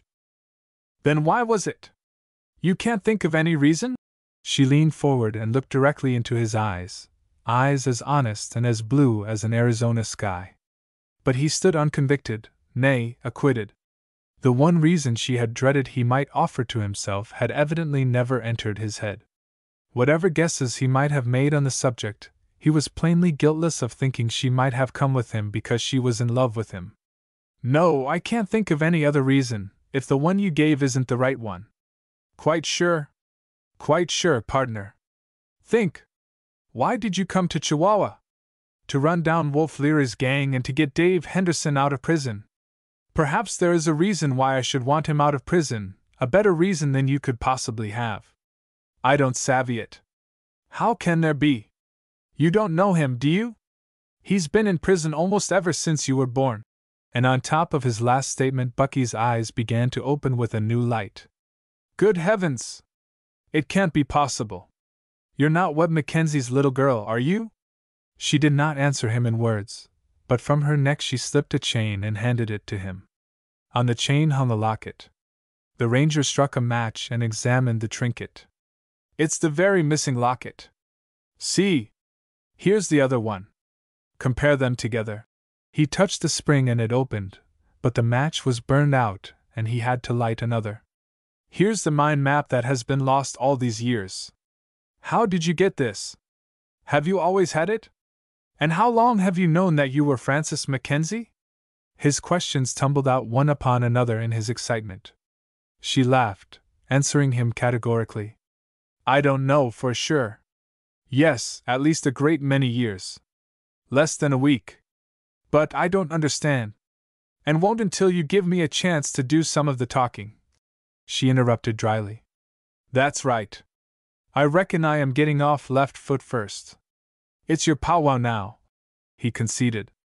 So long as I can remember exactly, I have always lived with the man Hardman and his wife. But before that I can vaguely recall something different. It has always seemed like a kind of fairyland, for I was a very little tot then.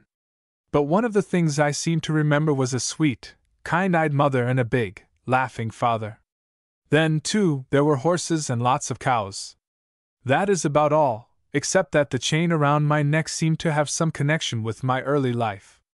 That's why I always kept it very carefully, and after one of the lockets broke, I still kept it, and the funny-looking paper inside of it. I don't understand why Hardman didn't take the paper, he interrupted. I suppose he did, and when he discovered that it held only half the secret of the mine, he probably put it back in the locket. I see you have the other part. It was lost at the place where the robbers waited to hold up the T.P. Limited. Probably you lost it first, and one of the robbers found it. Probably, she said in a queer voice. What was the first clue your father had had for many years about his little girl? He happened to be at Aravaipa the day you and I first met. I guess he took a fancy to me, for he asked me to take this case up for him and see if I couldn't locate you. I ran Hardman down and made him tell me the whole story. But he lied about some of it, for he told me you were dead. He is a born liar, the girl commented. Well, to get on with my story. Anderson, or Hardman, as he now calls himself, except when he uses his stage name of Cavallado, went into the show business and took me with him. When I was a little bit of a girl, he used to use me for all sorts of things, such as a target for his knife throwing and to sell medicine to the audience. Lots of people would buy because I was such a morsel of a creature, and I suppose he found me a drawing card. We moved all over the country for years. I hated the life. But what could I do? You poor little lamb, murmured the man. And when did you find out who you were? I heard you talking to him the night you took him back to Epitaph, and then I began to piece things together. You remember you went over the whole story with him again just before we reached the town. And you knew it was you I was talking about? I didn't know. But when you mentioned the locket and the map, I knew. Then it seemed to me that since this man Henderson had lost so many years of his life trying to save me, I must do something for him. So I asked you to take me with you. I had been a boy so long I didn't think you would know the difference, and you did not. If I hadn't dressed as a girl that time, you would not know yet. Maybe and maybe not. He smiled. Point is, I do know, and it makes a heap of difference to me. Yes, I know, she said hurriedly. I'm more trouble now. That ain't it. He was beginning, when a thought brought him up short. As the daughter of Webb Mackenzie, this girl was no longer a penniless outcast, but the heiress of 1/2 interest in the big rocking chair ranch, with its 15,000 head of cattle. As the first, he had a perfect right to love her and to ask her to marry him, but as the latter, well, that was quite a different affair. He had not a cent to bless himself with outside of his little ranch and his salary, and though he might not question his own motives under such circumstances, there would be plenty who would question them for him. He was an independent young man as one could find in a long day's ride, and his pride rose up to padlock his lips. She looked across at him in shy surprise, for all the eagerness had in an instant been sponged from his face. With a hard, impassive countenance he dropped the hand he had seized and turned away. You were saying, she suggested. I reckon I've forgot what it was.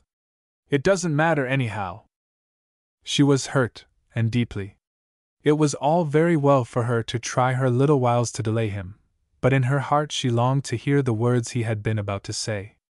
It had been very sweet to know that this brown, handsome son of Arizona loved her, very restful to know that for the first time in her life she could trustfully let her weakness lean on the strength of another.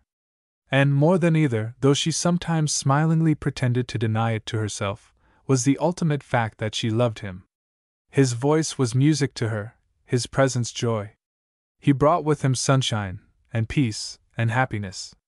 He was always so reliable, so little the victim of his moods. What could have come over him now to change him in that swift instant? Was she to blame? Had she unknowingly been at fault? Or was there something in her story that had chilled him?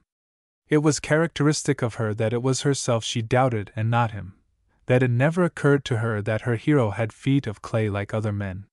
She felt her heart begin to swell, and choked back a sob. It wrung him to hear the little breath catch, but he was a man, strong-willed and resolute. Though he dug his finger-nails into his palms till the flesh was cut, he would not give way to his desire. "You're not angry at me, Bucky?" she asked softly. "No, I'm not angry at you." His voice was cold because he dared not trust himself to let his tenderness creep into it. "I haven't done anything that I ought not to. Perhaps you think it wasn't nice to come here with you. I don't think anything of the kind," his hard voice answered. "I think you're a prince if you want to know." She smiled a little wanly, trying to coax him back into friendliness. "Then if I'm a prince you must be a princess," she teased. "I meant a prince of good fellows." Oh, she could be stiff, too, if it came to that. And at this inopportune moment the key turned harshly, and the door swung open. Chapter 12. A clean white man's option. The light of a lantern coming down the steps blinded them for a moment. Behind the lantern peered the yellow face of the turnkey. "Ho there, Americano! They want you up above," the man said.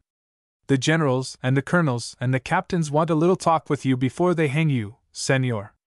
The two soldiers behind the fellow cackled merrily at his wit, and the encouraged turnkey tried again. "We shall trouble you but a little time. Only a few questions, senor, an order, and then poco tiempo, after a short walk to the gallows, paradise." What do you mean?" gasped the girl whitely. "Never mind, muchacho. This is no affair of yours. Your turn will come later." "Have no fear of that," nodded the wrinkled old parchment face. But he hasn't done anything wrong." "Ho, ho! Let him explain that to the generals and the colonels," croaked the old fellow. "And that you may explain the sooner, senor, hurry, let your feet fly." Bucky walked across to the girl he loved and took her hands in his. If I don't come back before 3 hours, read the letter that I wrote you yesterday, dear. I have left matches on that bench so that you may have a light. Be brave, partner. Don't lose your nerve, whatever you do. We'll both get out of this all right yet. He spoke in a low voice so that the guards might not hear, and it was in kind that she answered. I'm afraid, Bucky, afraid away down deep. You don't half believe yourself what you say. I can't stand it to be here alone and not know what's going on. They might be doing what that man said, and I not know anything about it till afterward. She broke down and began to sob. Oh, I know I'm a dreadful little coward, but I can't be like you, and you heard what he said. Sho! What he says is nothing. I'm an American citizen, and I reckon that will carry us through all right. Uncle Sam has awful long arms, and these greasers know it. I'm expecting to come back here again, little partner. But if I don't make it, I want you, just as soon as they turn you loose, to go straight to your father's ranch. Come! This won't do. Look alive, senor, the turnkey ordered, and to emphasize his words reached a hand forward to pluck away the sobbing lad. Bucky caught his wrist and tightened on it like a vice. Hands off, here! He commanded quietly. The man gave a howl of pain and nursed his hand gingerly after it was released. Oh, Bucky, make him let me go, too! The girl wailed, clinging to his coat. Gently he unfastened her fingers. You know I would if I could, Curly, but it isn't my say-so. And with that he was gone. Ashen-faced she watched him go, and as soon as the door had closed groped her way to the bench and sank down on it, her face covered with her hands. He was going to his death. Her lover was going to his death. Why had she let him go? Why had she not done something, thought of some way to save him? The ranger's guards led him to the military headquarters in the next street from the prison. He observed that nearly a whole company of rurales formed the escort, and this led him to conclude that the government party was very uneasy as to the situation and had taken precautions against a possible attempt at rescue. But no such attempt was made. The sunny streets were pretty well deserted, except for a few lounging peons hardly interested enough to be curious. The air of peace, of order, sat so incongruously over the plaza that Bucky's heart fell. Surely this was the last place on earth for a revolution to make any headway of consequence. His friends were hidden away in holes and cellars, while Megaless dominated the situation with his troops. To expect a reversal of the situation was surely madness. Yet even while the thought was in his mind he caught a glimpse in a doorway of a man he recognized. It was Rodrigo, one of his allies of the previous night's escapade, and it seemed to him that the man was trying to tell him something with his eyes. If so, the meaning of his message failed to carry home, for after the ranger had passed he dared not look back again. So far as the trial itself went, O'Connor hoped for nothing and was the less disappointed. One glance at his judges was enough to convince him of the futility of expectation. He was tried by a court-martial presided over by General Carlo. Beside him sat a Colonel Oñate and Lieutenant Chavez. In none of the three did he find any room for hope. Carlo was a hater of Americans and a butcher by temperament and choice, Chavez a personal enemy of the prisoner, and Oñate looked as grim an old scoundrel as Jeffreys, the hanging judge of James Stewart. Governor Megaless, though not technically a member of the court, was present, and took an active part in the prosecution. He was a stout, swarthy little man, with black, beady eyes that snapped restlessly to and fro, and from his manner to the officers in charge of the trial it was plain that he was a despot even in his own official family. The court did not trouble itself with forms of law. Chavez was both principal witness and judge, notwithstanding the protest of the prisoner. Yet what the lieutenant had to offer in the way of testimony was so tinctured with bitterness that it must have been plain to the veriest novice he was no fit judge of the case. But Bucky knew as well as the judges that his trial was a merely perfunctory formality. The verdict was decided ere it began, and indeed, so eager was Megaless to get the farce over with that several times he interrupted the proceedings to urge haste. It took them just 15 minutes from the time the young American was brought into the room to find him guilty of treason and to decide upon immediate execution as the fitting punishment. General Carlo turned to the prisoner. "Have you anything to say before I pronounce sentence of death upon you?" I have, answered Bucky, looking him straight in the eyes. I am an American, and I demand the rights of a citizen of the United States. An American? Incredulously Megaless lifted his eyebrows. You are a Spanish gypsy, my friend. The ranger was fairly caught in his own trap. He had donned the gypsy masquerade because he did not want to be taken for what he was, and he had succeeded only too well. He had played into their hands. They would, of course, claim, in the event of trouble with the United States, that they had supposed him to be what his costume proclaimed him, and they would be able to make good their pretense with a very decent appearance of candor. What an idiot of sorts he had been! We understand each other perfectly, Governor.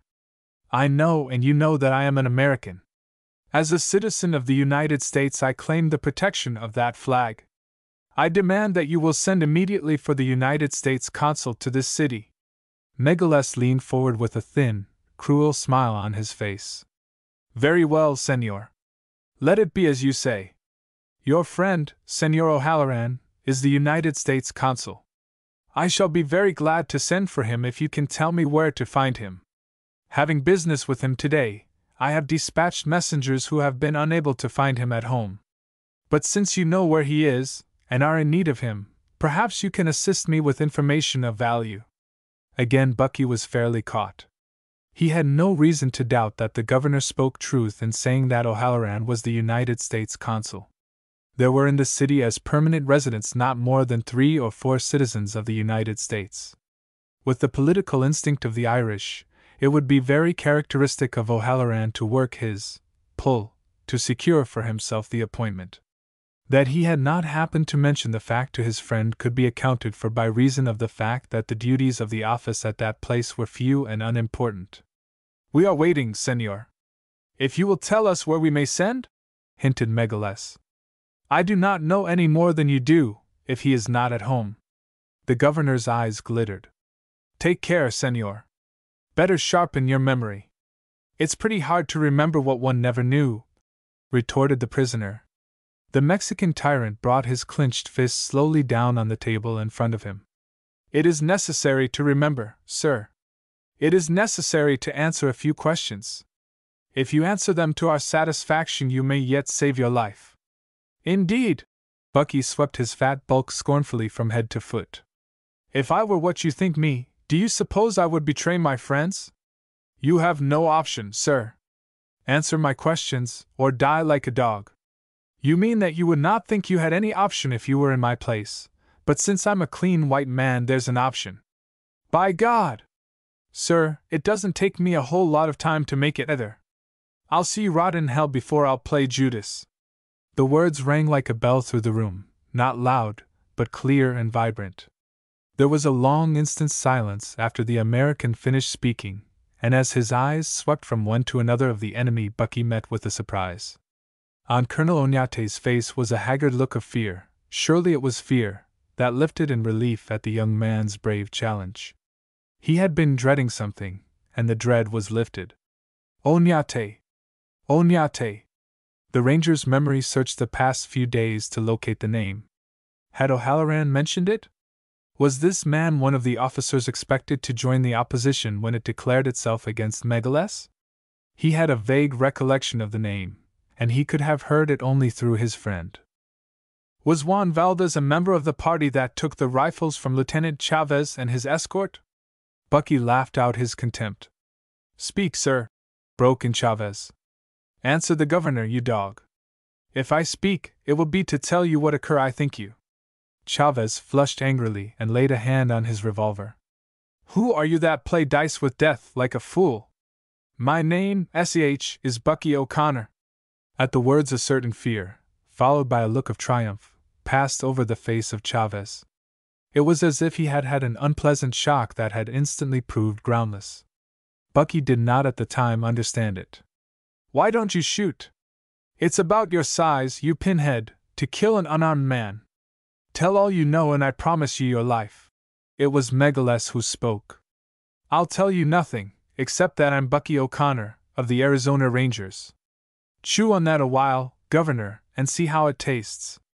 Kill me, and Uncle Sam is liable to ask mighty loud why for Not because I'm such a mighty big toad in the puddle, but because any man that stands under that flag has back of him the biggest, best, and gamest country on God's green footstool. Bucky spoke in English this time, straight as he could send it. In that case, I think sentence may now be pronounced, General.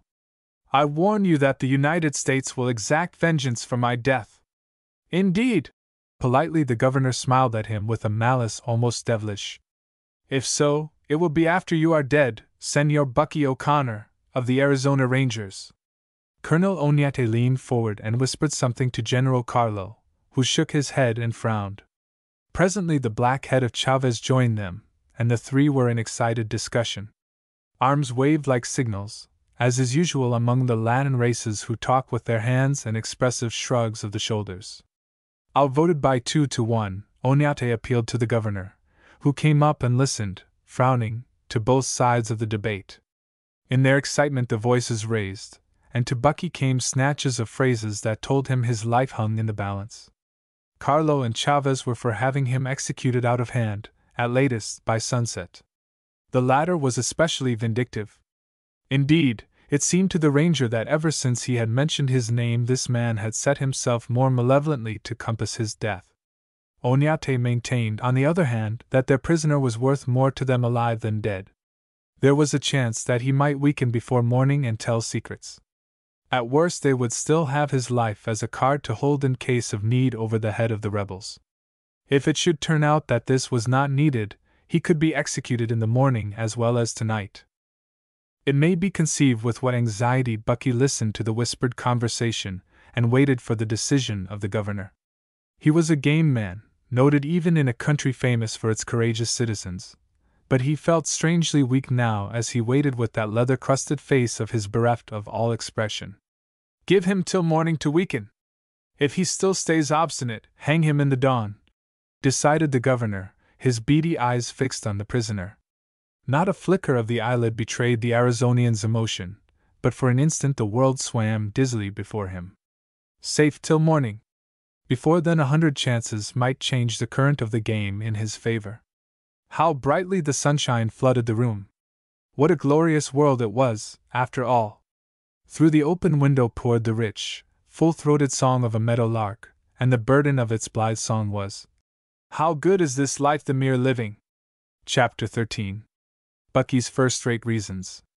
How long Frances Mackenzie gave herself up to despair she never knew, but when at last she resolutely took herself in hand it seemed hours later.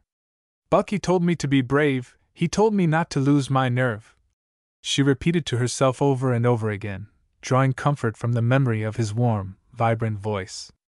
"He said he would come back, and he hates a liar. So, of course, he will come." With such argument she tried to allay her wild fears. But on top of all her reassurances would come a swift, blinding vision of gallant Bucky being led to his death that crumpled her courage as a hammer might an empty egg shell. What was the use of her pretending all was well when at that very moment they might be murdering him? Then in her agony she would pace up and down, wringing her hands, or would beat them on the stone walls till the soft flesh was bruised and bleeding. It was in the reaction, after one of these paroxysms of despair, that in her groping for an anchor to make fast her courage she thought of his letter. He said in 3 hours I was to read it if he didn't come back. It must be more than 3 hours now, she said aloud to herself, and knew a fresh dread at his prolonged absence beyond the limit he had set. In point of fact, he had been gone less than 3/4 of an hour, but in each one of them she had lived a lifetime of pain and died many deaths. By snatches she read her letter, a sentence or a fragment of a sentence at a time as the light served. Luckily he had left a case nearly full of matches, and one after another of them dropped, charred and burned out, before she had finished reading. After she had read it, her first love letter, she must needs go over it again, to learn by heart the sweet phrases in which he had wooed her. It was a commonplace note enough, far more neutral than the strong, virile writer who had lacked the cunning to transmit his feeling to ink and paper. But, after all, it was from him, and it told the divine message, however haltingly. No wonder she burned her little fingertips from the flame of the matches creeping nearer unheeded. No wonder she pressed it to her lips in the darkness, and dreamed her happy dream in those few moments when she was lost in her love before cruel realities pressed home on her again. I told you, little curly head, that I had first-rate reasons for not wanting to be killed by these Mexicans. So I have, the best reasons going. But they are not ripe to tell you, and so I write them. I guess your secret, little partner, right away when I seen you in a girl's outfit. If I hadn't been blind as a bat I would have guessed it long since, for all the time my feelings were telling me mighty loud that you were the lovingest little kid Bucky had ever come across.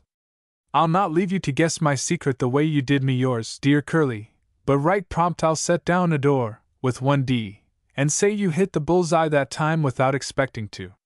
But if I was saying it I would not use any French words, sweetheart, but plain American. And the word would be love, without any D's. Now you have got the straight of it, my dear. I love you, love you, love you, from the crown of that curly hair to the soles of your little feet. What's more, you have got to love me, too, since I am your future husband, Bucky O'Connor. P.S. And now, Curly, you know my first-rate reasons for not meaning to get shot up by any of these Mexican fellows.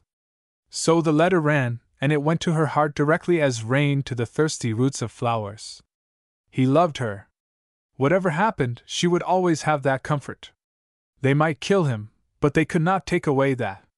The words of an old Scotch song that Mrs. Mackenzie sang came back to her. No, they could not part their hearts in this world or the next, and with this sad comfort she flung herself on the rough bed and sobbed. She would grieve still, but the wildness of her grief and despair was gone, scattered by the knowledge that however their troubles eventuated they were now one in heart. She was roused after a long time by the sound of the huge key grating in the lock. Through the open door a figure descended, and by an illuminating swing of the turnkey's lantern she saw that it was Bucky. Next moment the door had closed and they were in each other's arms. Bucky's stubborn pride, the remembrance of the riches which of a sudden had transformed his little partner into an heiress and set a high wall of separation between them, these were swept clean away on a great wave of love which took Bucky off his feet and left him breathless. I had almost given you up, she cried joyfully.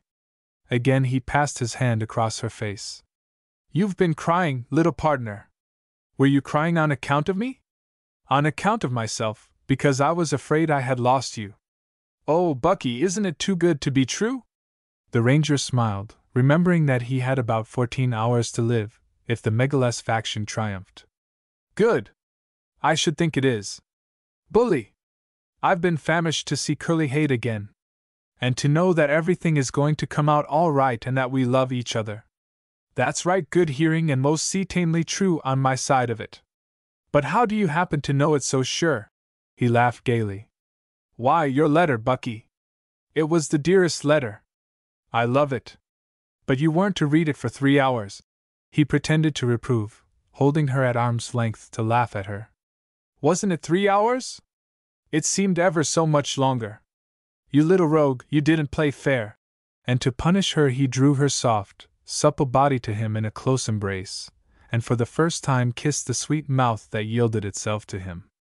Tell me all about what happened to you, she bade him playfully, after speech was again in order. Sure. He caught her hand to lead her to the bench and she winced involuntarily. I burned it, she explained, adding, with a ripple of shy laughter, when I was reading your letter. It doesn't really hurt, though. But he had to see for himself and make much over the little blister that the flame of a match revealed to him. For they were both very much in love, and, in consequence, bubbling over with the foolishness that is the greatest inherited wisdom of the ages. But though her lover had acquiesced so promptly to her demand for a full account of his adventures since leaving her, that young man had no intention of offering an unexpurged edition of them.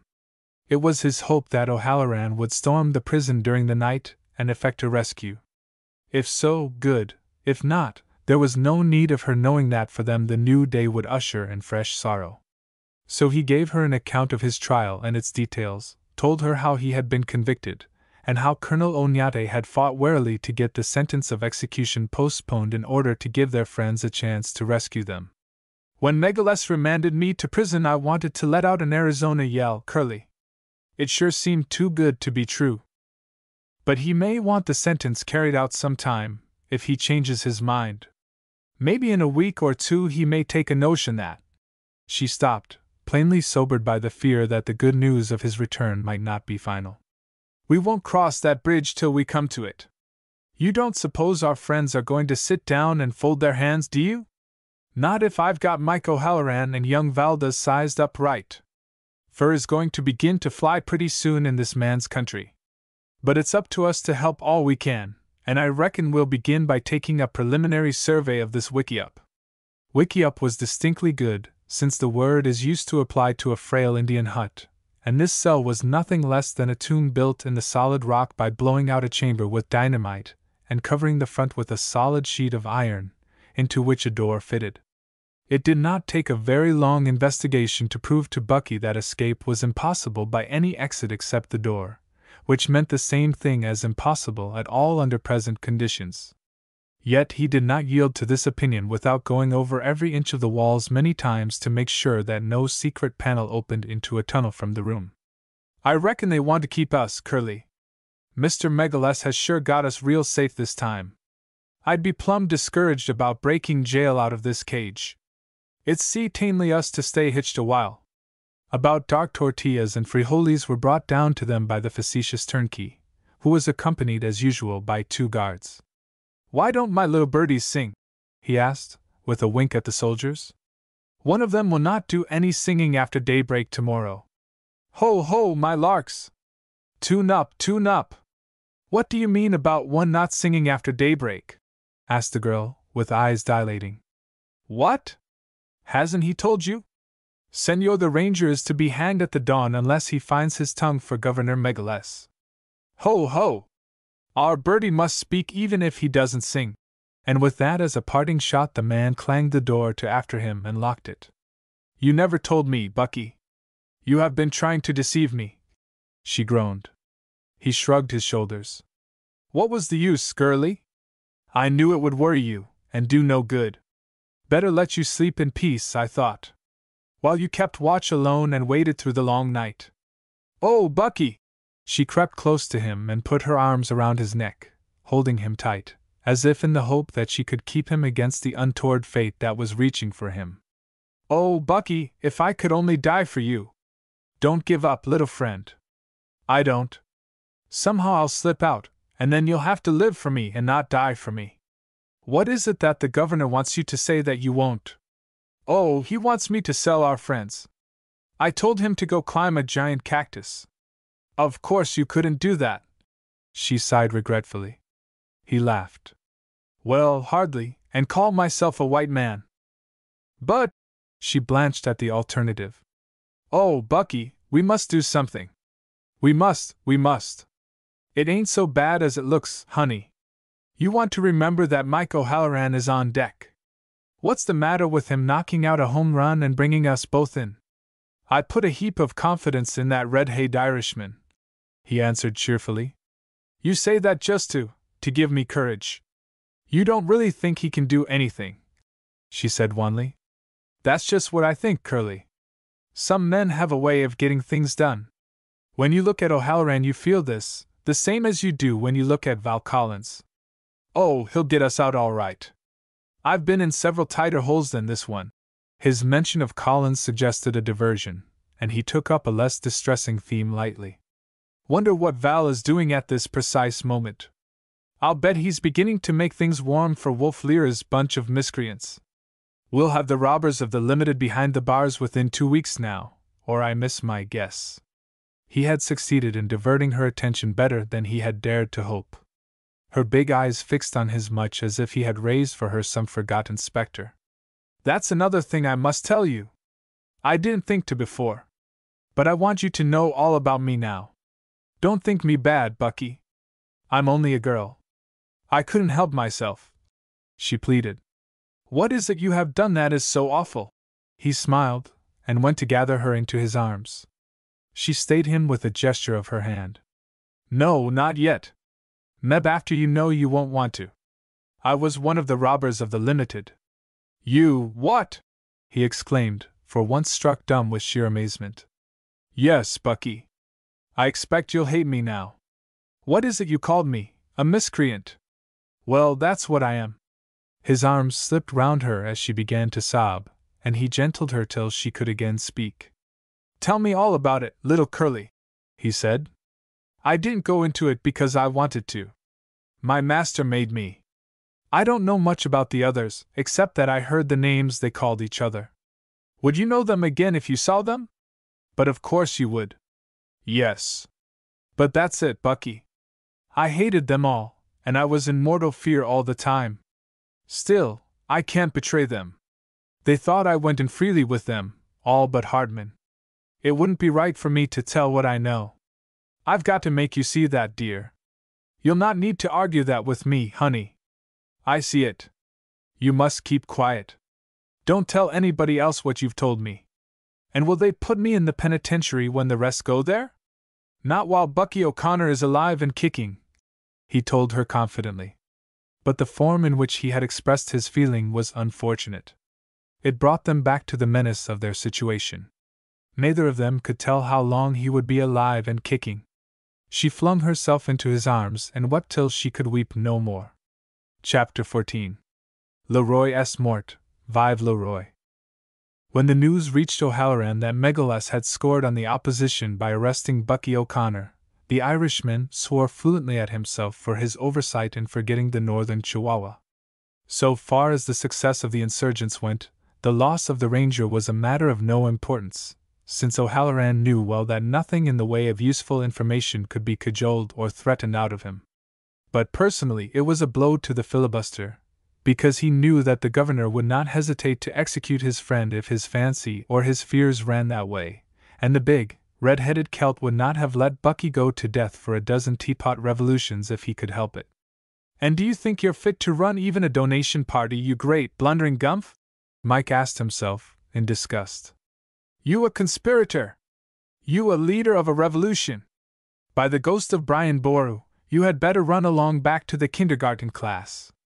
But he was not the man to let grass grow under his feet while he hesitated how to remedy his mistake. Immediately he got in touch with Valdez and a few of his party, and decided on a bold counterstroke that, if successful, would oppose a checkmate to the governor's check and would also make unnecessary the unloosing of the state prisoners on the devoted heads of the people. But mind, gentlemen, said Juan Valdez plainly, the governor must not be injured personally. I shall not consent to any violence, no matter what the issue.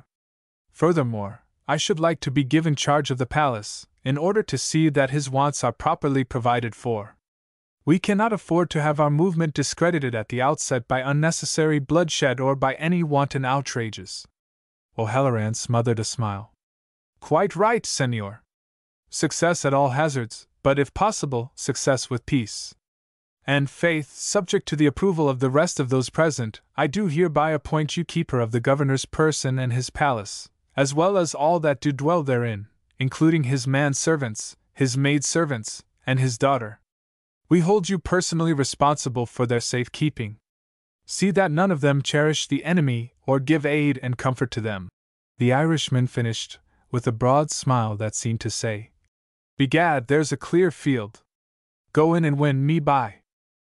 Nothing could be done in broad daylight, while the troops of the government party patrolled the streets, and were prepared to pounce on the first suspects that poked their noses out of the holes where they were hidden. Nevertheless, their spies were busy all day, reporting to the opposition leaders everything that happened of interest. In the course of the day, General Valdez, the father of Juan, was arrested on suspicion of complicity and thrown into prison, as were a score of others thought to be in touch with the Valdez faction. All day the troops of the governor were fussily busy, but none of the real leaders of the insurgents was taken. For General Valdez, though he had been selected on account of his integrity and great popularity to succeed Megaless, was unaware of the plot on foot to retire the dictator from power. It was just after nightfall that a farmer drove into Chihuahua with a wagon load of alfalfa. He was halted once or twice by guards on the streets, but, after a very cursory inspection, was allowed to pass. His route took him past the back of the governor's palace, an impressive stone affair surrounded by beautiful grounds. Here he stopped, as if to fasten a tug. Out of the hay tumbled 15 men armed with rifles and revolvers, all of them being careful to leave the wagon on the side farthest from the palace. Now, me lads, we're all heroes by our talk. It's up to us to make good. I can promise one thing, by this time tomorrow we'll all be live patriots or dead traitors. Which shall it be? O'Halloran's concluding question was a merely rhetorical one, for without waiting for an answer he started at the double toward the palace, taking advantage of the dense shrubbery that offered cover up to the last 20 yards. This last was covered with a rush so rapid that the guard was surprised into a surrender without a protest. Double guard was on duty on account of the strained situation, but the officer in charge, having been won over to the Valdez side, had taken care to pick them with much pains. As a consequence, the insurgents met friends in place of enemies, and within 3 minutes controlled fully the palace. Every entrance was at once closed and guarded, so that no news of the reversal could reach the military barracks. So silently had the palace been taken that, except the guards and 1 or 2 servants held as prisoners, not even those living within it were aware of anything unusual. Senor Valdez, you are appointed to notify the senorita that she need not be alarmed at what has occurred. Senor Garcia will act as captain of the day, and allow nobody to leave the building under any pretext whatever. I shall personally put the tyrant under arrest. Rodrigo and Jose will accompany me. O'Halloran left his subordinates at the door when he entered the apartments of the governor. The outer room was empty, and the Irishman passed through it to the inner one, where Megaless was accustomed to take his after-dinner siesta. Tonight, however, that gentleman was in no mood for peaceful reflection followed by slumber. He was on the edge of a volcano, and he knew it. The question was whether he could hold the lid on without an eruption. General Valdez he dared not openly kill, on account of his fame and his popularity, but that pestilent Irishman O'Halloran could be assassinated, and so could several of his allies, if they only gave him time. That was the rub. The general dissatisfaction at his rule had been no secret, of course, but the activity of the faction opposing him, the boldness and daring with which it had risked all to overthrow him, had come as so complete a surprise that he had been unprepared to meet it. Everywhere tonight his guards covered the city, ready to crush rebellion as soon as it showed its head. Carlo was in personal charge of the troops, and would remain so until after the election tomorrow, at which he would be declared formally re-elected. If he could keep his hands on the reins for 24 hours more, the worst would be past. He would give a good deal to know what that mad Irishman, O'Halloran, was doing just now. If he could once get hold of him, the opposition would collapse like a house of cards. At that precise moment in walked the mad Irishman. Pat to the Mexican's thought of him. Buenas noches, Excellency. I understand you have been looking for me. I am, Senor, yours to command. The big Irishman brought his heels together, and gave a mocking military salute. The governor's first thought was that he was a victim of treachery, his second that he was a dead man, his third that he would die as a Spanish gentleman ought. He was pale to the eyes, but he lost no whit of his dignity. You have, I suppose, taken the palace, he said quietly. As a loan, Excellency, merely as a loan. After tomorrow it will be returned you in the event you still need it, replied O'Halloran blandly. You expect to murder me, of course? The big Celt looked shocked. Not at all. The bulletins may perhaps have to report you accidentally killed or a victim of suicide. Personally, I hope not. I understand, but before this lamentable accident happens, I'd beg leave to assure myself that the palace really is in your hands, Senor. A mere formality, of course. The governor smiled his thin-lipped smile and touched a bell beside him. Twice Megaless pressed the electric bell, but no orderly appeared in answer to it. He bowed to the inevitable. I grant you victor, Senor O'Halloran. Would it render your victory less embarrassing if I were to give you material immediately for that bulletin on suicide? He asked the question quite without emotion, as courteously as if he were proposing a stroll through the gardens. O'Halloran had never liked the man. The Irish in him had always boiled at his tyranny. But he had never disliked him so little as at this moment. The fellow had pluck, and that was one certain passport to the revolutionist's favor. On the contrary, it would distress me exceedingly. Let us reserve that bulletin as a regrettable possibility in the event that less drastic measures fail. Which means I infer that you have need of me before I pass by the Socratic method, he suggested, still with that pale smile set in granite. I shall depend on you to let me know at what precise hour you would like to order an epitaph written for me. Say the word at your convenience, and within 5 minutes your bulletin concerning the late governor will have the merit of truth. Begad, Excellency, I like your spirit. If it's my say-so, you will live to be 100. Come, the cards are against you. Some other day they may fall more pat for you. But the jig's up now. I am very much of your opinion, sir, agreed Megaless. Then why not make terms? Such as, your life and your friends' lives against a graceful capitulation. Our lives as prisoners or as free men? The utmost freedom compatible with the circumstances. Your friends may either leave or remain and accept the new order of things. I'm afraid it will be necessary for you and General Carlo to leave the state for your own safety. You have both many enemies. With our personal possessions? Of course. Such property as you cannot well take may be left in the hands of an agent and disposed of later. Megaless eyed him narrowly. Is it your opinion, on honor, that the general and I would reach the boundaries of the state without being assassinated? I pledge you my honor and that of Juan Valdez that you will be safely escorted out of the country if you will consent to a disguise. It is only fair to him to say that he stands strong for your life.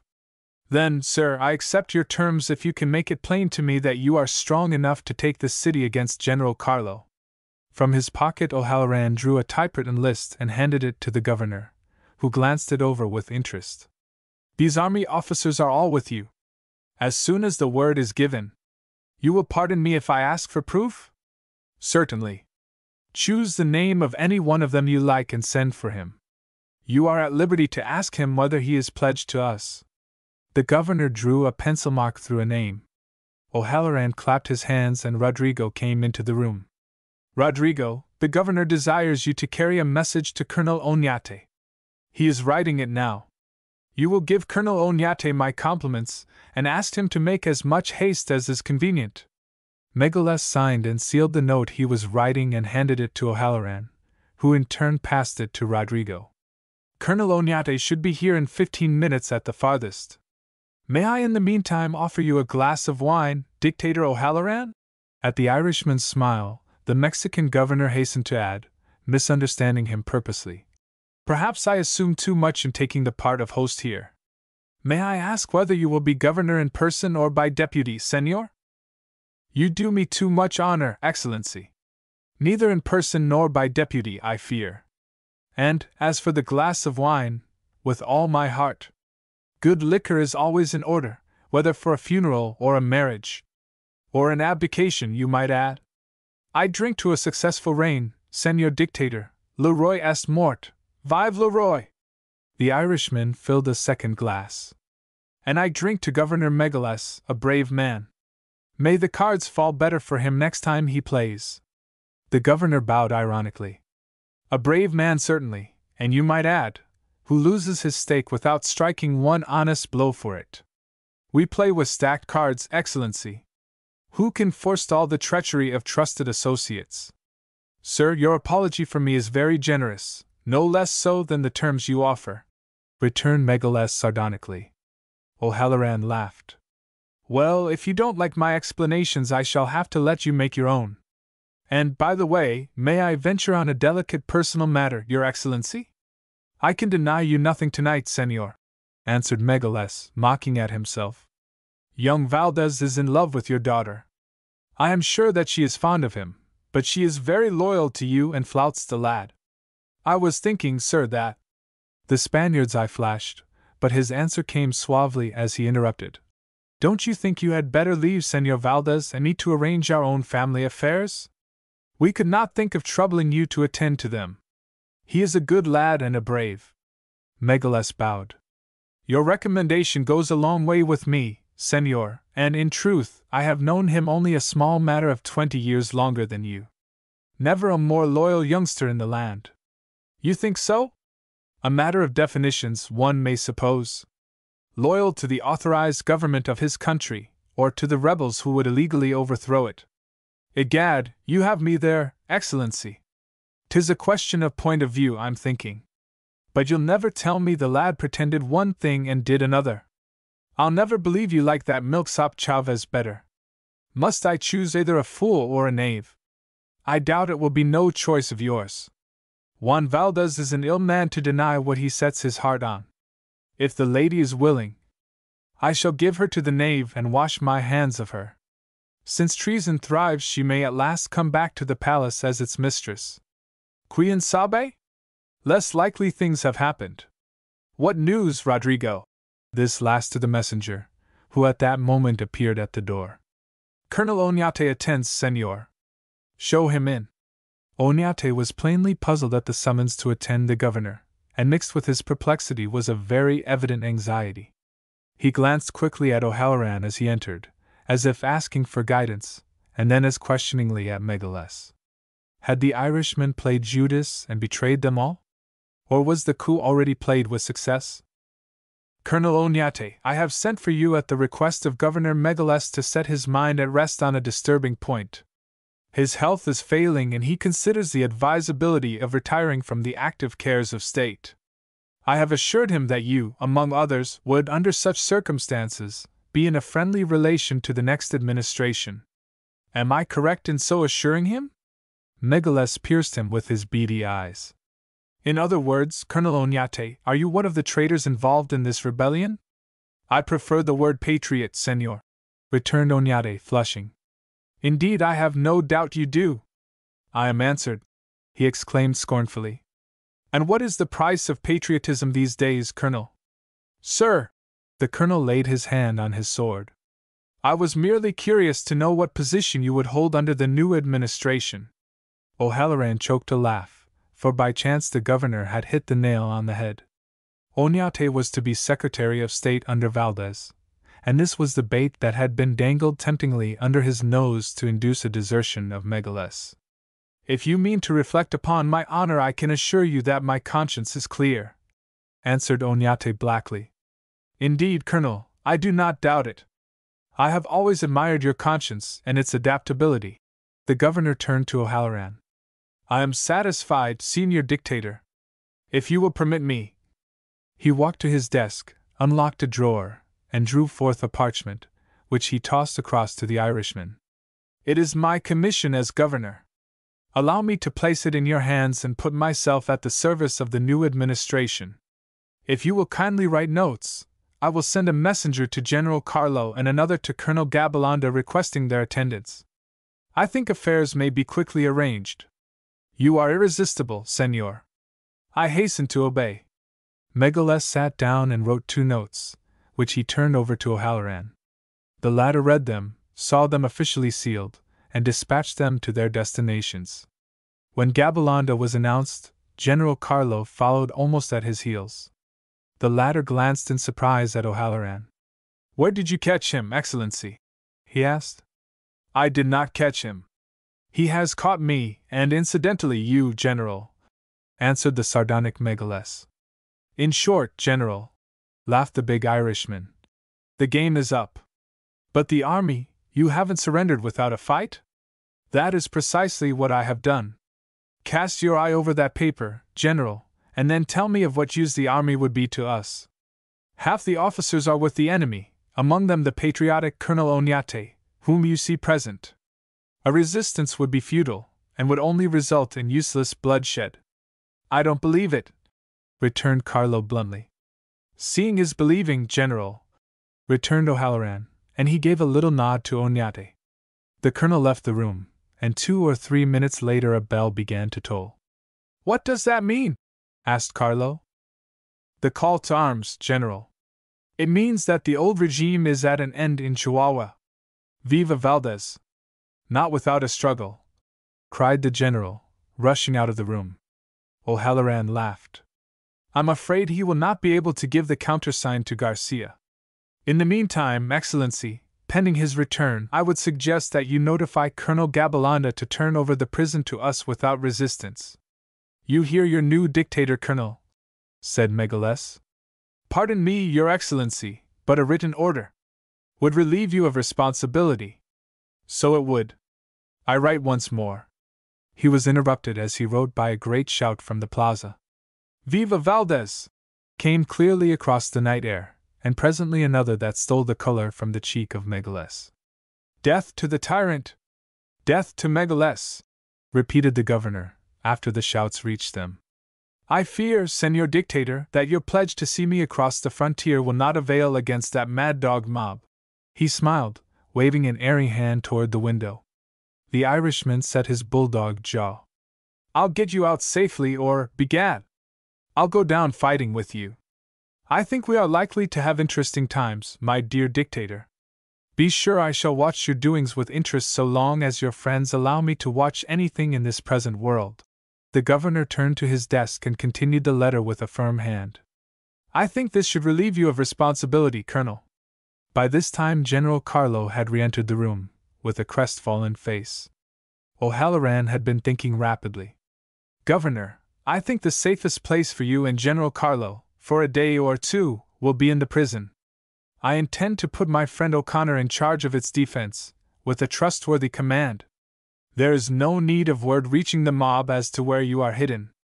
I confess the quarters will be narrows, but no narrower than those we shall occupy very soon if we do not accept your suggestion, smiled Megaless. Bertos! Anything to escape the pressing attentions of your friends outside.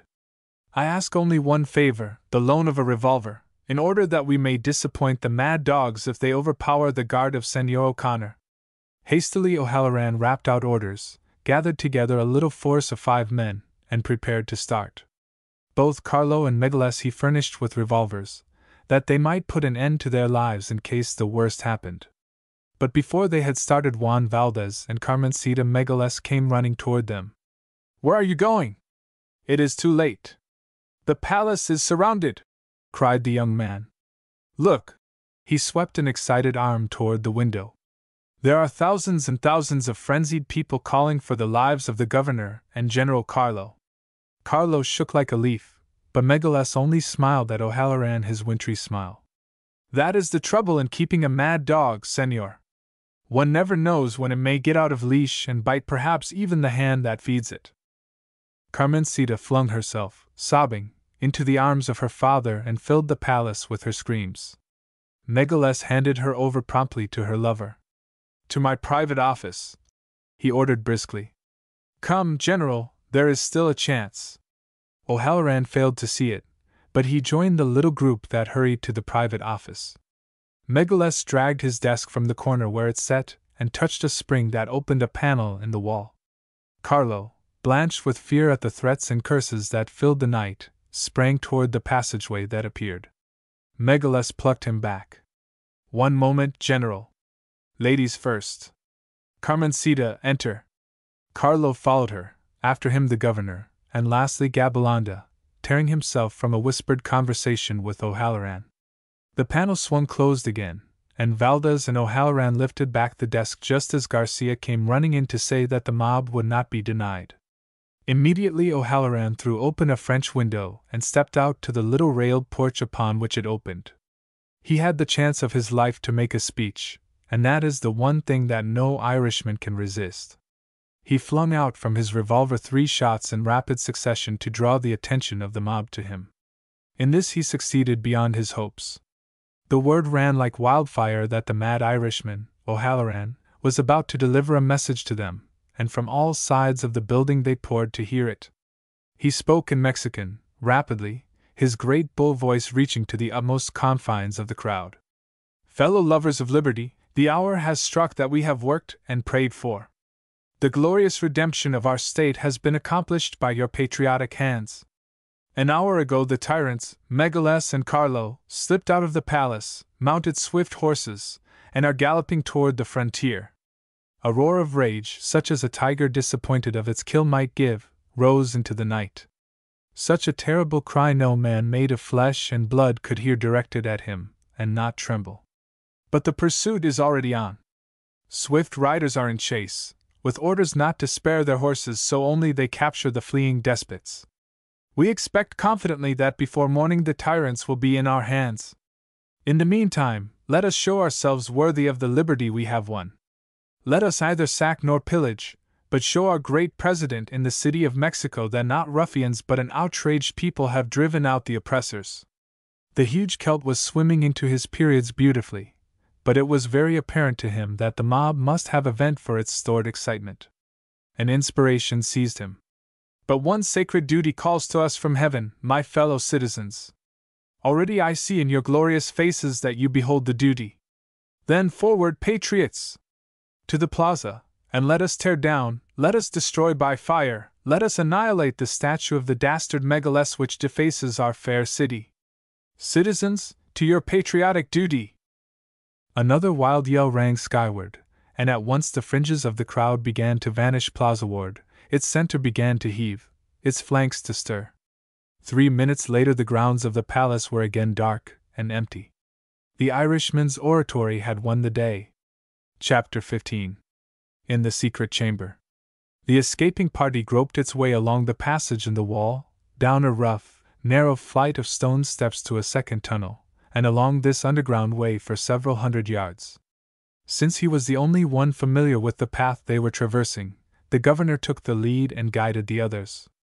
At a distance of perhaps 1/8 of a mile from the palace the tunnel forked. Without hesitation, Megaless kept to the right. A stone's throw beyond this point of divergence there began to be apparent a perceptible descent which terminated in a stone wall that blocked completely the way. Megaless reached up and put his weight on a rope suspended from the roof. Slowly the solid masonry swung on a pivot, leaving room on either side for a person to squeeze through. The governor found it a tight fit, as did also Gabalanda.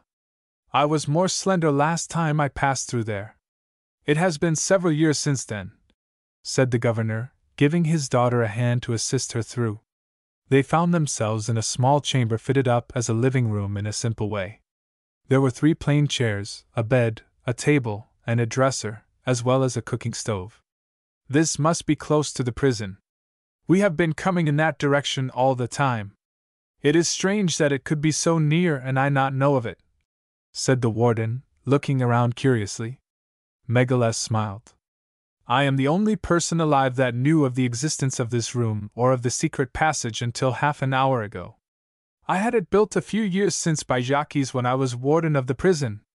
The other end, the one opening from the palace, I had finished after I became governor. But surely the men who built it know of its existence." Again Megaless smiled. "I thought you knew me better, Carlo. The Yaquis who built this were condemned raiders. I postponed their execution a few months while they were working on this. It was a convenience both to them and to me. And is also a convenience to me," smiled Carlo, who was beginning to recover from his terror. "But I don't quite understand yet how we are to get out of here except by going back the way we came," said Gabalanda. "Which for some of us might prove a dangerously unhealthy journey." "True, Colonel, and therefore one to be avoided." Megaless stepped to the wall, spanned with his fingers a space from the floor above a joint in the masonry, and pressed against the concrete. Inch by inch the wall fell back and opened into a lower corridor of the prison, the very one indeed which led to the cell in which Bucky and his love were imprisoned. Cautiously the Spaniard's glance traveled down the passage to see it was empty before he opened the panel door more than enough to look through. Then he beckoned to Gabalanda. "Behold, Doubting Thomas!" the warden gasped. "And I never knew it, never had a suspicion of it." "But this only brings us from one prison to another," objected the general. "We might be penned in here as well as at the castle. Even that contingency has been provided for. You notice, perhaps, where the tunnel forked. The left branch runs down to the river wash, and by 10 minutes digging with the tools lying there one can force an exit. Your Excellency is certainly a wonder, and all this done without arousing the least suspicion of anybody," admired the warden. "The wise man, my dear Colonel, prepares for emergencies, the fool trusts to his luck," replied the governor dryly. "Are we to stay here for the present, Colonel?" broke in the governor's daughter. "And can you furnish accommodations for the rest of us if we stay all night, as I expect we must?" "My dear senorita, I have accommodations and to spare. But the trouble is that your presence would become known. I should be the happiest man alive to put my all at the accommodation of Chihuahua's fairest daughter. But if it should get out that you are here. Gabilondo stopped to shrug his fat shoulders at the prospect. We shall have to stay here, or, at least, in the lower tier of cells. I'm sorry, Carmencita, but there is no other course compatible with safety, decided Megaless promptly. The warden's face cleared. That is really not a point for me to decide, Governor. This young American, O'Connor, is now in charge of the prison. I must release him at once, and shall then bring him here to confer with you as to means of safety. Bucky's eyes opened wide when Gabilondo and Megaless came alone, and without a lantern, to his cell. In the darkness it was impossible to recognize them, but once within the closed cell the warden produced a dark lantern from under his coat. Circumstances have arisen that make the utmost vigilance necessary, explained the warden. I may begin my explanations by congratulating you and your young friend. Let me offer 1,000 felicitations. Neither of you are any longer prisoners. If he expected either of them to fall on his neck and weep tears of gratitude at his pompous announcement, the colonel was disappointed. From the darkness where the ranger's little partner sat on the bed came a deep sigh of relief, but O'Connor did not wink an eyelash. I may conclude, then, that Mike O'Halloran has been getting in his work? Was his cool reply. Exactly, senor. He is the man on horseback and I travel afoot, smiled Megaless. Bucky looked him over coolly from head to foot. Still, I can't quite understand why your Excellency does me the honor of a personal visit. Because, senor, in the course of human events Providence has seen fit to reverse our positions. I am now your prisoner and you my jailer, explained Megaless, and urbanely added a whimsical question. Shall you have me hanged at dawn? It would be a pleasure, and I reckon a duty too. But I can't promise till I've seen Mike. Do some more explaining, Colonel.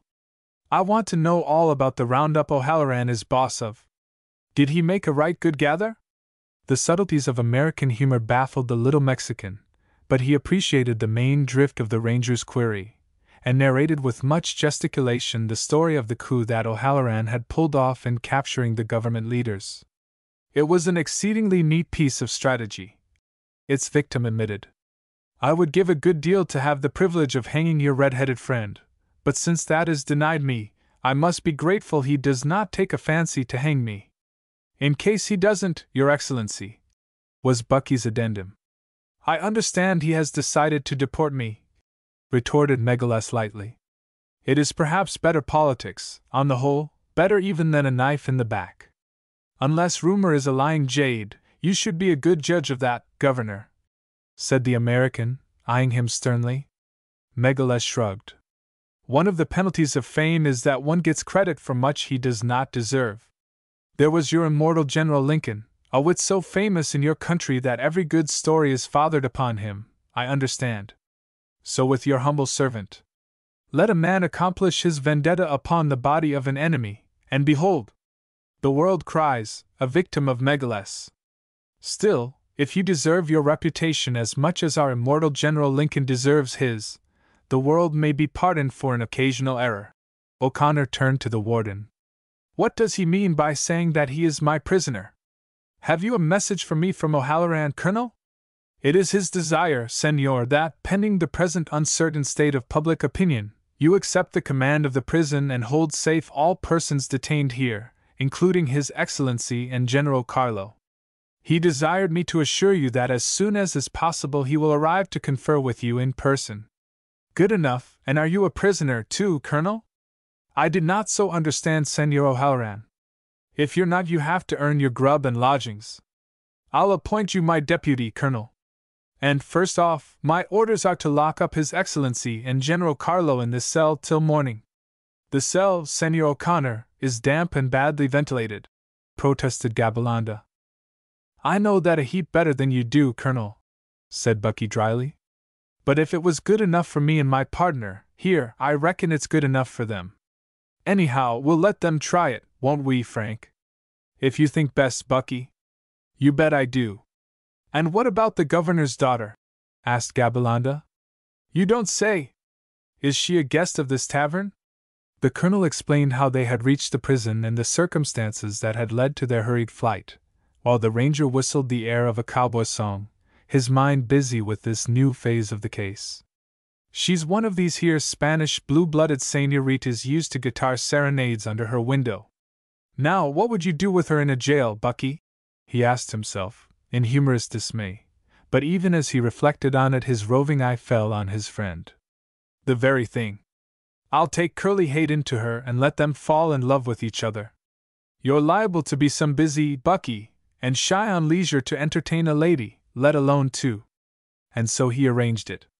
Leaving the former governor and General Carlo in the cell just vacated by them, Francis and he accompanied Gabilondo to the secret room behind the corridor wall. All three parties to the introduction that followed acknowledged secretly to a surprise. Miss Carmencita had expected the friend of big, rough, homely O'Halloran to resemble him in kind, at least. Instead, she looked on a bronze young Apollo of the saddle with something of that same lithe grace she knew and loved in Juan Valdez. And the shy boy beside him, why, the darling was sweet enough to kiss. The big, brown, helpless eyes, the blushing, soft cheeks, the crop of thick, light curls were details of an extraordinarily taking picture. Really, if these two were fair specimens, Americans were not so bad, after all. Which conclusion Juan Valdez's fondness for that race may have helped in part to form. But if the young Spanish girl found a little current of pleasure in her surprise, Bucky and his friend were aware of the same sensation. All the charm of her race seemed summed up in Carmencita Megales. She was of blue blood, every feature and motion told that. The fine, easy set of her head, the fire in the dark, heavy-lashed eyes, the sweep of dusky chin and cheek and throat certified the same story. She had, too, that coquettish hint of uncertainty, that charm of mystery so fatal in its lure to questing man. Even physically the contradiction of sex attracted. Slender and lissom as a fawn, she was yet a creature of exquisitely rounded curves. Were her eyes brown or black or, in the sunlight, touched with a gleam of copper? There was always uncertainty. But much more was there fire, a quality that seemed to flash out from her inner self. She was a child of whims, a victim of her moods. Yet in her, too, was a passionate loyalty that made fickleness impossible. She knew how to love and how to hate, and despite her impulses, was capable of surrender complete and irrevocable. All of this Bucky did not read in that first moment of meeting, but the shrewd judgment behind the level blue eyes came to an appraisal roughly just. Before she had spoken 3 sentences he knew she had all her sex's reputed capacity for injustice as well as its characteristic flashes of generosity. "Are you one of the men who have rebelled against my father and attempted to murder him?" she flashed. "I'm the man he condemned to be hanged tomorrow morning at dawn for helping Juan Valdez take the guns," retorted Bucky, with a laugh. "You are his enemy, and therefore mine. I'm a friend of Michael O'Halloran, who stood between him and the mob that wanted to kill him. Who first plotted against him and seduced his officers to betray him," she quickly replied. "I reckon, ma'am, we better agree to disagree on politics," said Bucky good-naturedly. "We're sure liable to see things different from each other. Castile and Arizona don't look at things with the same eyes." She looked at him just then with very beautiful and scornful ones, at any rate. "I should hope not. You see, we're living in the 20th century up in the sunburned state," said Bucky, with smiling aplomb. "Indeed! And we poor Chihuahuans? When I see the ladies I think you're certainly in the golden age, but when I break into your politics, I'm some reminded of that Richard III fellow in the Shakespeare play." "Referring, I presume, to my father?" she demanded haughtily. "In a general way, but eliminating the most objectionable points of the king fellow." "You're very kind." She interrupted her scorn to ask him where he meant her to sleep. He glanced over the room. "This might do right here, if we had that bed aired. Do you expect to put me in irons?" "Not right away. Colonel, I'll ask you to go to the office and notify me as soon as Senor O'Halloran arrives." He waited till the colonel had gone before adding, "I'm going to leave this boy with you, Senorita, for a while. He'll explain some things to you that I can't. In about an hour I'll be back, perhaps sooner. So long, Curly. Tell the lady your secret. And with that, Bucky was out of the room. Your secret, child. What does he mean? The flame of color that swept into the cheeks of Frances, the appeal in the shamed eyes, held Carmencita's surprised gaze. Then coolly it traveled over the girl and came back to her burning face. So that's it, is it? But the scorn in her voice was too much for Frances. She had been judged and condemned in that cool stare, and all the woman in her protested at its injustice. No, no, no! She cried, running forward and catching at the other's hand. I'm not that. You don't understand. Coldly Carmencita disengaged her hand and wiped it with her kerchief. I understand enough. Please do not touch me. May I not tell you my story? I'll not trouble you. It does not interest me. But you will listen? Implored the other. I must ask to be excused. Then you are a heartless, cruel woman, flamed Frances. I'm good as you are. The color patched her cheek and ebbed again. I wouldn't treat a dog as you do me. Oh, cruel, cruel! The surprising extravagance of her protest, the despair that rang in the fresh young voice, caught the interest of the Mexican girl. Surely such a heartbroken cry did not consist with guilt. But the facts, when a young and pretty girl masquerades through the country in the garb of a boy with a handsome young man, not much room for doubt is left. Frances was quick to see that the issue was reopened. Oh, señorita, it isn't as you think. Do I look like? She broke off to cover with her hands a face in which the pink and white warred with alternate success. I ought not to have come. I ought never to have come. I see that now. But I didn't think he would know. You see, I had always passed as a boy when I wanted to.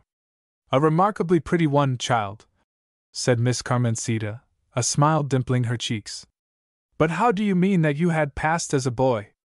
Frances explained, giving a rapid sketch of her life with the Hardmans, during which she had appeared every night on the stage as a boy without the deception being suspected. She had cultivated the tricks and ways of boys, had tried to dress to carry out the impression, and had always succeeded until she had made the mistake of putting on a gypsy girl's dress a couple of days before. Carmencita heard her out, but not as a judge. Very early in the story her doubts fled and she succumbed to the mothering instinct in her. She took the American girl in her arms and laughed, and cried with her, for her imagination seized on the romance of the story and delighted in its fresh unconventionality. Since she had been born, Carmencita's life had been ordered for her with precision by the laws of caste. Her environment wrapped her in so that she must follow a set and beaten path. It was, to be sure, a flower-strewn one, but often she impotently rebelled against its very orderliness. And here in her arms was a victim of that adventurous romance she had always longed so passionately to know.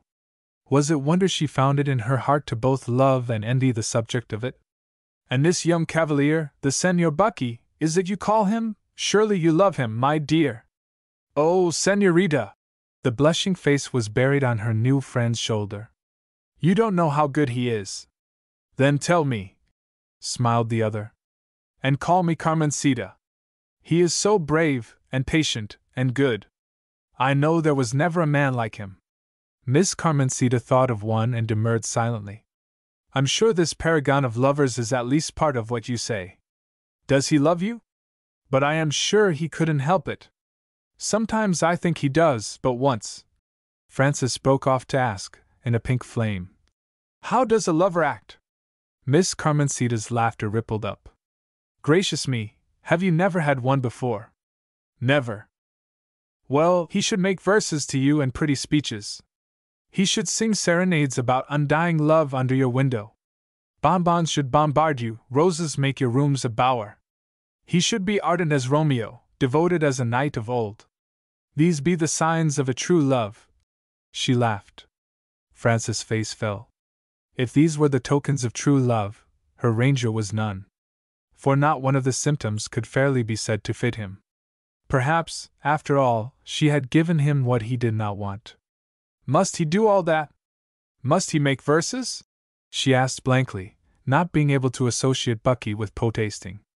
He must, teased her tormentor, running a saucy eye over her boyish garb. And why not with so fair a Rosalind for a subject? She broke off to quote in her pretty, uncertain English, acquired at a convent in the United States, where she had attended school. "So your Shakespeare has it, does he not?" she asked, reverting again to the Spanish language, in which they had been talking. But swift on the heels of her raillery came repentance. She caught the dispirited girl to her embrace laughingly. "No, no, child! Nonsense ripples from my tongue. These follies are but for a carpet lover. You shall tell me more of your Señor Bucky, and I shall make no sport of it." When Bucky returned at the expiration of the time he had set himself, he found them with their arms twined about each other's waists, whispering the confidences that every girl on the threshold of womanhood has to tell her dearest friend. "I reckon you like my partner better than you do me," smiled Bucky to Miss Carmencita. "A great deal better, sir, but then I know him better." Bucky's eyes rested for a moment almost tenderly on Francis. "I reckon he is better worth knowing," he said. "Indeed! And you so brave, and patient, and good?" she mocked. "Oh, am I all that?" asked Bucky easily. "So I have been given to understand." Out of the corner of his eye O'Connor caught the embarrassed, reproachful look that Francis gave her audacious friend, and he found it easy to fit quotation marks round the admirable qualities that had just been ascribed to him. He guessed himself blushing adieu with his little friend, and also divined Miss Carmencita's roguish merriment at their confusion. "I am all those things you mentioned and a heap more you forgot to say," claimed the ranger boldly, to relieve the situation. "Only I didn't know for sure that folks had found it out. My mind's a heap easier to know I'm being appreciated proper at last." Under her long, dark lashes Miss Carmencita looked at him in gentle derision. "I'm of opinion, sir, that you get all the appreciation that is good for you. Bucky carried the war into the enemy's country. Which same, I expect, might be said of Chihuahua's most beautiful belle. And talking of Señor Valdez reminds me that I owe a duty to his father, who is confined here. I'll be saying good night, ladies." "It's high time," agreed Miss Megaless. "Talking of Señor Valdez, indeed." "Good night," Curly said. "Good night, Bucky." To which, in mocking travesty, added, in English, Miss Carmencita, who seemed to have an acute attack of Shakespeare. Chapter 16. Juan Valdez Scores. The first thing Bucky did after leaving the two young women was to go down in person with one of the guards to the cell of David Henderson. The occupant of the cell was asleep, but he woke up when the two men entered. "Who is it?" he demanded. "Webb Mackenzie's man come to release you," answered Bucky. The prisoner fell to trembling like an aspen. "God, man, do you mean it?" he begged. "You wouldn't deceive an old man who has lived 15 years in hell? It's true, friend, every word of it. You'll live to ride the range again and count your cattle on the free hillside. Come with me up to the office and we'll talk more of it." "But may I? Will they let me?" trembled Henderson, fearful lest his cup of joy be dashed from him. "I'm not dreaming, am I? I'll not wake the way I often do and find that it is all a dream, will I?" He caught at the lapel of O'Connor's coat and searched his face. "No, your dreams are true at last, Dave Henderson. Come, old friend, take a drink of this to steady you. It's all coming out right now." Tears streamed down the face of the man rescued from a living grave. He dashed them away impatiently with a shaking hand. "I used to be as game as other men, young man, and now you see what a weakling I am. Don't judge me too hard. Happiness is a harder thing to stand than pain or grief. They've tried to break my spirit many a time and they couldn't, but you've done it now with a word. You'll be all right as soon as you are able to realize it. I don't wonder the shock unnerves you. Have you anything you want to take out of here with you before you leave forever?" Pathetically the prisoner looked round on his few belongings. Some of them had become endeared to him by years of use and association, but they had served their time. "No, I want to forget it all. I came in with nothing. I'll take out nothing. I want to blot it all out like a hideous nightmare." Bucky ordered Colonel Gabilondo to bring up from his cell General Valdez and the other arrested suspects. They reached the office at the same time as Mike O'Halloran, who greeted them with the good news that the day was won.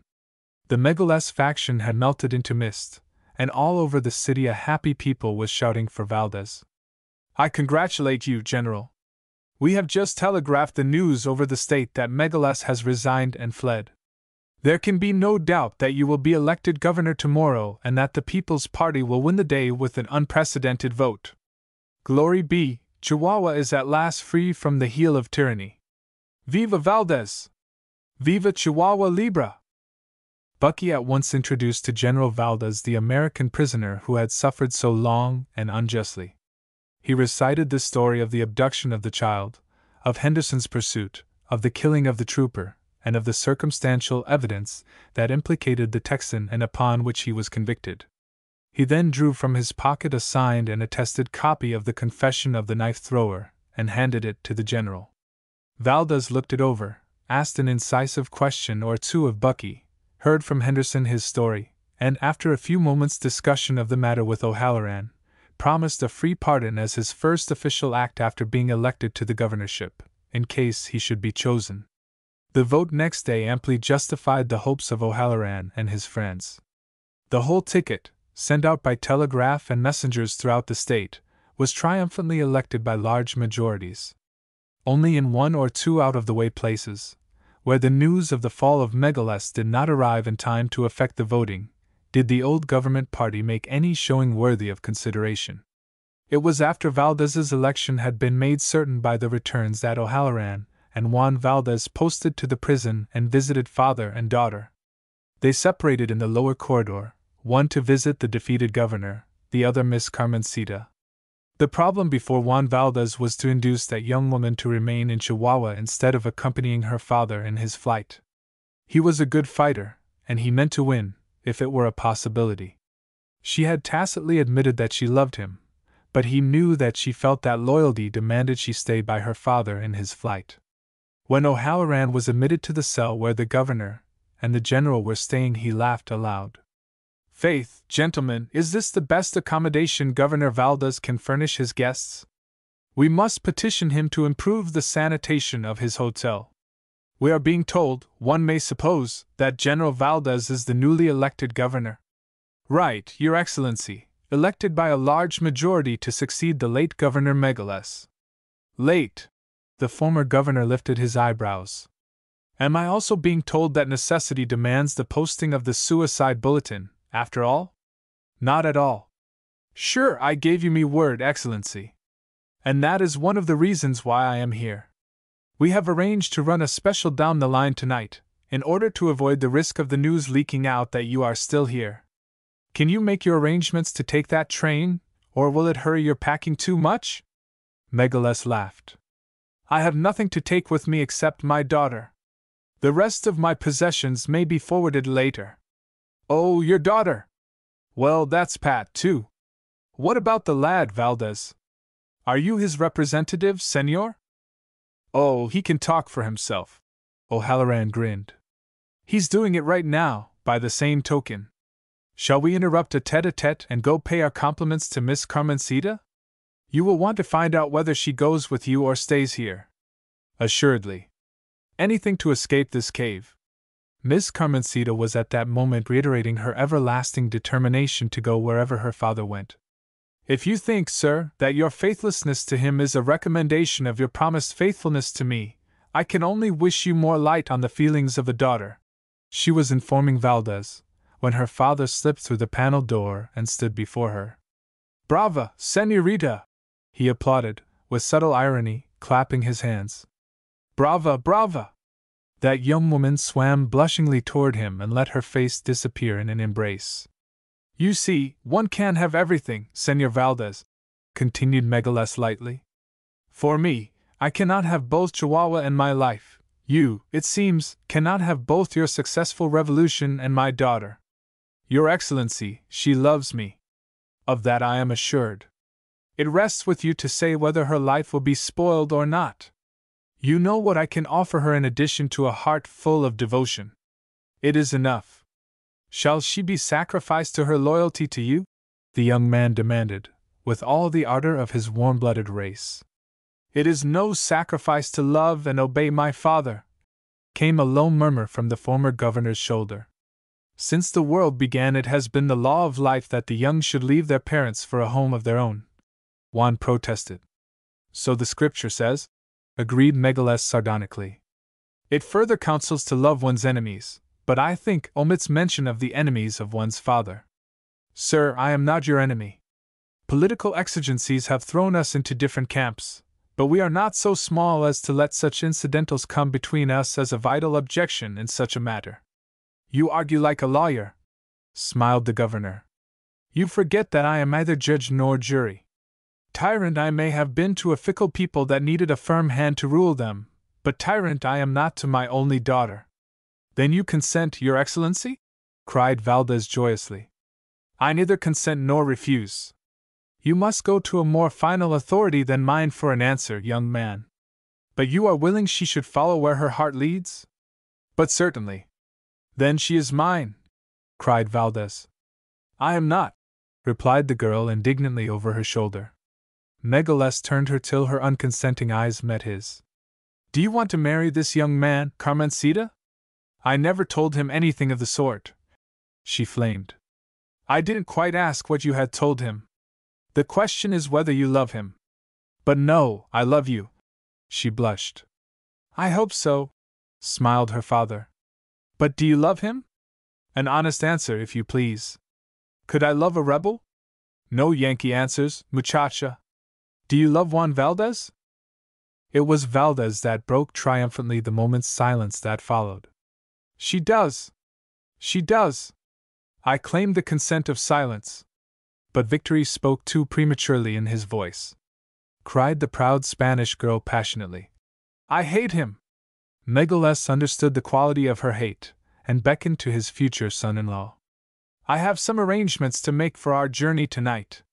Would it distress you, senor, if I were to leave you for a while? He slipped out and left them alone. Well? Asked O'Halloran, who had remained in the corridor. I think, Senor Dictator, I shall have to make the trip with only General Carlo for a companion, answered the Spaniard. The Irishman swung his hat. Hip, hip, hurrah! You're a gentleman. I could find it in me heart to both love and hate, Governor. And you're a gentleman, returned the Governor, with a bow. I could find it in my heart to hang high as Haman without love or hate. Michael linked his arm in that of His Excellency. Sure, you're a broth of a lad, Senor Megaless, he said irreverently in good broad Irish brogue. Here me by, where are you hurrying? He added, catching at the sleeve of Francis Mackenzie, who was slipping quietly past. Please, Mr. O'Halloran, I've been up to the office after water. I'm taking it to Senorita Carmencita. She doesn't want water just now. You go back to the office, son, and stay there 30 minutes. Then you take her that water, ordered O'Halloran. But she wanted it as soon as I could get it, sir. Forget it, kid, just as she has. Water! Why, she's drinking nectar of the gods. Just you do as I tell ye. Frances was puzzled, but she obeyed, even though she could not understand his meaning. She understood better when she slid back the panel at the expiration of the allotted time, and caught a glimpse of Carmencita Megaless in the arms of Juan Valdez. Chapter 17. Hidden Valley. Across the desert into the hills, where the sun was setting in a great splash of crimson in the saddle between two distant peaks, a bunch of cows trailed heavily. Their tongues hung out and they panted for water, stretching their necks piteously to low now and again. For the heat of an Arizona summer was on the baked land and in the air that palpitated above it. But the end of the journey was at hand, and the cowpuncher in charge of the drive relaxed in the saddle after the easy fashion of the vaquero when he is under no tension. He did not any longer cast swift, anxious glances behind him to make sure no pursuit was in sight. For he had reached safety. He knew the open sesame to that rock wall which rose sheer in front of him. Straight for it he and his companion took their gather, swinging the cattle adroitly round a great slab which concealed a gateway to the secret canon. Half a mile up this defile lay what was called Hidden Valley, an inaccessible retreat known only to those who frequented it for nefarious purposes. It was as the man in charge circled round to head the lead cows and that a faint voice carried to him. He stopped, listening. It came again, a dry, parched call for help that had no hope in it. He wheeled his pony as on a $50, and 2 minutes later caught sight of an exhausted figure leaning against a cottonwood. He needed no second guess to surmise that she was lost and had been wandering over the sandy desert through the hot day. With a shout, he loped toward her, and had his water bottle at her lips before she had recovered from her glad surprise at sight of him. "You'll feel better now," he soothed. "How long you been lost, ma'am?" "Since 10 this morning. I came with my aunt to gather poppies, and somehow I got separated from her and the rig. These hills look so alike. I must have got turned round and mistaken one for another. You have to be awful careful here. Someone ought to have told you," he said indignantly. "Oh, they told me, but of course I knew best," she replied, with quick scorn of her own self-sufficiency. "Well, it's all right now," the cowpuncher told her cheerfully. He would not for $1,000 have told her how near it had come to being all wrong, how her life had probably depended upon that faint wafted call of hers. He put her on his horse and led it forward to the spot where the cattle waited at the gateway. Not until they came full upon them did he remember that it was dangerous for strange young women to see him with those cattle and at the gateway to the hidden cannon. "They are my uncle's cattle. I could tell the brand anywhere. Are you one of his riders? Are we close to the rocking chair ranch?" she cried. He flung a quick glance at her. "Not very close. Are you from the rocking chair?" "Yes. I'm Mr. Mackenzie's niece." "Major Mackenzie's daughter?" demanded the man quickly. "Yes." She said it with a touch of annoyance, for he looked at her as a man does who has heard of her before. She knew that the story had been bruited far and wide of how she had passed through the hands of the train robbers carrying $30,000 on her person. She had no doubt that it was in this connection her rescuer had heard of her. He drew off to one side and called his companion to him. "Hardman, you ride up to the ranch and tell Leroy I've just found Miss Mackenzie wandering around on the desert, lost. Ask him whether I'm to bring her up. She's played out and can't travel far, tell him." The showman rode on his errand and the other returned to Helen. "You better light, ma'am. We'll have to wait here a few minutes," he explained. He helped her dismount. She did not understand why it was necessary to wait, but that was his business and not hers. Her roving eyes fell upon the cattle again. "They are my uncle's, aren't they?" "They were," he corrected. "Cattle change hands a good deal in this country," he added dryly. "Then you're not one of his riders?" Her stark eyes passed over him swiftly. "No, ma'am." "Are we far from the rocking chair?" "A right smart distance. You've been traveling, you see, for 8 or 9 hours. It occurred to her that there was something elusive, something not quite frank, about the replies of this young man. Her glance raked him again and swept up the details of his person. One of them that impressed itself upon her mind was the absence of a finger on his right hand. Another was that he was a walking arsenal. This startled her, though she was not yet afraid. She relapsed into silence, to which he seemed willing to consent. Once and again her glance swept him. He looked a tough, weather-beaten Westerner, certainly not a man whom a woman need be afraid to meet alone on the plains, but the oftener she looked the more certain she became that he was not a casual puncher busy at the legitimate work of his craft. "Do you live near here?" she asked presently. "I live under my hat, ma'am," he told her. "Sometimes near here, sometimes not so near." This told her exactly nothing. "How far did you say it was to the rocking chair?" "I didn't say." At the sound of a horse's footfall she turned, and she saw that whereas they had been 2, now they were 3. The newcomer was a slender, graceful man, dark and lithe, with quick, piercing eyes set deep in the most reckless, sardonic face she had ever seen. The man bowed, with a sweep of his hat almost derisive. "Miss Mackenzie, I believe." She met him with level eyes that confessed no fear. "Who are you, sir?" "They call me Wolf Leroy." Her heart sank. "You and he are the men that held up the Limited." "If we are, you are the young lady that beat us out of $30,000. We'll collect now," he told her, with a silky smile and a glitter of white, even teeth. "What do you mean? Do you think I carry money about with me?" "I didn't say that. We'll put it up to your father." "My father? He'll have to raise $30,000 to redeem his daughter." He let his bold eyes show their admiration. And she's worth every cent of it. Do you mean? She read the flash of triumph in his ribald eyes and broke off. There was no need to ask him what he meant. That's what I mean exactly, ma'am. You're welcome to the hospitality of Hidden Valley. What's ours is yours. You're welcome to stay as long as you like, but I reckon you're not welcome to go whenever you want to, not till we get that 30,000. You talk as if he were a millionaire. She told him scornfully. The Major's got friends that are. If it's a showdown, he'll dig the dough up. I ain't a bit worried about that. His brother, Webb, will come through. Why should he?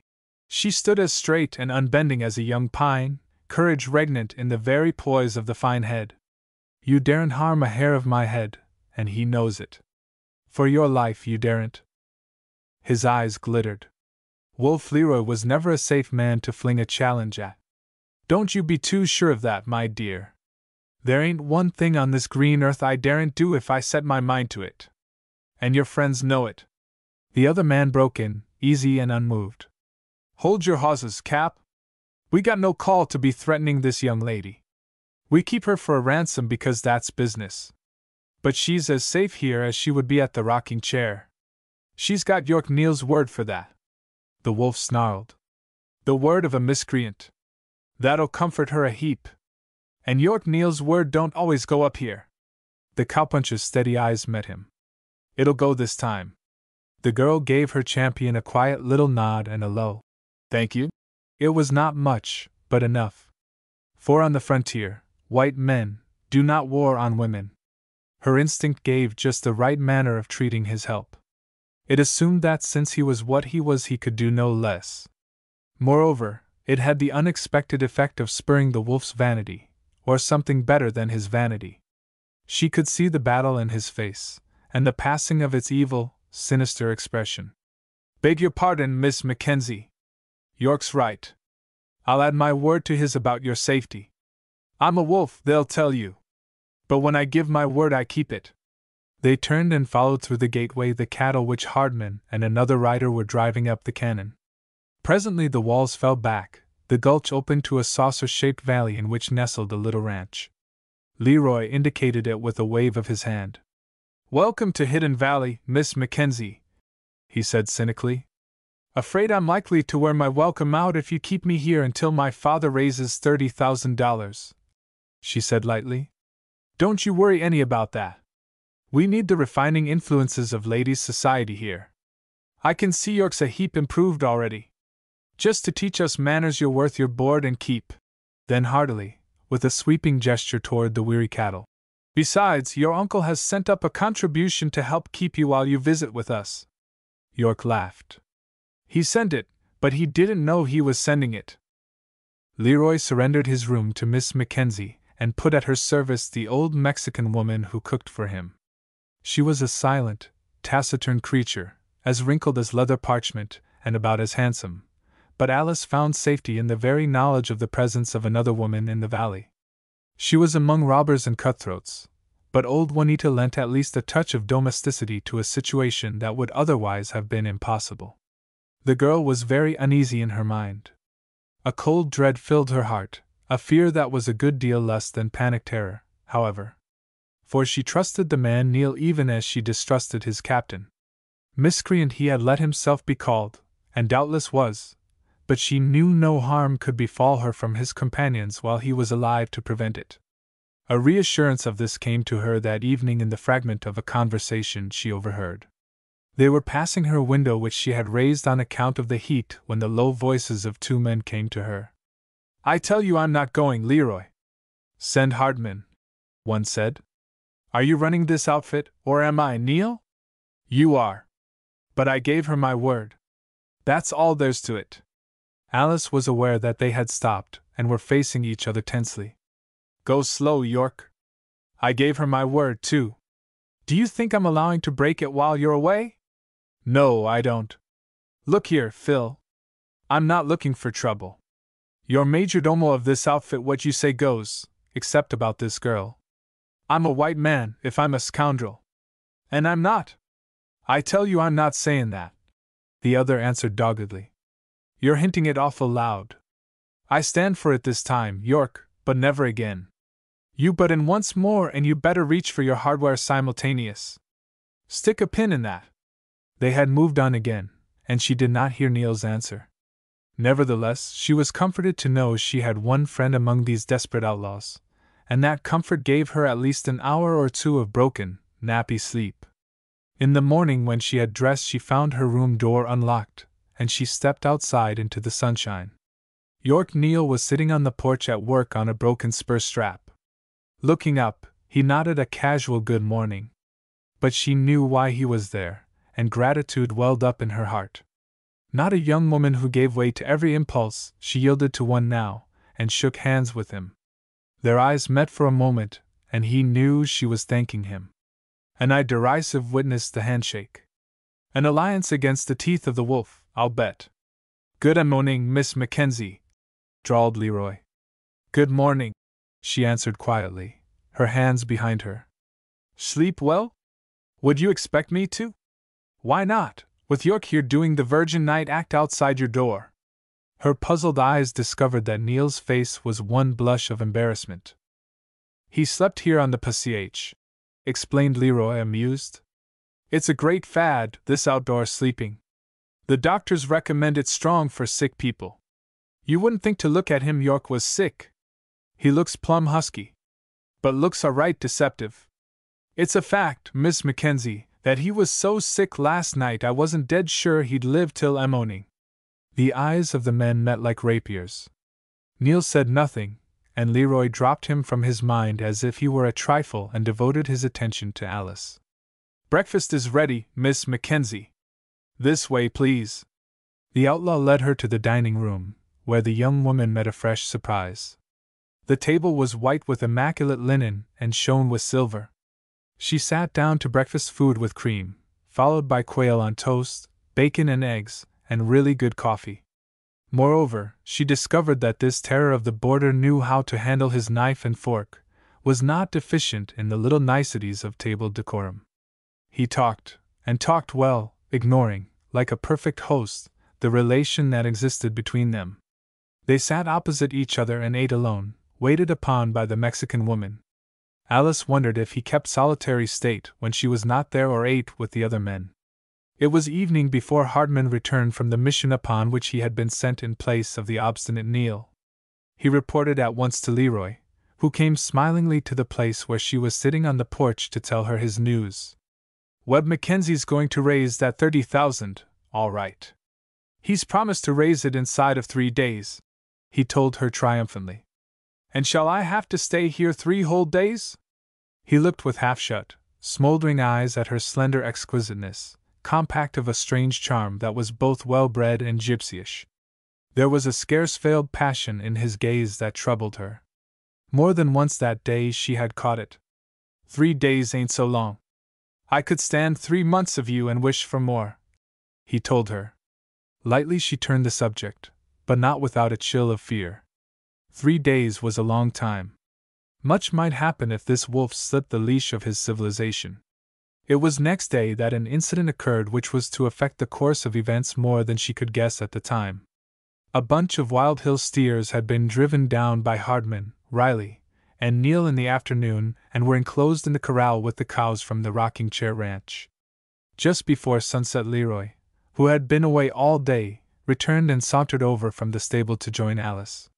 It struck the girl from his flushed appearance that he had been drinking. In his eyes she found a wild devil of lawlessness that set her heart pounding. If Neil and he clashed now there would be murder done. Of that she felt sure. That she set herself to humor the wolf's whims was no more for her own safety than for that of the man who had been her friend. She curbed her fears, clamped down her startled maiden modesty, parried his advances with light words and gay smiles. Once Neil passed, and his eyes asked a question. She shook her head, unnoticed by Leroy. She would fight her own battle as long as she could. It was to divert him that she proposed they go down to the corral and look at the wild cattle the men had driven down. She told him she had heard a great deal about them, but had never seen any. If he would go with her she would like to look at them. The outlaw was instantly at her service, and they sauntered across. In her hand the girl carried a closed umbrella she had been using to keep off the sun. They stood at the gate of the corral looking at the long-legged, shaggy creatures, as wild and as active almost as hill deer. On horseback one could pass to and fro among them without danger, but in a closed corral a man on foot would have taken a chance. Nobody knew this better than Leroy. But the liquor was still in his head, and even when sober he was reckless beyond other men. "They need water," he said, and with that opened the gate and started for the windmill. He sauntered carelessly across, with never a glance at the dangerous animals among which he was venturing. A great bull pawed the ground, lowered its head, and made a rush at the unconscious man. Alice called to him to look out, then whipped open the gate and ran after him. Leroy turned, and in a flash saw that which for an instant filled him with a deadly paralysis. Between him and the bull, directly in the path of its rush, stood this slender girl, defenseless. Even as his revolver flashed out from the scabbard, the outlaw knew he was too late to save her, for she stood in such a position that he could not hit a vital spot. Suddenly her umbrella opened in the face of the animal. Frightened, it set its feet wide and slithered to a halt so close to her that its chorus pierced the silk of the umbrella. With one hand Leroy swept the girl behind him. With the other he pumped 3 bullets into the forehead of the bull. Without a groan it keeled over, dead before it reached the ground. Alice leaned against the iron support of the windmill. She was so white that the man expected her to sink down. One glance showed him other cattle pawing the ground angrily. "Come!" he ordered, and putting an arm round her waist, he ran with her to the gate. Yet a moment, and they were through in safety. She leaned against him helpless for an instant before she had strength to disengage herself. "Thank you. I'm all right now. I thought you were going to faint," he explained. She nodded. "I nearly did." His face was colorless. "You saved my life." "Then we're quits, for you saved mine," she answered, with a shaken attempt at a smile. He shook his head. "That's not the same at all. I had to do that, and there was no risk to it. But you chose to save me, to risk your life for mine." She saw that he was greatly moved, and that his emotion had swept away the effects of the liquid as a fresh breeze does a fog. "I didn't know I was risking my life. I saw you didn't see. I didn't think there was a woman alive had the pluck to do it, and for me, your enemy. That what you count me, isn't it, an enemy? I don't know. I can't quite think of you as friend, can I? And yet I would have protected you from any danger at any cost. Except the danger of yourself," she said in low voice, meeting him eye to eye.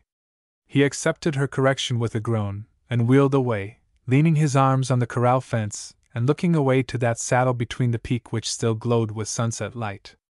"I haven't met a woman of your kind before in 10 years, he said presently. "I've lived on your looks, your motions, the inflections of your voice. I suppose I've been starved for that sort of thing and didn't know it till you came. It's been like a glimpse of heaven to me." He laughed bitterly, and went on.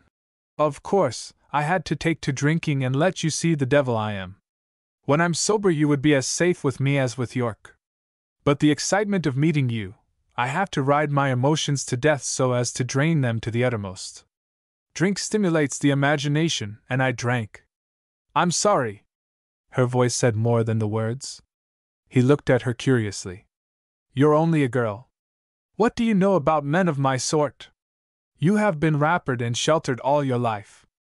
And yet you understand me better than any of the people I meet. All my life I have fought with myself. I might have been a gentleman, and I'm only a wolf. My appetites and passions, stronger than myself, dragged me down. It was Kismet, the destiny ordained for me from my birth. Isn't there always hope for a man who knows his weaknesses and fights against them?" she asked timidly. "No, there is not," came the harsh answer. "Besides, I don't fight. I yield to mine. Enough of that. It is you we have to consider, not me. You have saved my life, and I have got to pay the debt. I didn't think who you were," her honesty compelled her to say. "That doesn't matter. You did it. I'm going to take you back to your father and straight as I can." Her eyes lit. "Without a ransom?" "Yes. You pay your debts like a gentleman, sir." I'm not Coyote all through. She could only ignore the hunger that stared out of his eyes for her. What about your friends? Will they let me go? They'll do as I say. What kicking they do will be done mostly in private, and when they're away from me. I don't want to make trouble for you. You won't make trouble for me. If there's any trouble, it will be for them, he said grimly. Neither of them made any motion toward the house. The girl felt a strange impulse of tenderness toward this man who had traveled so fast the road to destruction.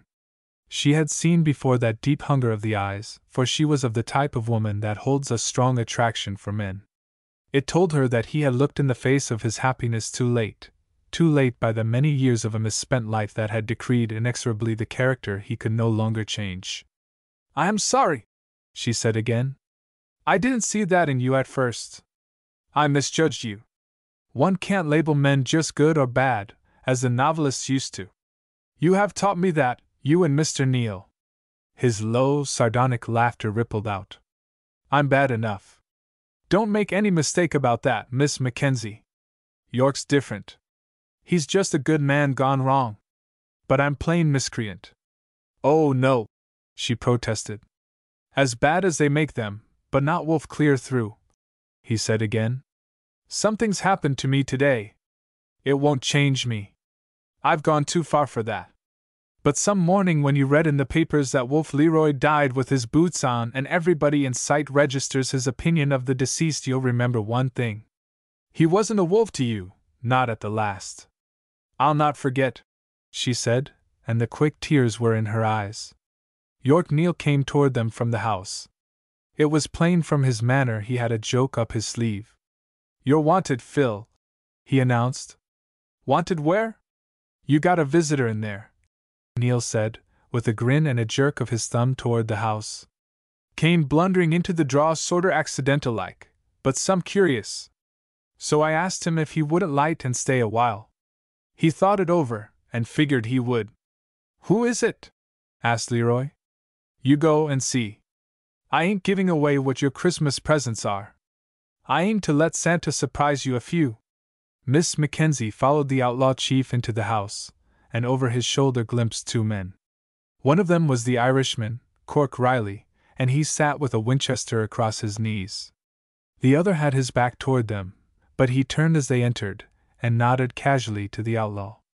Helen's heart jumped to her throat when she saw it was Val Collins. The two men looked at each other steadily in a long silence. Wolf Leroy was the first to speak. You damn fool! The swarthy face creased to an evil smile of derision. I see tainly do seem to but inconsiderable, Mr. Leroy, admitted Collins, with an answering smile. Leroy's square jaw set like a vice. It won't happen again, Mr. Sheriff. I'd hate to gamble on that heavy, returned Collins easily. Then he caught sight of the girl's white face, and rose to his feet with outstretched hand. Sit down, snapped out Riley. Oh, that's all right, I'm shaking hands with the lady. Did you think I was inviting you to drill a hole in me, Mr. Riley? Chapter 18. A Dinner for Three. I thought we bumped you off down at Epitaph, Leroy said. Along with Scott? Well, no, you see, I'm a regular cat to kill, Mr. Leroy, and I couldn't conscientiously join the Angels with so lame a story as a game leg to explain my coming, said Collins cheerfully. In that case. Yes, I understand. You'd be willing to accommodate with a hole in the head instead of one in the leg. But I'll not trouble you. What are you doing here? Didn't I warn you to attend to your own business and leave me alone? Seems to me you did load me up with some good advice, but I plumb forgot to follow it. The wolf cursed under his breath. You came here at your own risk, then? Well, I did and I didn't, corrected the sheriff easily. I've got a 5,000 policy in the Southeastern Life Insurance Company, so I reckon it's some risk to them. And, by the way, it's a company I can recommend. Does it insure against suicide? Asked Leroy, his masked, smiling face veiling thinly a ruthless purpose. And against hanging.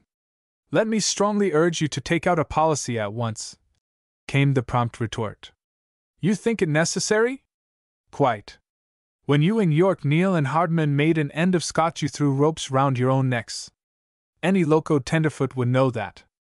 The sheriff's unflinching look met the outlaw's black frown, serene and clear-eyed. And would he know that you had committed suicide when you ran this place down and came here? Asked Leroy, with silken cruelty. Well, he ought to know it. The fact is, Mr. Leroy, that it hadn't penetrated my think tank that this was your hacienda when I came mavericking in. Just out riding for your health? Not exactly. I was looking for Miss Mackenzie.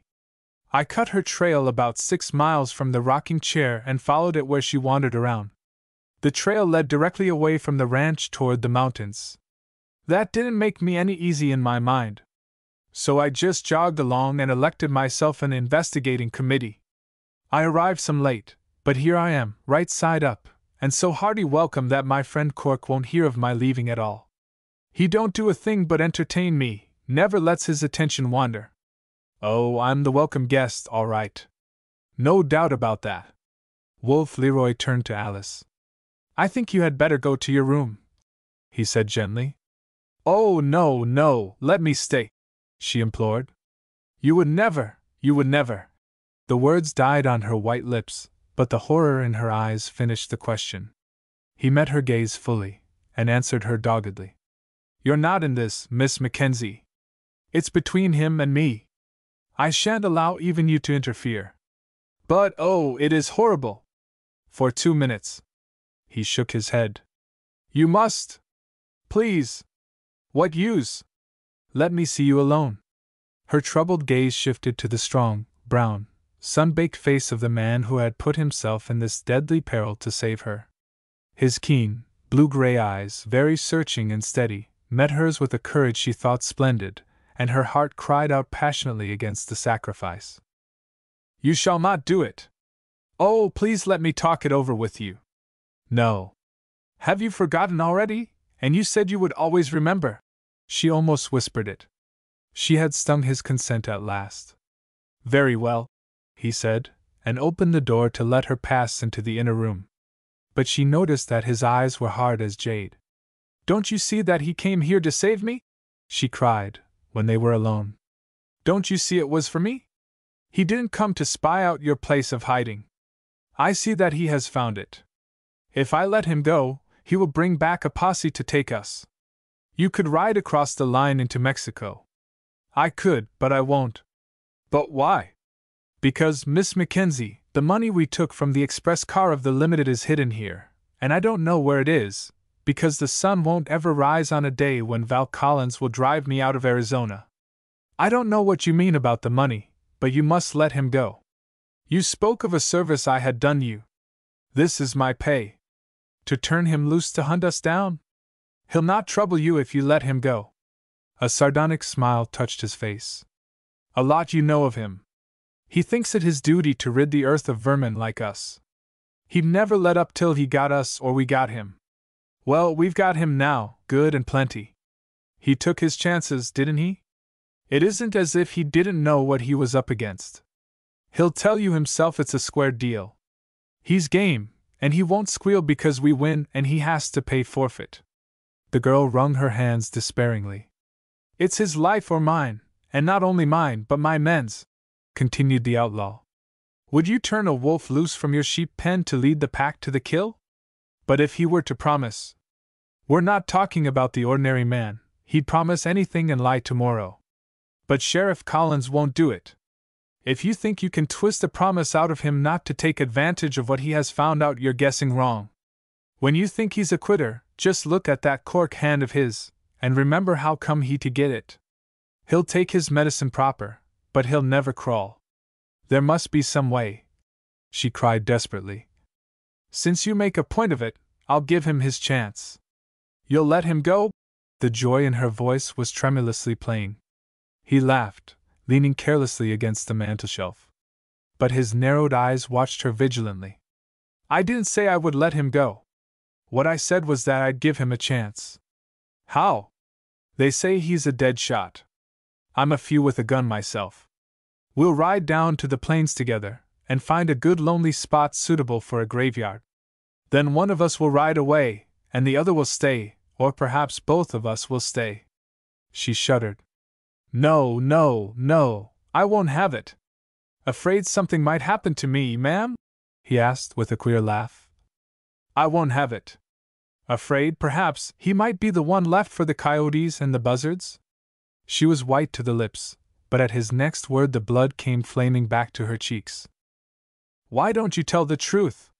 Why don't you say you love him, and be done with it? Say it, and I'll take him back to Tucson with you safe as if he were a baby. She covered her face with her hands, but with 2 steps he had reached her and captured his hands. The truth, he demanded, and his eyes compelled. It is to save his life? He laughed harshly. Here's melodrama for you. Yes, to save your lover's life. She lifted her eyes to his bravely.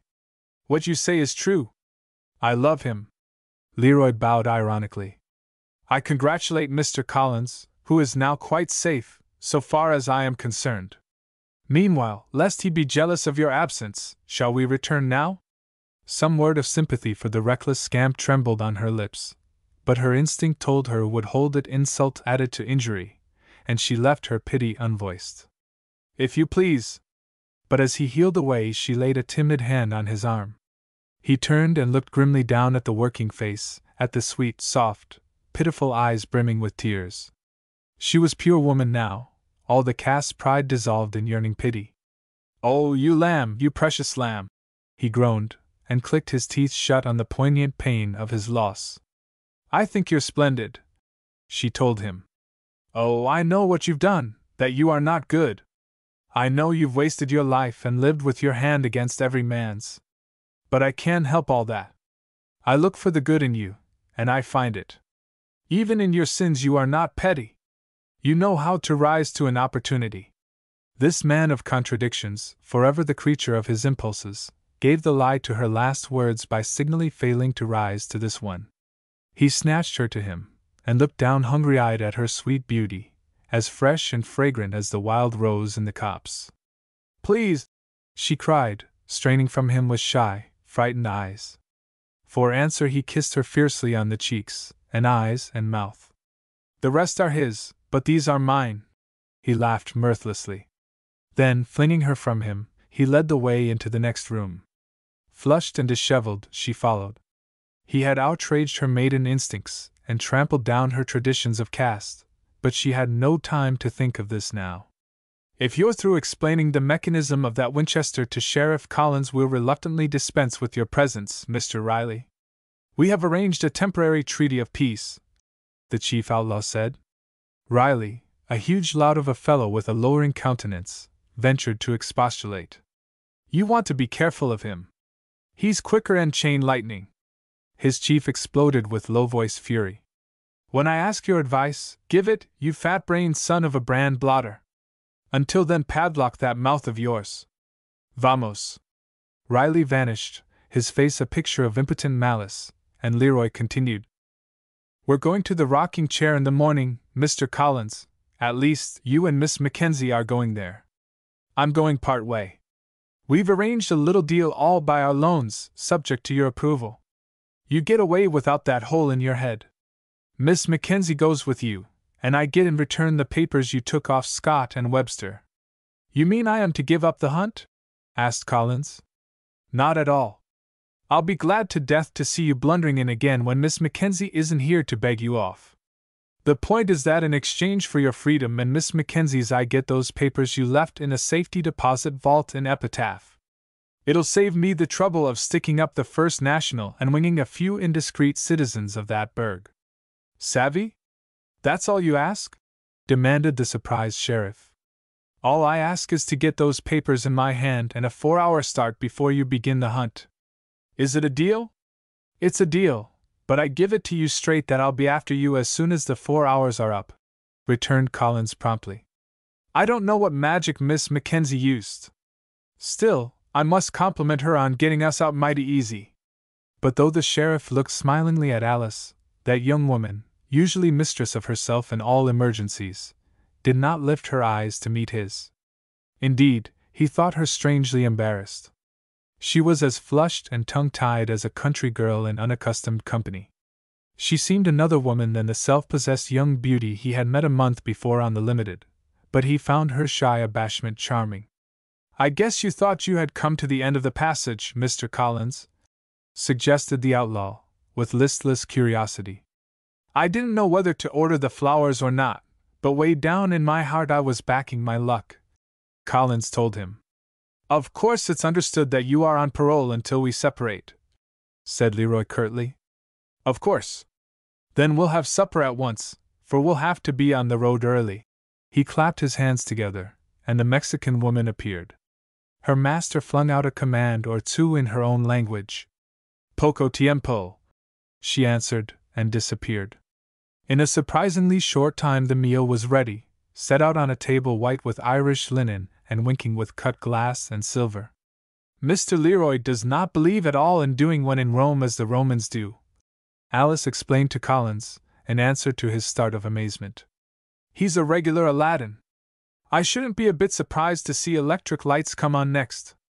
One has to attempt sometimes to blot out the forsaken desert," said Leroy. "Try this cut of slow elk, Miss Mackenzie. I think you'll like it." "Slow elk? What is that?" asked the girl, to make talk. "Mr. Collins will tell you," smiled Leroy. She turned to the sheriff, who first apologized, with a smile, to his host. "Slow elk, Miss Mackenzie, is veal that has been rustled. I expect Mr. Leroy has pressed a stray calf into our service." "I see," she flashed. "Pressed veal." The outlaw smiled at her ready wit, and took on himself the burden of further explanation. "And this particular slow elk comes from a ranch on the Aravaipa owned by Mr. Collins. York shot it up in the hills a day or two ago. Shouldn't have been straying so far from its range," suggested Collins, with a laugh. "But it's good veal, even if I say it that shouldn't." "Thank you," burlesqued the bandit gravely, with such an ironic touch of convention that Alice smiled. After dinner Leroy produced cigars, and with the permission of Miss Mackenzie the two men smoked while the conversation ran on a topic as impersonal as literature. A criticism of novels and plays written to illustrate the frontier was the line into which the discussion fell, and the girl from the city, listening with a vivid interest, was pleased to find that these two real men talked with point and a sense of dexterous turns. She felt a sort of proud proprietorship in their power, and wished that some of the tailors' models she had met in society, who held so good a conceit of themselves, might come under the spell of their strong, tolerant virility. Whatever the difference between them, it might be truly said of both that they had lived at first hand and come in touch closely with all the elemental realities. One of them was a romantic villain and the other an unromantic hero, but her pulsing emotions morally condemned one no more than the other. This was the sheer delight of her aesthetic sense of fitness, that strong men engaged in a finished fight could rise to so perfect a courtesy that an outsider could not have guessed the antagonism that ran between them, enduring as life. Leroy gave the signal for breaking up by looking at his watch. "Afraid I must say lights out, it's past 11. We'll have to be up and on our way with the Hooters. Sleep well, Miss Mackenzie. You don't need to worry about waking. I'll have you called in good time. Buenas noches." He held the door for her as she passed out, and in passing, her eyes rose to meet his. "Buenas noches, senor. I'm sure I shall sleep well tonight," she said. It had been the day of Alice Mackenzie's life. Emotions and sensations, surging through her, had trodden on each other's heels. Womanlike, she welcomed the darkness to analyze and classify the turbid chaos of her mind. She had been swept into sympathy with an outlaw, to give him no worse name. She had felt herself nearer to him than to some honest men she could name who had offered her their love. Surely, that had been bad enough, but worse was to follow. This discerning scamp had torn aside her veils of maiden reserve and exposed the secret fancy of her heart, unknown before even to herself. She had confessed love for this big-hearted sheriff and frontiersman. Here she could plead an ulterior motive. To save his life any deception was permissible. Yes, but where lay the truth? With that insistent demand of the outlaw had rushed over her a sudden wave of joy. What could it mean unless it meant what she would not admit that it could mean? Why, the man was impossible. He was not of her class. She had scarce seen him a half-dozen times. Her first meeting with him had been only a month ago. 1 month ago. A remembrance flashed through her that brought her from the bed in a barefoot search for matches. When the candle was relit, he slipped a chamois-skin pouch from her neck and from it took a sealed envelope. It was the note in which the sheriff on the night of the train robbery had written his prediction of how the matter would come out. She was to open the envelope in a month, and the month was up tonight. As she tore open the flap, it came to her with one of her little flashing smiles that she could never have guessed under what circumstances she would read it. By the dim flame of a guttering candle, in a cotton nightgown borrowed from a Mexican menial, a prisoner of the very man who had robbed her and the recipient of a practical confession of love from him not 3 hours earlier. Surely here was a situation to beg a romance. But before she had finished reading, the reality was still more unbelievable. I have just met for the first time the woman I am going to marry if God is good to one. I am writing this because I want her to know it as soon as I decently can. Of course, I am not worthy of her, but then I don't know any man that is. So the fact goes, I'm bound to marry her if there's nobody else in the way. This isn't conceit. It is a deep-seated certainty I can't get away from, and don't want to. When she reads this, she will think it a piece of foolish presumption. My hope is she will not always think so. Her lover, Val Collins. Her swift pulsing heart was behaving very queerly. It seemed to hang delightfully still, and then jumped forward with odd little beats of joy. She caught a glimpse of her happy face, and blew out the light for shame, groping her way back to bed with the letter carefully guarded against crumpling by her hand. Foolish presumption indeed. Why, he had only seen her once, and he said he would marry her with never a by your leave. Wasn't that what he had said? She had to strike another match to learn the lines that had not stuck word for word in her mind, and after that another match to get a picture of the scrawl to visualize in the dark. How dared he take her for granted? But what a masterly way of wooing for the right man! What idiotic folly if he had been the wrong one!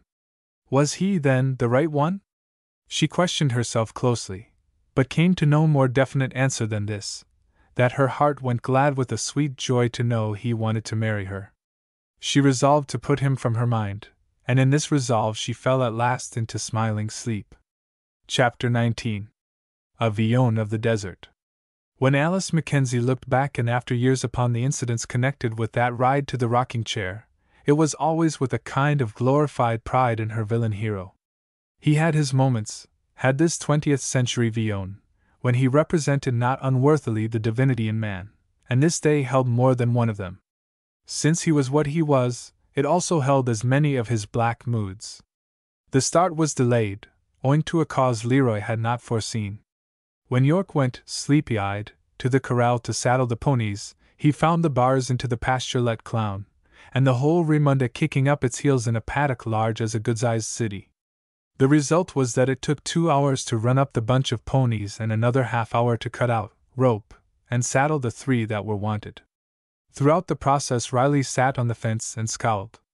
Leroy, making an end of slapping on and cinching the last saddle, wheeled suddenly on the Irishman. "What's the matter, Riley? Was I saying anything was the matter? You've been looking it right hard. Ain't you man enough to say it instead of playing dirty little 3-for-a-cent tricks, like letting down the corral bars?"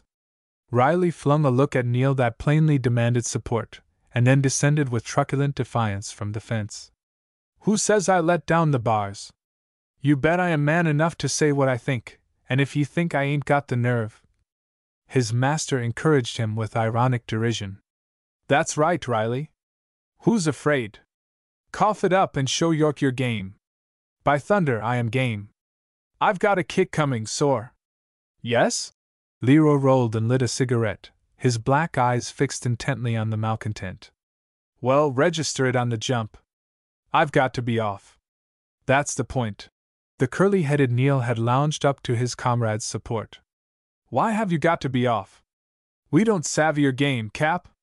Perhaps you would like to be majordomo of this outfit, Neil?" scoffed his chief, eyeing him scornfully. "No, sir.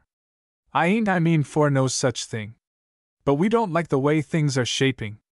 What does all this here funny business mean, anyhow?" His thumb jerked toward Collins, already mounted and waiting for Leroy to join him. 2 days ago this world wasn't big enough to hold him and you. Well, I get the drop on him, and then you begin to cotton up to him right away. Big dinner last night, champagne corks popping, I hear. What I want to know is what it means. And here's this Miss Mackenzie. She's good for a big ransom, but I don't see it ambling our way.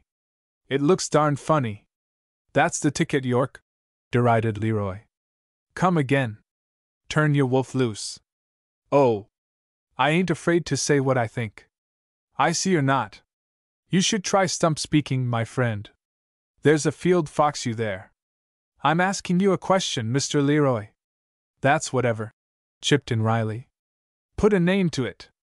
Well, I want to know what's the game, and where we come in. Think you're getting the double cross?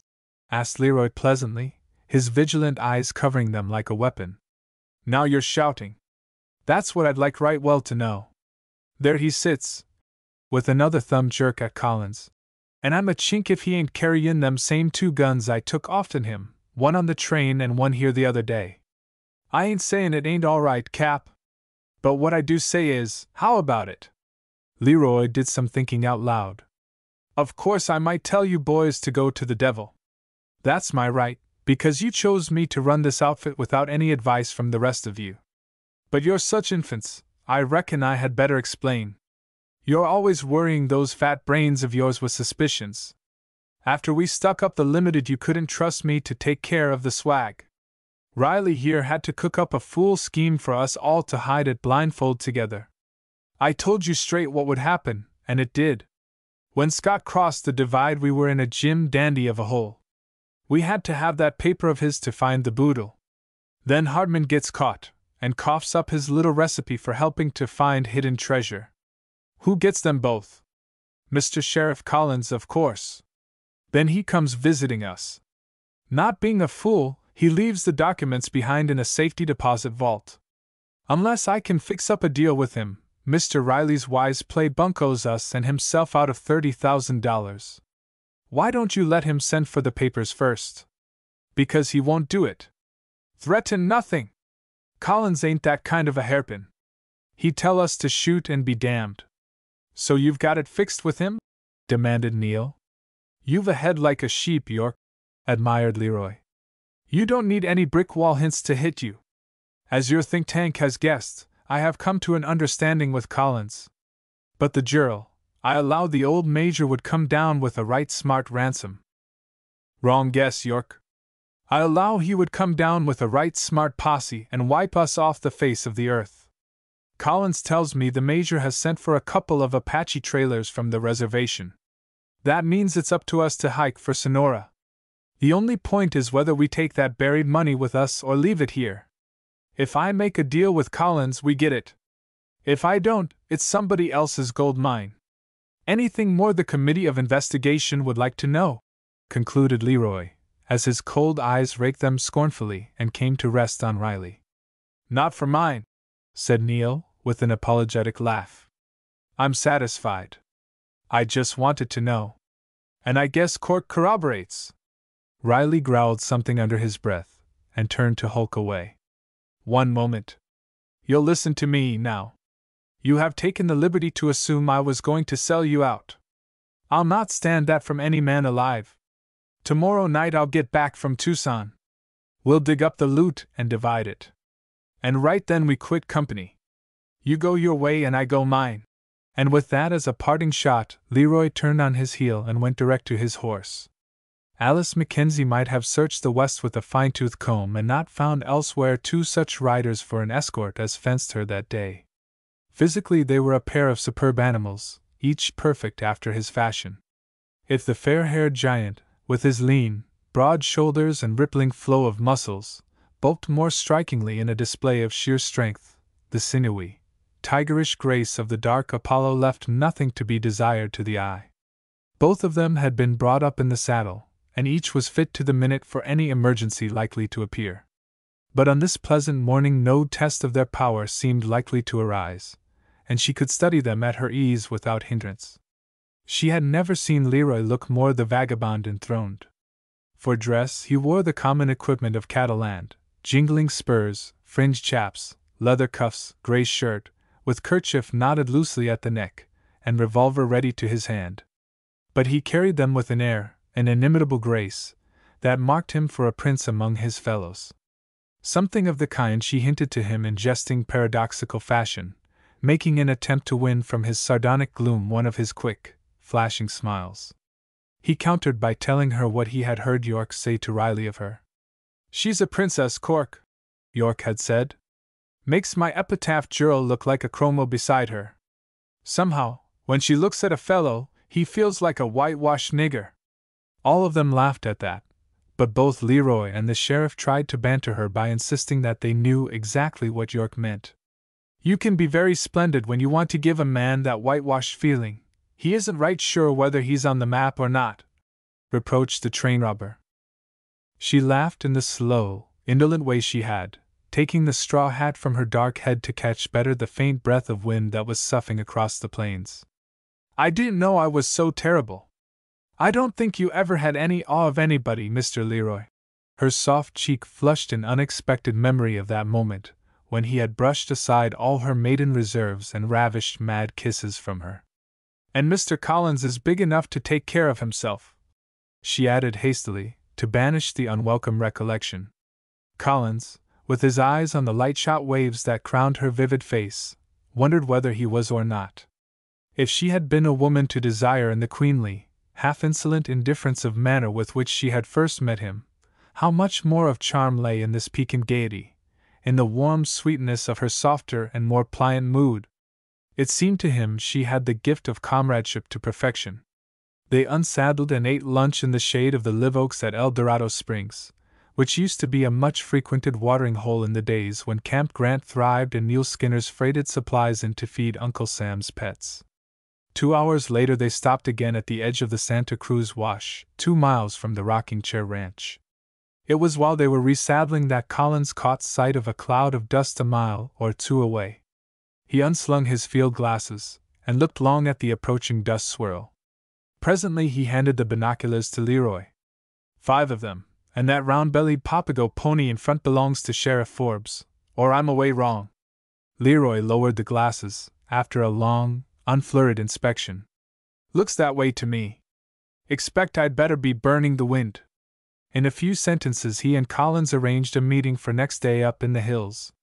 He trailed his spurs through the dust toward Alice Mackenzie, and offered her his brown hand and wistful smile irresistible. "Goodbye. This is where you get quit of me for good." "Oh, I hope not," she told him impulsively. "We must always be friends." He laughed ruefully. "Your father wouldn't endorse those unwise sentiments, I reckon, and I'd hate to bet your husband would," he added audaciously, with a glance at Collins. "But I love to hear you say it, even though we never could be. You're a right game, stanch little partner. I'll back that opinion with the lid off. You should be a good judge of those qualities. I'm only sorry you don't always use them in a good cause." He swung himself to his saddle. "Goodbye. Goodbye, till we meet again. And that will be never. So long, Sheriff. Tell Forbes I've got a particular engagement in the hills, but I'll be right glad to meet him when he comes." He rode up the draw and disappeared over the brow of the hillock. She caught another glimpse of him a minute later on the summit of the hill beyond. He waved a hand at her, half turning in his saddle as he rode. Presently she lost him, but faintly the wind swept back to her a haunting snatch of uncouth song. Were the words drifted to her by the wind? She thought it pathetically likely he might get the wish of his song. To Sheriff Forbes, dropping into the draw a few minutes later with his posse, Collins was a well of misinformation literally true. Yes, he had followed Miss Mackenzie's trail into the hills and found her at a mountain ranch house. She had been there a couple of days, and was about to set out for the rocking chair with the owner of the place, when he arrived and volunteered to see her as far as her uncle's ranch. "I reckon there ain't any use asking you if you seen anything of Wolf Leroy's outfit," said Forbes, a weather-beaten Westerner with a shrewd, wrinkled face. "No, I reckon there's no use asking me that," returned Collins, with a laugh that deceptively seemed to include the older man in the joke. "We're after them for rustling a bunch of Circle 33 cows. Well, I'll be moving. Glad you found the lady, Val. She don't look none played out from her little trek across the desert. Funny, ain't it, how she could have wandered that far and her afoot? The Arizona sun was setting in its accustomed blaze of splendor, when Val Collins and Alice Mackenzie put their horses again toward the ranch and the rainbow-hued west. In his contented eyes were reflected the sunshine and a serenity born of life in the wide, open spaces. They rode in silence for long, the gentle evening breeze blowing in soughs. Did you ever meet a man of such promises gone wrong so utterly? He might have been anything, and it has come to this, that he is hunted like a wild beast. I never saw anything so pitiful. I would give anything to save him. He had no need to ask to whom she was referring. Can't be done. Good qualities bulge out all over him, but they don't count for anything. Unstable as water, that's what's the matter with him. He is the slave of his own whims. Hence he is only the splendid wreck of a man, full of all kinds of rich outcropping payor that pinch out when you try to work them. They don't raise men gamer, but that only makes him a more dangerous foe to society. Same with his loyalty and his brilliancy. He's got a hate on him that works like they say old J.E.B. Stewart's did. He would run into 100 traps, but somehow he always worked his men out of them. That's Leroy, too. If he had been an ordinary criminal, he would have been rounded up years ago. It's his audacity, his iron nerve, his good horse sense judgment that saves his skin. But he's certainly up against it at last. You think Sheriff Forbes will capture him? He laughed. I think it more likely he'll capture Forbes. But we know now where he hangs out, and who he is. He has always been a mystery till now. The mystery is solved, and unless he strikes out for Sonora, Leroy is as good as a dead man. A dead man? Does he strike you as a man likely to be taken alive? I looked to see a dramatic exit to the sound of cracking Winchesters. Yes, that would be like him, she confessed with shudder. I think he was made to lead a forlorn hope. Pity it won't be one worthy of the best in him. I guess he does have more moments set to music than most of us, and I'll bet, too, he has hidden away in him a list of thou shalt nots. I read a book once by a man named Stevenson that was sure of virgin gold. He showed how every man, no matter how low he falls, has somewhere in him a light that burns, some rag of honor for which he is still fighting. I'd hate to have to judge Leroy. Some men, I reckon, have to buck against so much in themselves that even failure is a kind of success for them. Yet you will go out to hunt him down? She said, marveling at the broad sympathy of the man. Sure I will. My official duty is to look out for society. If something in the machine breaks loose and goes to ripping things to pieces, the engineer has to stop the damage, even if he has to smash the rod that's causing the trouble. The ponies dropped down again into the bed of the wash, and plowed across through the heavy sand. After they had reached the solid road, Collins resumed conversation at a new point. It's a month and a day since I first met you, Miss Mackenzie, he said, apparently apropos of nothing. She felt her blood begin to choke. Indeed! I gave you a letter to read when I was on the train. A letter! She exclaimed, in well-affected surprise. Did you think it was a book of poems?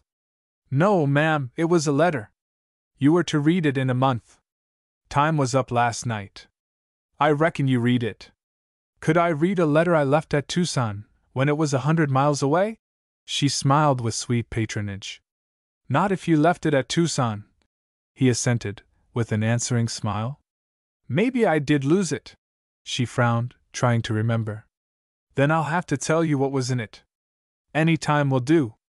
I dare say it wasn't important. Then we'll say this time. Don't be stupid, Mr. Collins. I want to talk about our desert Vion.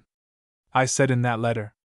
She put her pony to a canter, and they galloped side by side in silence for half a mile. After she had slowed down to a walk, he continued placidly, as if oblivious of an interruption. I said in that letter that I had just met the young lady I was expecting to marry. Dear me, how interesting! Was she in the smoker? No, she was in Section 3 of the Pullman. I wish I had happened to go into the other Pullman, but of course, I couldn't know the young lady you were interested in was riding there. She wasn't. But you've just told me. That I said in the letter you took so much trouble to lose that I expected to marry the young woman passing under the name of Miss Wainwright. Sir! That I expected. Really, I am not deaf, Mr. Collins. Expected to marry her, just as soon as she was willing. Oh, she is to be given a voice in the matter, is she? Certainly, ma'am. And when? Well, I had been thinking now was a right good time. It can't be too soon for me. She flashed back, sweeping him with proud, indignant eyes. But I ain't so sure. I rather think I'd better wait. No, no! Let us have it done with once and for all. He relapsed into a serene, abstracted silence. Aren't you going to speak? She flamed. I've decided to wait. Well, I haven't. Asked me this minute, sir, to marry you. Certainly, if you can't wait. Miss Mackenzie, will you? No, sir, I won't, not if you were the last man on earth, she interrupted hotly, whipping herself into a genuine rage. I never was so insulted in my life. It would be ridiculous if it weren't so outrageous. You expect, do you? And it isn't conceit, but a deep-seated certainty you can't get away from. He had her fairly. Then you did read the letter? Yes, sir, I read it, and for sheer, unmatched impudence I have never seen its like. Now I wish you would tell me what you really think, he drawled. Not being able, for reasons equestrian, to stamp her foot, she gave her bronco the spur. When Collins again found conversation practicable, the rocking chair, a white adobe huddle in the moonlight, lay peacefully beneath them in the alley. It's a right quaint old ranch, and it's seen a heap of rough and tumble life in its day. If those old adobe bricks could tell stories, I expect they could put some of these romances out of business. Miss Mackenzie's covert glance questioned suspiciously what this diversion might mean. All this country's interesting. Take Tucson now, that burg is loaded to the roofs with live stories. It's an all-right business town, too, the best in the territory. He continued patriotically. She ain't so great as Douglas on or as Phoenix on lungers, but when it comes to the get up and get hustle, she's there rounding up the trade from early morn till dine. He was still expatiating in a monologue with grave enthusiasm on the town of his choice, when they came to the pasture fence of the ranch. Some folks don't like it, call it Adobe Town, and say it's full of greasers. Everybody to his taste, I say. Little old Tucson is good enough for me. She gave a queer little laugh as he talked. She had put a taboo on his love story herself, but she resented the perfectly unmoved good humor with which he seemed to be accepting her verdict. She made up her mind to punish him, but he gave her no chance. As he helped her to dismount, he said, I'll take the horses round to the stable, Miss Mackenzie. Probably I won't see you again before I leave, but I'm hoping to meet you again in Tucson one of these days. Goodbye. She nodded a curt goodbye and passed into the house. She was vexed and indignant, but had too strong a sense of humor not to enjoy a joke even when it was against herself. I forgot to ask him whether he loves me or Tucson more, and as one of the subjects seems to be closed, I'll probably never find out, she told herself, but with a queer little tug of pain in her laughter. Next moment she was in the arms of her father. Chapter 20. Back to God's Country.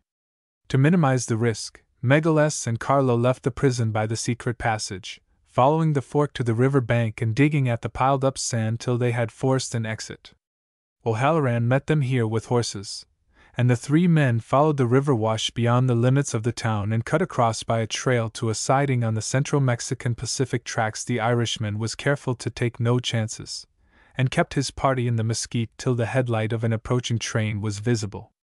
It drew up at the siding, and the three men boarded one of the two cars which composed it.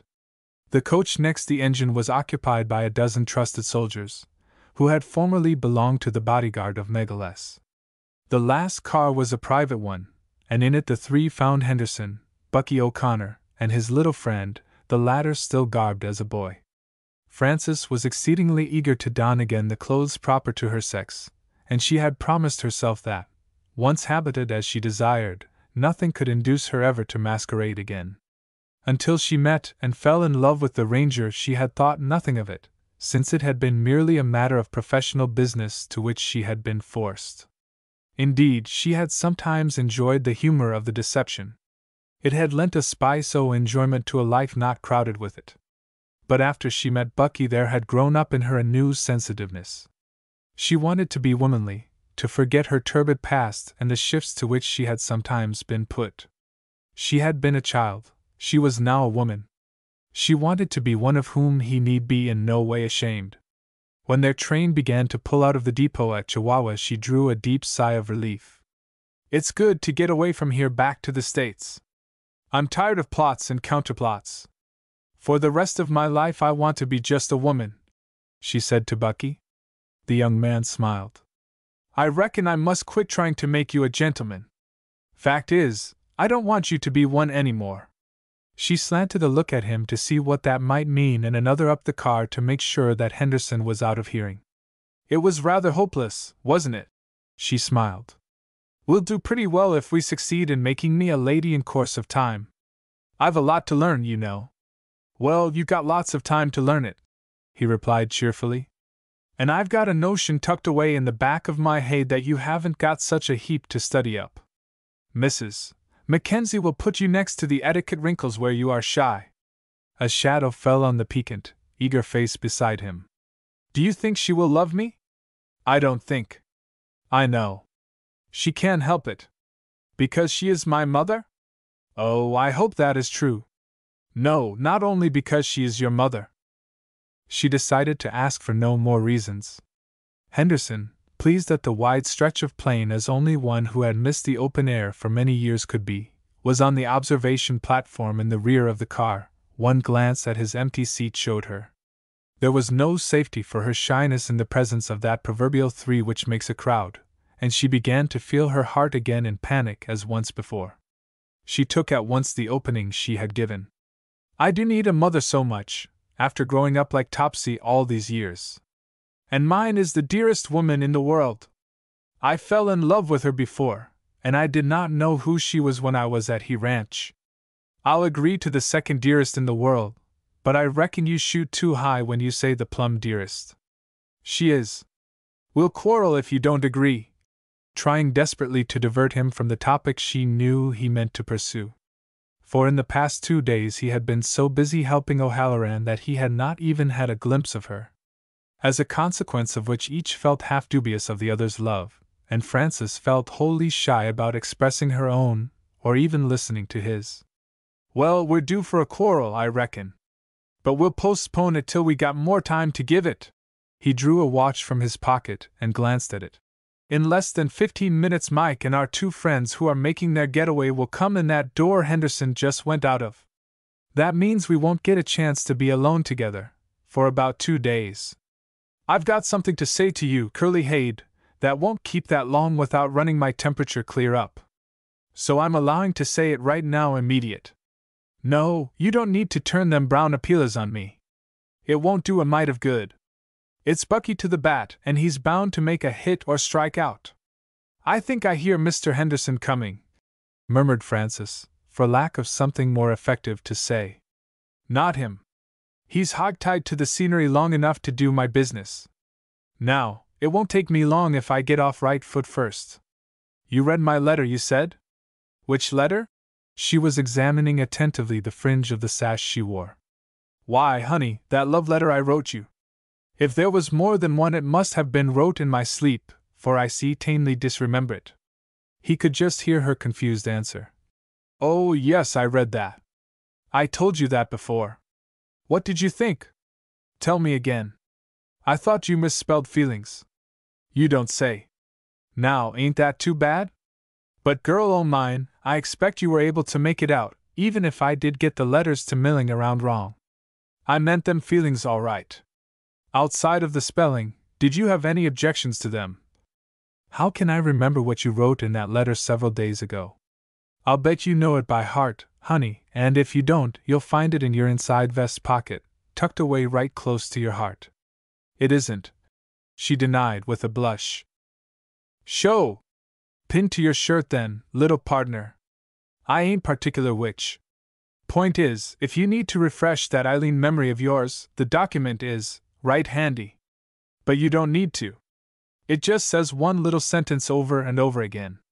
All you have got to do is to say one little word, and you don't have to say it but once. I don't understand you, her lips voiced. You understand me all right. What my letter said was I love you, and what you have got to say is, yes. But that doesn't mean anything. I'll make out the meaning when you say it. Do I have to say it? You have to if you feel it. Slowly the big brown eyes came up to meet his bravely. Yes, Bucky.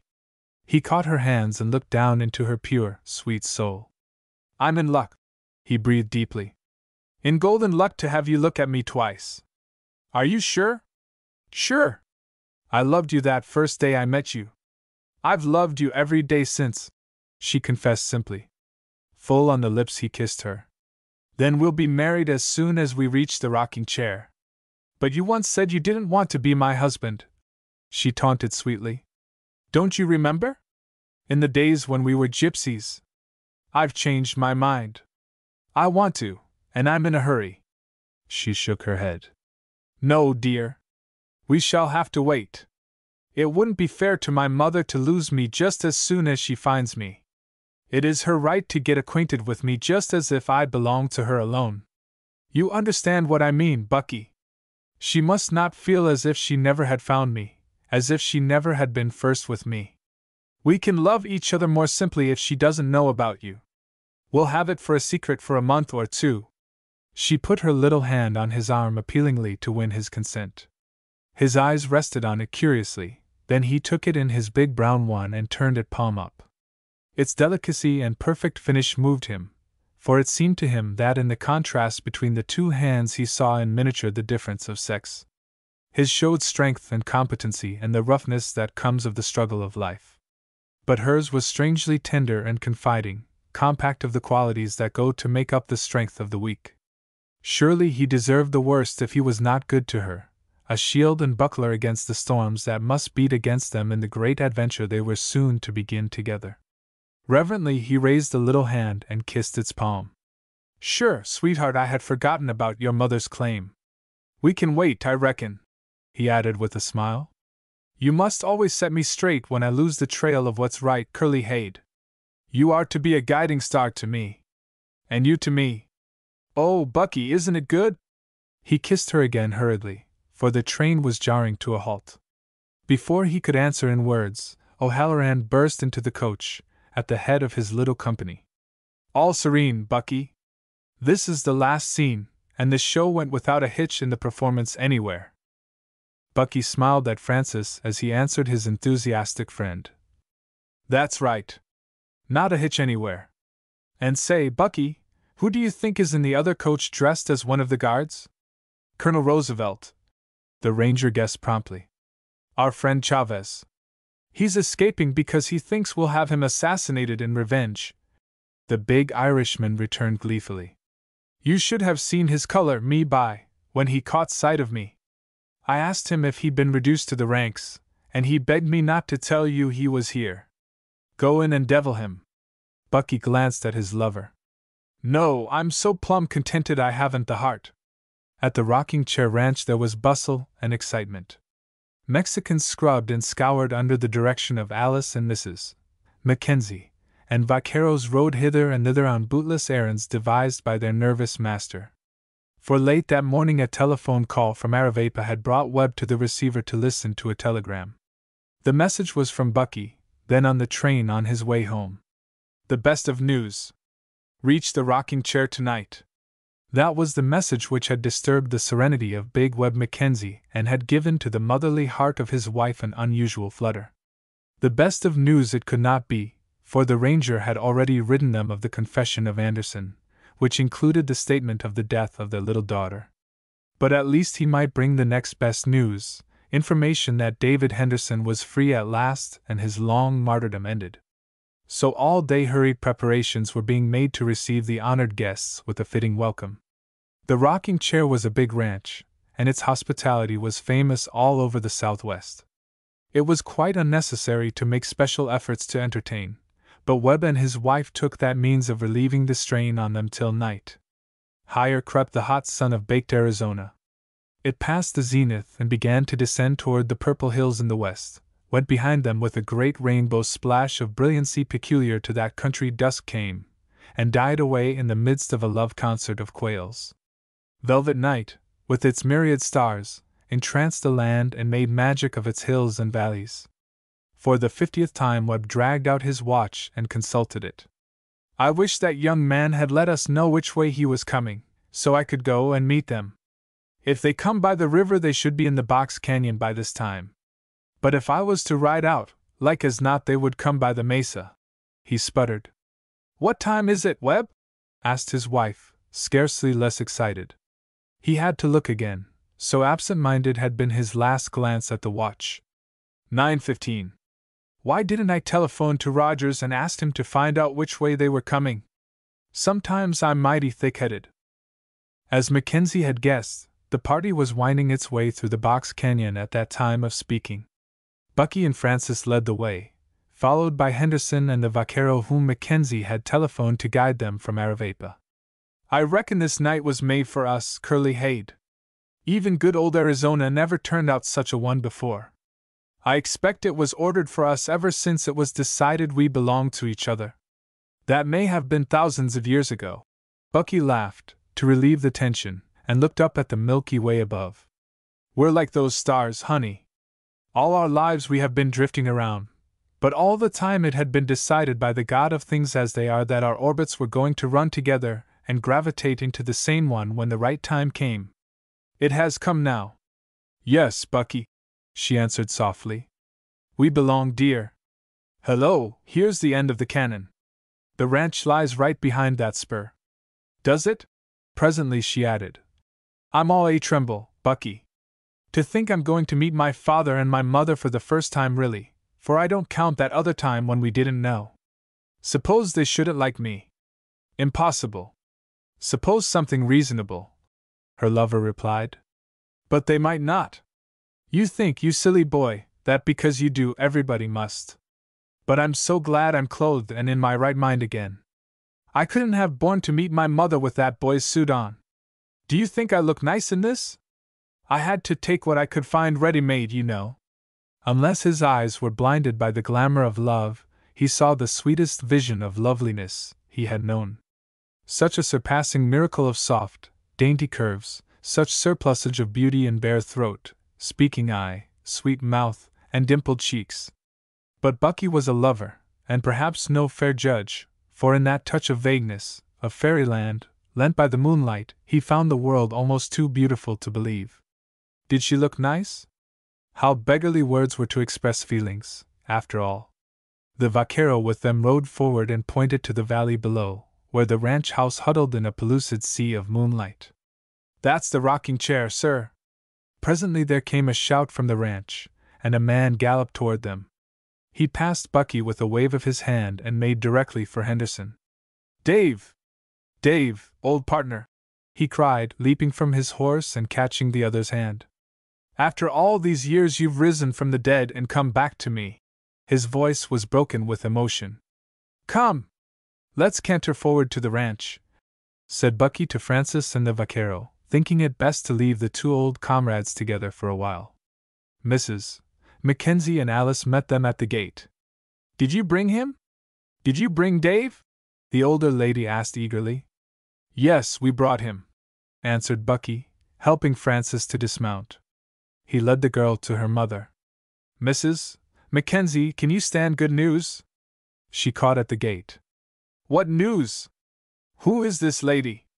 Her name is Frances. Frances what? Frances Mackenzie. She is your daughter returned, after all these years, to love and be loved. The mother gave a little throat cry, steadied herself, and fell into the arms of her daughter. Oh, my baby! My baby! Found at last. Quietly Bucky slipped away to the stables with the ponies. As quietly Alice disappeared into the house. This was sacred ground, and not even their feet should rest on it just now. When Bucky returned to the house, he found his sweetheart sitting between her father and mother, each of whom was holding one of her hands. Henderson had retired to clean himself up. Happy tears were coursing down the cheeks of the mother, and Webb found it necessary to blow his nose frequently. He jumped up at sight of the ranger. "Young man, you're to blame for this. You've found my friend and you've found my daughter. Brought them both back to us on the same day. What do you want? Name it, and it's yours if I can give it." Bucky looked at Francis with a smile in his eyes. He knew very well what he wanted, but he was under bonds not to name it yet. "I'll set you up in the cattle business, sir. I'll buy you sheep if you prefer. I'll get you an interest in a mine. Put a name to what you want. I'm no robber. You paid the expenses of my trip. That's all I want right now. It's not all you'll get. Do you think I'm a cheap piker? No, sir. You've got to let me grubstake you." Mackenzie thumped a clenched fist down on the table. "All right, SEH. You're the doctor. Give me an interest in that map and I'll prospect the mine this summer, if I can locate it. Good enough, and I'll finance the proposition. You and Dave can take half shares in the property. In the meantime, are you open to an engagement?" "Depends what it is," replied Bucky cautiously. "My foreman's quit on me. Gone into business for himself. I'm looking for a good man. Will you be my majordomo?" Bucky's heart leaped. He had been thinking of how he must report almost immediately to Hurry Up Milliken of the Rangers. Now, he could resign from that body and stay near his love. Certainly things were coming his way. "I'd like to try it, SEH," he answered. "I may not make good, but I sure would like to have a chance at it." "Make good? Of course you'll make good. You're the best man in Arizona, sir," cried Webb extravagantly. He wheeled on his newfound daughter. "Don't you think so, Frankie?" Francis blushed, but answered bravely. "Yes, sir. He makes everything right when he takes hold of it." "Good. We're not going to let him get away from us after making us so happy, are we, Mother? This young man is going to stay right here. We never had but one son, and we are going to treat him as much like one as we can. Mother? If he will consent, Webb." She went up to the ranger and kissed his tan cheek. "You must pardon an old woman whom you've made very happy." Again Bucky's laughing blue eyes met the brown ones of his sweetheart. "Oh, I'll consent, all right, and I reckon, ma'am, it's mighty good of you to treat me so white. I'll sure try to please you." Webb thumped him on the back. "Now you're shouting. We want you to be one of us, young man." Once more that happy, wireless message of eyes followed by O'Connor's assent. "That's what I want myself, SEH." Bucky found a surprise waiting for him at the stables. A heavy hand descended upon his shoulder. He whirled, and looked up into the face of Sheriff Collins. "You here, Val?" he cried in surprise. "That's what. Any luck, Bucky?" They went out and sat down on the big rocks back of the corral. Here each told the other his story, with certain reservations. Collins had just got back from Epitaph, where he had been to get the fragments of paper which told the secret of the buried treasure. He was expecting to set out in the early morning to meet Leroy. "I'll go with you," said Bucky immediately. Val shook his head. "No, I'm to go alone. That's the agreement." "Of course, if that's the agreement." Nevertheless, the ranger formed a private intention not to be far from the scene of action. Chapter 21. The Wolf Pack. "Good evening, gentlemen. Hope I don't intrude on the festivities." Leroy smiled down ironically on the four flushed, startled faces that looked up at him. Suspicion was alive in every rustle of the men's clothes. It breathed from the lowering countenances. It itched at the fingers longing for the trigger. The unending terror of a bandit's life is that no man trusts his fellow. Hence one betrays another for fear of betrayal, or stabs him in the back to avoid it. The outlaw chief had slipped into the room so silently that the first inkling they had of his presence was that gentle, insulting voice. Now, as he lounged easily before them, leg thrown over the back of a chair and thumbs sagging from his trouser pockets, they looked the picture of schoolboys caught by their master in a conspiracy. How long had he been there? How much had he heard? Full of suspicion and bad whiskey as they were, his confident contempt still cowed the very men who were planning his destruction. A minute before they had been full of loud threats and boastings. Now they could only search each other's faces sullenly for a cue. Celebrating Chavez's return from Manana Land, I reckon. That's the proper ticket. I wonder if we couldn't afford to kill another of Colin's fatted calves. Mr. Hardman, not enjoying the derisive raillery, took a hand in the game. I expect the boys hadn't better touch the sheriff's calves, now you and him are so thick. We're thick, are we? Leroy's indolent eyes narrowed slightly as they rested on him. Ain't you? It sure seemed that way to me when I looked out of that mesquite wash just above El Dorado Springs and seen you and him eating together like brothers and laughing to beat the band. You was so close to him I couldn't draw a bead on him without risking its hitting you. Spying, eh? If that's the word you want to use, Cap. And you were enjoying yourselves proper. Laughing, were we? That must have been when he told me how funny you looked in the altogether shedding false teeth and information about hidden treasure. Told you that, did he? Mr. Hardman incontinently dropped repartee as a weapon too subtle, and fell back on profanity. That's right, pat to the minute, Cap, what you say about the information he leaks. Put in Neil. How about that information? I'll be plumb tickled to death to know you're carrying it in your vest pocket. And if I'm not?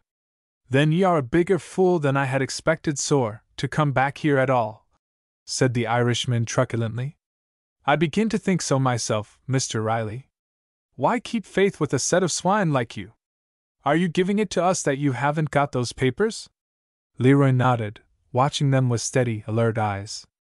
He knew he stood on the edge of a volcano that might explode at any moment. What did I tell yez?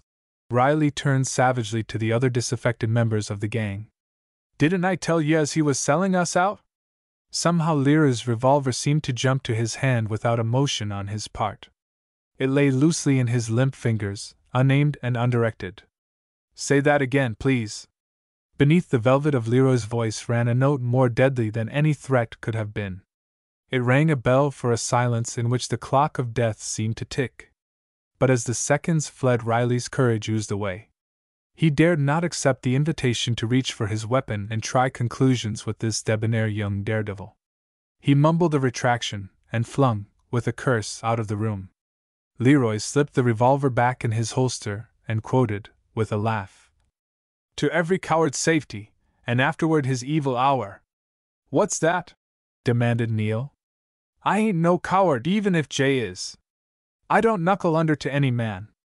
You got a right to ante up with some information. I want to know why you ain't got them papers you promised to bring back with you. And I too, senor. I desire to know what it means," added Chavez, his eyes glittering. "That's the way to chirp, gentlemen. I haven't got them because Forbes blundered on us, and I had to take a pyre awful sudden. But I made an appointment to meet Collins tomorrow." "And you think he'll keep it?" scoffed Neil. "I know he will. You seem to know a heap about him," was the significant retort. "Take care, York. I'm not Hardman, Cap. I say what I think." "And you think?" suggested Leroy gently. "I don't know what to think yet. You're either a fool or a traitor. I ain't quite made up my mind. When I find out, you'll see plainly hear from me straight. Come on, boys." And Neil vanished through the door.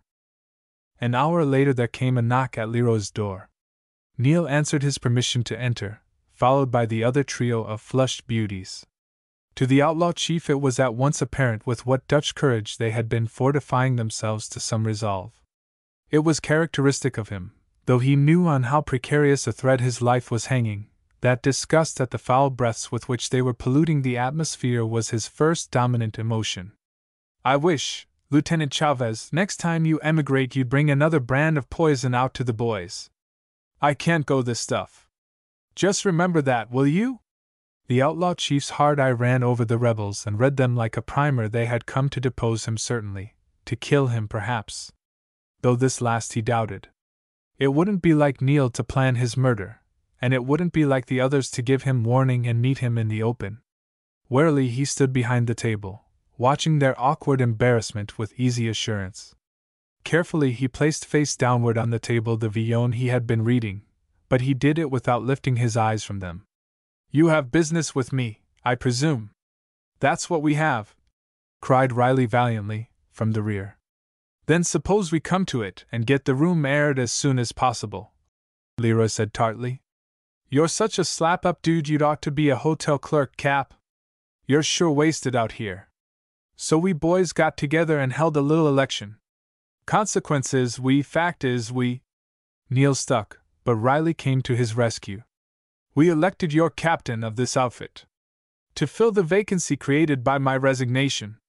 Per York. You're the sacrifice, are you?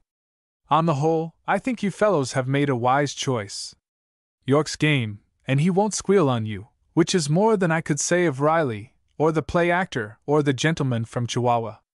But you want to watch out for a knife in the dark, York. Uneasy lies the head that wears a crown, you know.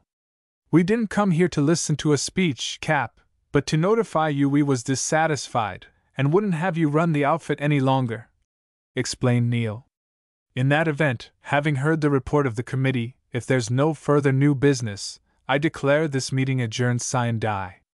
Kindly remove the perfume tubs, Captain Neil, at your earliest convenience. The quartet retreated ignominiously. They had come prepared to gloat over Lyra's discomfiture, and he had mocked them with that insolent ease of his that set their teeth in helpless rage. But the deposed chief knew they had not struck their last blow. Throughout the night he could hear the low-voiced murmur of their plottings, and he knew that if the liquor held out long enough there would be sudden death at Hidden Valley before 24 hours were up. He looked carefully to his rifle and his revolvers, testing several shells to make sure they had not been tampered with in his absence. After he had made all necessary preparations, he drew the blinds of his window and moved his easy chair from its customary place beside the fire. Also he was careful not to sit wherein shadow would betray his position. Then back he went to his violon, a revolver lying on the table within reach. But the night passed without mishap, and with morning he ventured forth to his meeting with the sheriff. He might have slipped out from the back door of his cabin and gained the canyon, by circling unobserved, up the draw and over the hogback, but he would not show by these precautions any fear of the cutthroats with whom he had to deal. As was his scrupulous custom, he shaved and took his morning bath before appearing outdoors. In all Arizona no trimmer, more graceful figure of jaunty recklessness could be seen than this one, stepping lightly forth to knock at the bunkhouse door behind which he suspected were at least 2 men determined on his death by treachery. Neil came to the door in answer to his knock, and within he could see the villainous faces and bloodshot eyes of 2 of the others peering at him. "Good morning, Captain Neil. I'm on my way to keep that appointment I mentioned last night. I'd certainly be glad to have you go along. Nothing like being on the spot to prevent double-crossing. I'm with you in the fling of a cow's tail. Come on, boys." "I think not. You and I will go alone." "Just as you say. Riley, I guess you'd better saddle Two-Step and the lazy be roan." "I ain't saddling ponies for Mr. Leroy," returned Riley, with thick defiance. Neil was across the room in 2 strides. "When I tell you to do a thing, jump. Get a move on and saddle those broncs. I don't know as. Vamos." Riley sullenly slouched out. "I see you made them jump," commented the former captain audibly, seating himself comfortably on a rock. "It's the only way you'll get along with them. See that they come to time or pump lead into them. You'll find there's no middle way." Neil and Leroy had hardly passed beyond the rock slide before the others, suspicion awake in their sodden brains, dodged after them on foot. For 3 miles they followed the broncos as the latter picked their way up the steep trail that led to the Dowriata mine. "If Mr. Collins is here, he's lying almighty low," exclaimed Neil, as he swung from his pony at the foot of the bluff from the brow of which the gray dump of the mine straggled down like a Titan's beard. "Right you are, Mr. Neil." York whirled, revolver in hand, but the man who had risen from behind the big boulder beside the trail was resting both hands on the rock before him. "You're alone, are you?" demanded York. "I am." Neil's revolver slid back into its holster. "Mornin', Val. What's new down at Tucson?" he said amiably. "I understood I was to meet you alone, Mr. Leroy," said the sheriff quickly, his blue-gray eyes on the former chief. "That was the agreement, Mr. Collins, but it seems the boys are on the anxious seat about these little socials of ours. They've embraced the notion that I'm selling them. I hated to have them harassed with doubts, so I invited the new majordomo of the ranch to come with me. Of course, if you object. I don't object in the least, but I want him to understand the agreement. I've got a posse waiting at Eldorado Springs, and as soon as I get back there we take the trail after you. Bucky O'Connor is at the head of the posse. York grinned. We'll be in Sonora then, Val. Think I'm going to wait and let you shoot off my other fingers? Collins fished from his vest pocket the papers he had taken from Scott Hatt and from Webster. I think I'll be jogging along back to the Springs. I reckon these are what you want. Leroy took them from him and handed them to Neil. Don't let us detain you any longer, Mr. Collins. I know you're awful busy these days. The sheriff nodded a good day, cut down the hill on the slant, and disappeared in a mesquite thicket, from the other side of which he presently emerged astride a bay horse. The two outlaws retraced their way to the foot of the hill and remounted their broncos. I want to say, Cap, that I'm eating humble pie in big chunks right this minute, said Neil shamefacedly, scratching his curly poll and looking apologetically at his former chief. I might have knowed you was straight as a string, all I've seen of you these last 2 years. If those coyotes say another word, Cap. An exploding echo seemed to shake the mountain, and then another. Leroy swayed in the saddle, clutching at his side. He pitched forward, his arms round the horse's neck, and slid slowly to the ground. Neil was off his horse in an instant, kneeling beside him. He lifted him in his arms and carried him behind a great outcropping boulder. It's that hound Collins, he muttered, as he propped the wounded man's head on his arm. By God, I didn't think it of Val. Leroy opened his eyes and smiled faintly. Guess again, York. You don't mean? He nodded. Right this time, Hardman and Chavez and Riley. They shot to get us both. With us out of the way, they could divide the treasure between them. Neil choked. You ain't bad hurt, old man. Say you ain't bad hurt, Phil. More than I can carry, York, shot through and through. I've been doubtful of Riley for a long time. By the Lord, if I don't get the rattlesnake for this, swore Neil between his teeth. Ain't there nothing I can do for you, old pardner? In sharp succession 4 shots rang out. Neil grasped his rifle, leaning forward and crouching for cover. He turned a puzzled face toward Leroy. I don't savvy. They ain't shooting at us. The sheriff, explained Leroy. They forgot him, and he doubled back on them. I'll bet Val got one of them, cried Neil, his face lighting. He's got one, or he's quit living. That's a sure thing. Why don't you circle up on them from behind, York? I hate to leave you, Cap, and you so bad. Can't I do a thing for you? Leroy smiled faintly. Not a thing. I'll be right here when you get back, York. The curly-headed young puncher took Leroy's hand in his, gulping down a boyish sob. I ain't been square with you, Cap. I reckon after this, when you get well, I'll not be such a coyote anymore. The dying man's eyes were lit with a beautiful tenderness. There's one thing you can do for me, York. I'm out of the game, but I want you to make a new start. I got you into this life, boy. Quit it and live straight. There's nothing to it, York. The cowboy bandit choked. Don't you worry about me, Cap. I'm all right. I'd just as lief quit this deviltry anyhow. I want you to promise, boy. A whimsical, half-cynical smile touched Lyra's eyes. You see, after living like a devil for 30 years, I want to die like a Christian. Now go, York. After Neil had left him, Lyra's eyes closed. Faintly he heard 2 more shots echoing down the valley, but the meaning of them was already lost to his wandering mind. Neil dodged rapidly round the foot of the mountain with intent to cut off the bandits as they retreated. He found the sheriff crouching behind a rock scarce 200 yards from the scene of the murder. At the same moment another shot echoed from well over to the left. Who can that be? Neil asked, very much puzzled. That's what's worrying me, York, the sheriff returned. Together they zigzagged up the side of the mountain. Twice from above there came sounds of rifle shots. Neil was the first to strike the trail to the mine.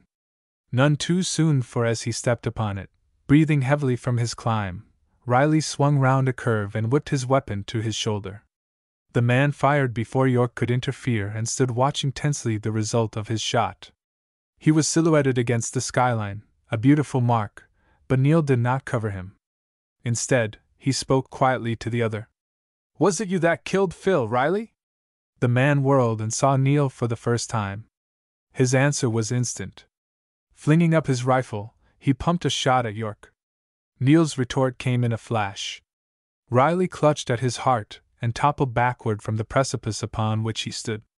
Collins joined the cowpuncher, and together they stepped forward to the point from which Riley had plunged down 200 feet to the jagged rocks below. At the curve they came face to face with Bucky O'Connor. 3 weapons went up quicker than the beating of an eyelash. More slowly each went down again. "What are you doing here, Bucky?" the sheriff asked. "Just parrooting around, Val. It occurred to me Leroy might not mean to play fair with you, so I kinder invited myself to the party. When I heard shooting I thought it was you they had bushwhacked, so I sat into the game." "You guessed wrong, Bucky." Riley and the others rounded on Leroy. While they were at it they figured to make a clean job and bump off York too. "From what York says, Leroy has got his." The ranger turned a jade eye on the outlaw. "Has Mr. Neil turned honest man, Val? Taken him into your posse, have you?" he asked, with an edge of irony in his voice. The sheriff laid a hand on the shoulder of the man who had been his friend before he turned miscreant. "Don't you worry about Neil, Bucky," he advised gently. "It was York shot Riley, after York had cut loose at him, and I shouldn't wonder if that didn't save your life. Neil has got to stand the gaff for what he's done, but I'll pull wires to get his punishment made light." "Killed Riley, did he?" repeated O'Connor. "I got Anderson back there. That makes only one left to account for. I wonder who he is." Collins turned absent-mindedly to Neil. The latter looked at him out of an expressionless face. Even though his confederate had proved traitor, he would not betray him. "I wonder," he said. Bucky laughed. "Made a mistake that time, Val. I plumb forgot the situation for a moment." The sheriff grinned. "Anyhow, we better be hitting his trail." "How about Phil?" Neil suggested. "That's right. One of us has certainly got to go back and attend to him. You and Neil go back. I'll follow up this gentleman who is escaping," the ranger said. And so it was arranged. The 2 men returned from their grim work of justice to the place where the outlaw chief had been left. His eyes lit feebly at sight of them. "What news, York?" he asked. "Riley and Hardman are killed. How are you feeling, Cap?" The cowpuncher knelt beside the dying outlaw and put an arm under his head. "Shot all to pieces, boy. No, I got no time to have you play doctor with me." He turned to Collins with a gleam of his unconquerable spirit. "You came pretty near making a clean roundup, Sheriff. I'm the 4th to be put out of business. You'd ought to be content with that. Let York here go." "I can't do that, but I'll do my best to see he gets off light. I got him into this, Sheriff. He was all right before he knew me. I want him to get a chance now. I wish I could give him a pardon, but I can't do it. I'll see the governor for him, though." The wounded man spoke to Collins alone for a few minutes, then began to wander in his mind. He babbled feebly of childhood days back in his Kentucky home. The word most often on his lips was "Mother." So, with his head resting on Neil's arm and his hand in that of his friend, he slipped away to the great beyond. Chapter 22. For a good reason. The young ladies, following the custom of Arizona in summer, were riding by the light of the stars to avoid the heat of the day. They rode leisurely, chatting as their ponies paced side by side. For though they were cousins, they were getting acquainted with each other for the first time. Both of them found this a delightful process, not the less so because they were temperamentally very different. Each of them knew already that they were going to be great friends. They had exchanged the histories of their lives, lying awake girl fashion to talk into the small hours, each omitting certain passages, however, that had to do with 2 men who were at that moment approaching nearer every minute to them. Bucky O'Connor and Sheriff Collins were returning to the Rocking Chair Ranch from Epitaph, where they had just been to deposit $27,000 and a prisoner by the name of Chavez. Just at the point where the road climbed from the plains and reached the summit of the first stiff hill, the two parties met and passed. The ranger and the sheriff reined in simultaneously. Yet a moment, and all four of them were talking at once. They turned toward the ranch, Bucky and Francis leading the way. Alice, riding beside her lover in the darkness, found the defenses upon which she had relied begin to fail her. Nevertheless, she summoned them to her support, and met him full armed with the evasions and complexities of her sex. "This is a surprise, Mr. Collins," he was informed in her best society voice. "And a pleasure? Of course. But I'm sorry that Father has been called to Phoenix. I suppose you came to tell him about your success. To brag about it," he corrected. "But not to your father, to his daughter. That's very thoughtful of you. Will you begin now?" "Not yet. There is something I have to tell you, Miss Mackenzie." At the gravity in his voice, the lightness slipped from her like a cloak. "Yes. Tell me your news. Over the telephone, all sorts of rumors have come to us. But even these were hearsay. I thought of telephoning you the facts. Then I decided to ride out and tell you at once. I knew you would want to hear the story at first hand." Her patrician manner was gone. Her eyes looked their thanks at him. "That was good of you. I have been very anxious to get the facts. One rumor was that you have captured Sir Leroy. Is it true?" It seemed to her that his look was one of grave tenderness. "No, that is not true. You remember what we said of him, of how he might die. He is dead. You killed him!" she cried, all the color washed from her face. "He is dead, but I did not kill him. Tell me," she commanded. He told her, beginning at the moment of his meeting with the outlaws at the Dowriata dump and continuing to the last scene of the tragedy. It touched her so nearly that she could not hear him through dry-eyed. "And he spoke of me?" She said it in a low voice, to herself rather than to him. It was just before his mind began to wander, almost his last conscious thought. "He said that when you heard the news you would remember. What you were to remember he didn't say. I took it you would know." "Yes. I was to remember that he was not all wolf to me."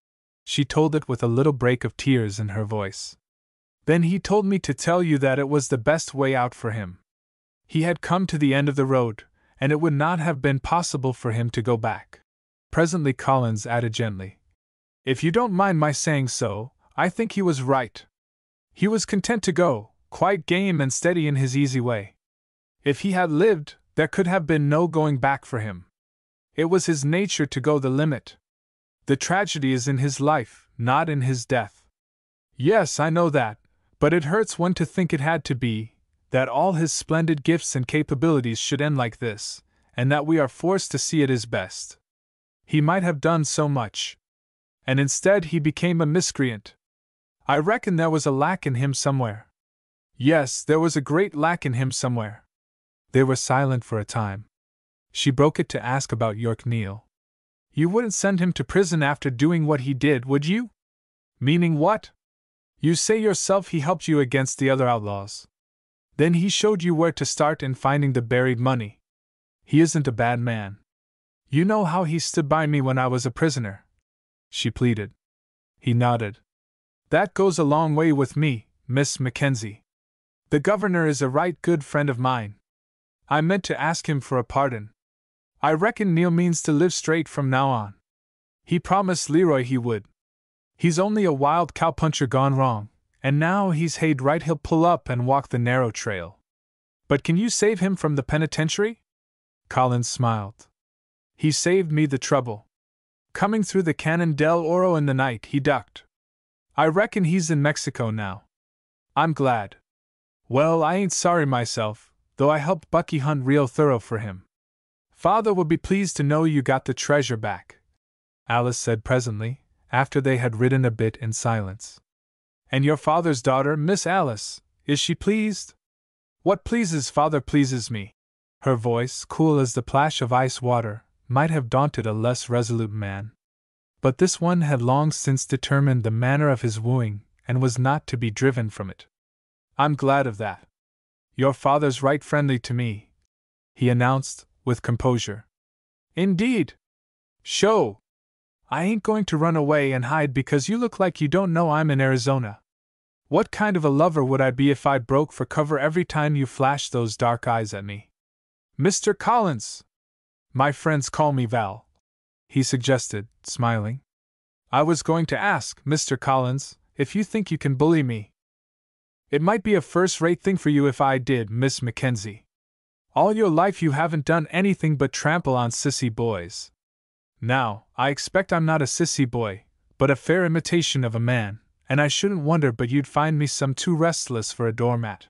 His maimed hand happened to be resting on the saddle horn as he spoke, and the story of the maiming emphasized potently the truth of his claim. Don't you assume a good deal, Mr. Collins, when you imply that I have any desire to master you? Not a bit, he assured her cheerfully.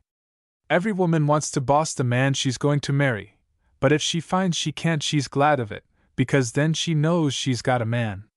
You are quite sure I am going to marry you? She asked gently, too gently, he thought. I'm only reasonably sure, he informed her.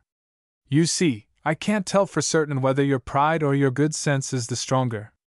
She caught a detached glimpse of the situation, and it made for laughter. That's right, I want you should enjoy it, he said placidly. I do. It's the most absurd proposal, I suppose you call it a proposal, that ever I heard. I expect you've heard a good many in your time. We'll not discuss that, if you please. I am more interested in this one. He agreed. Isn't it about time to begin on Tucson? Not today, ma'am.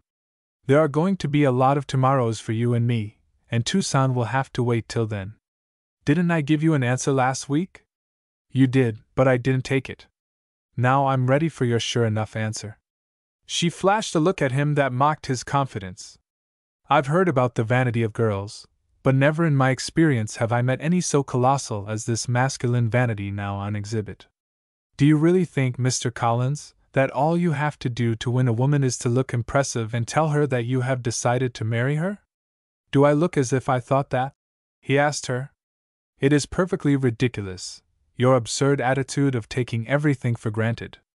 Well, it may be the Tucson custom, but where I come from it is not in vogue. No, I reckon not. Back there a boy persuades girl he loves her by ruining her digestion with candy and all sorts of ice arrangements from soda fountain. But I'm uncivilized enough to assume you're a woman of sense and not a spoiled schoolgirl. The velvet night was attuned to the rhythm of her love. She felt herself, in this sea of moon romance, being swept from her moorings. Star-eyed, she gazed at him while she still fought against his dominance. You are uncivilized. Would you beat me when I didn't obey? She asked tremulously. He laughed in slow contentment. Perhaps, but I'd love you while I did it. Oh, you would love me. She looked across under her long lashes, not as boldly as she would have liked, and her gaze fell before his. I haven't heard before that was in the compact you proposed. I don't think you have remembered to mention it. He swung from the saddle and put a hand to her bridle rein. Get down, he ordered. Why? Because I say so. Get down. She looked down at him, a man out of 1,000 and for her 1 out of 100,000,000. Before she was conscious of willing it, she stood beside him. He trailed the reins of the ponies, and in 2 strides came back to her. What do you want? I want you, girl. His arm swept round her, and he held her while he looked down into her shining eyes. So I haven't told you that I love you. Did you need to be told? We must go on, she murmured weakly. Francis and Lieutenant O'Connor have their own love affairs to attend to. We'll manage ours and not intrude. They might think, he laughed in deep delight, that we love each other. They're welcome to the thought. I haven't told you that I love you, eh? I tell you now. It's my last trump, and right here I table it. I'm no desert poet, but I love you from that dark crown of yours to those little feet that tap the floor so impatient sometimes. I love you all the time, no matter what mood you're in, when you flash dark angry eyes at me and when you laugh in that slow, understanding way nobody else in God's world has the trick of. Makes no difference to me whether you're glad or mad, I want you just the same. That's the reason why I'm going to make you love me. You can't do it. Her voice was very low and not quite steady. Why not? I'll show you. But you can't, for a good reason. Put a name to it. Because. Oh, you big blind man, because I love you already. She burlesqued his drawl with a little joyous laugh. I reckon if you're right set on it, I'll have to marry you, Val Collins. His arm tightened about her as if he would hold her against the whole world. His ardent eyes possessed hers. She felt herself grow faint with a poignant delight. Her lips met his slowly in their first kiss.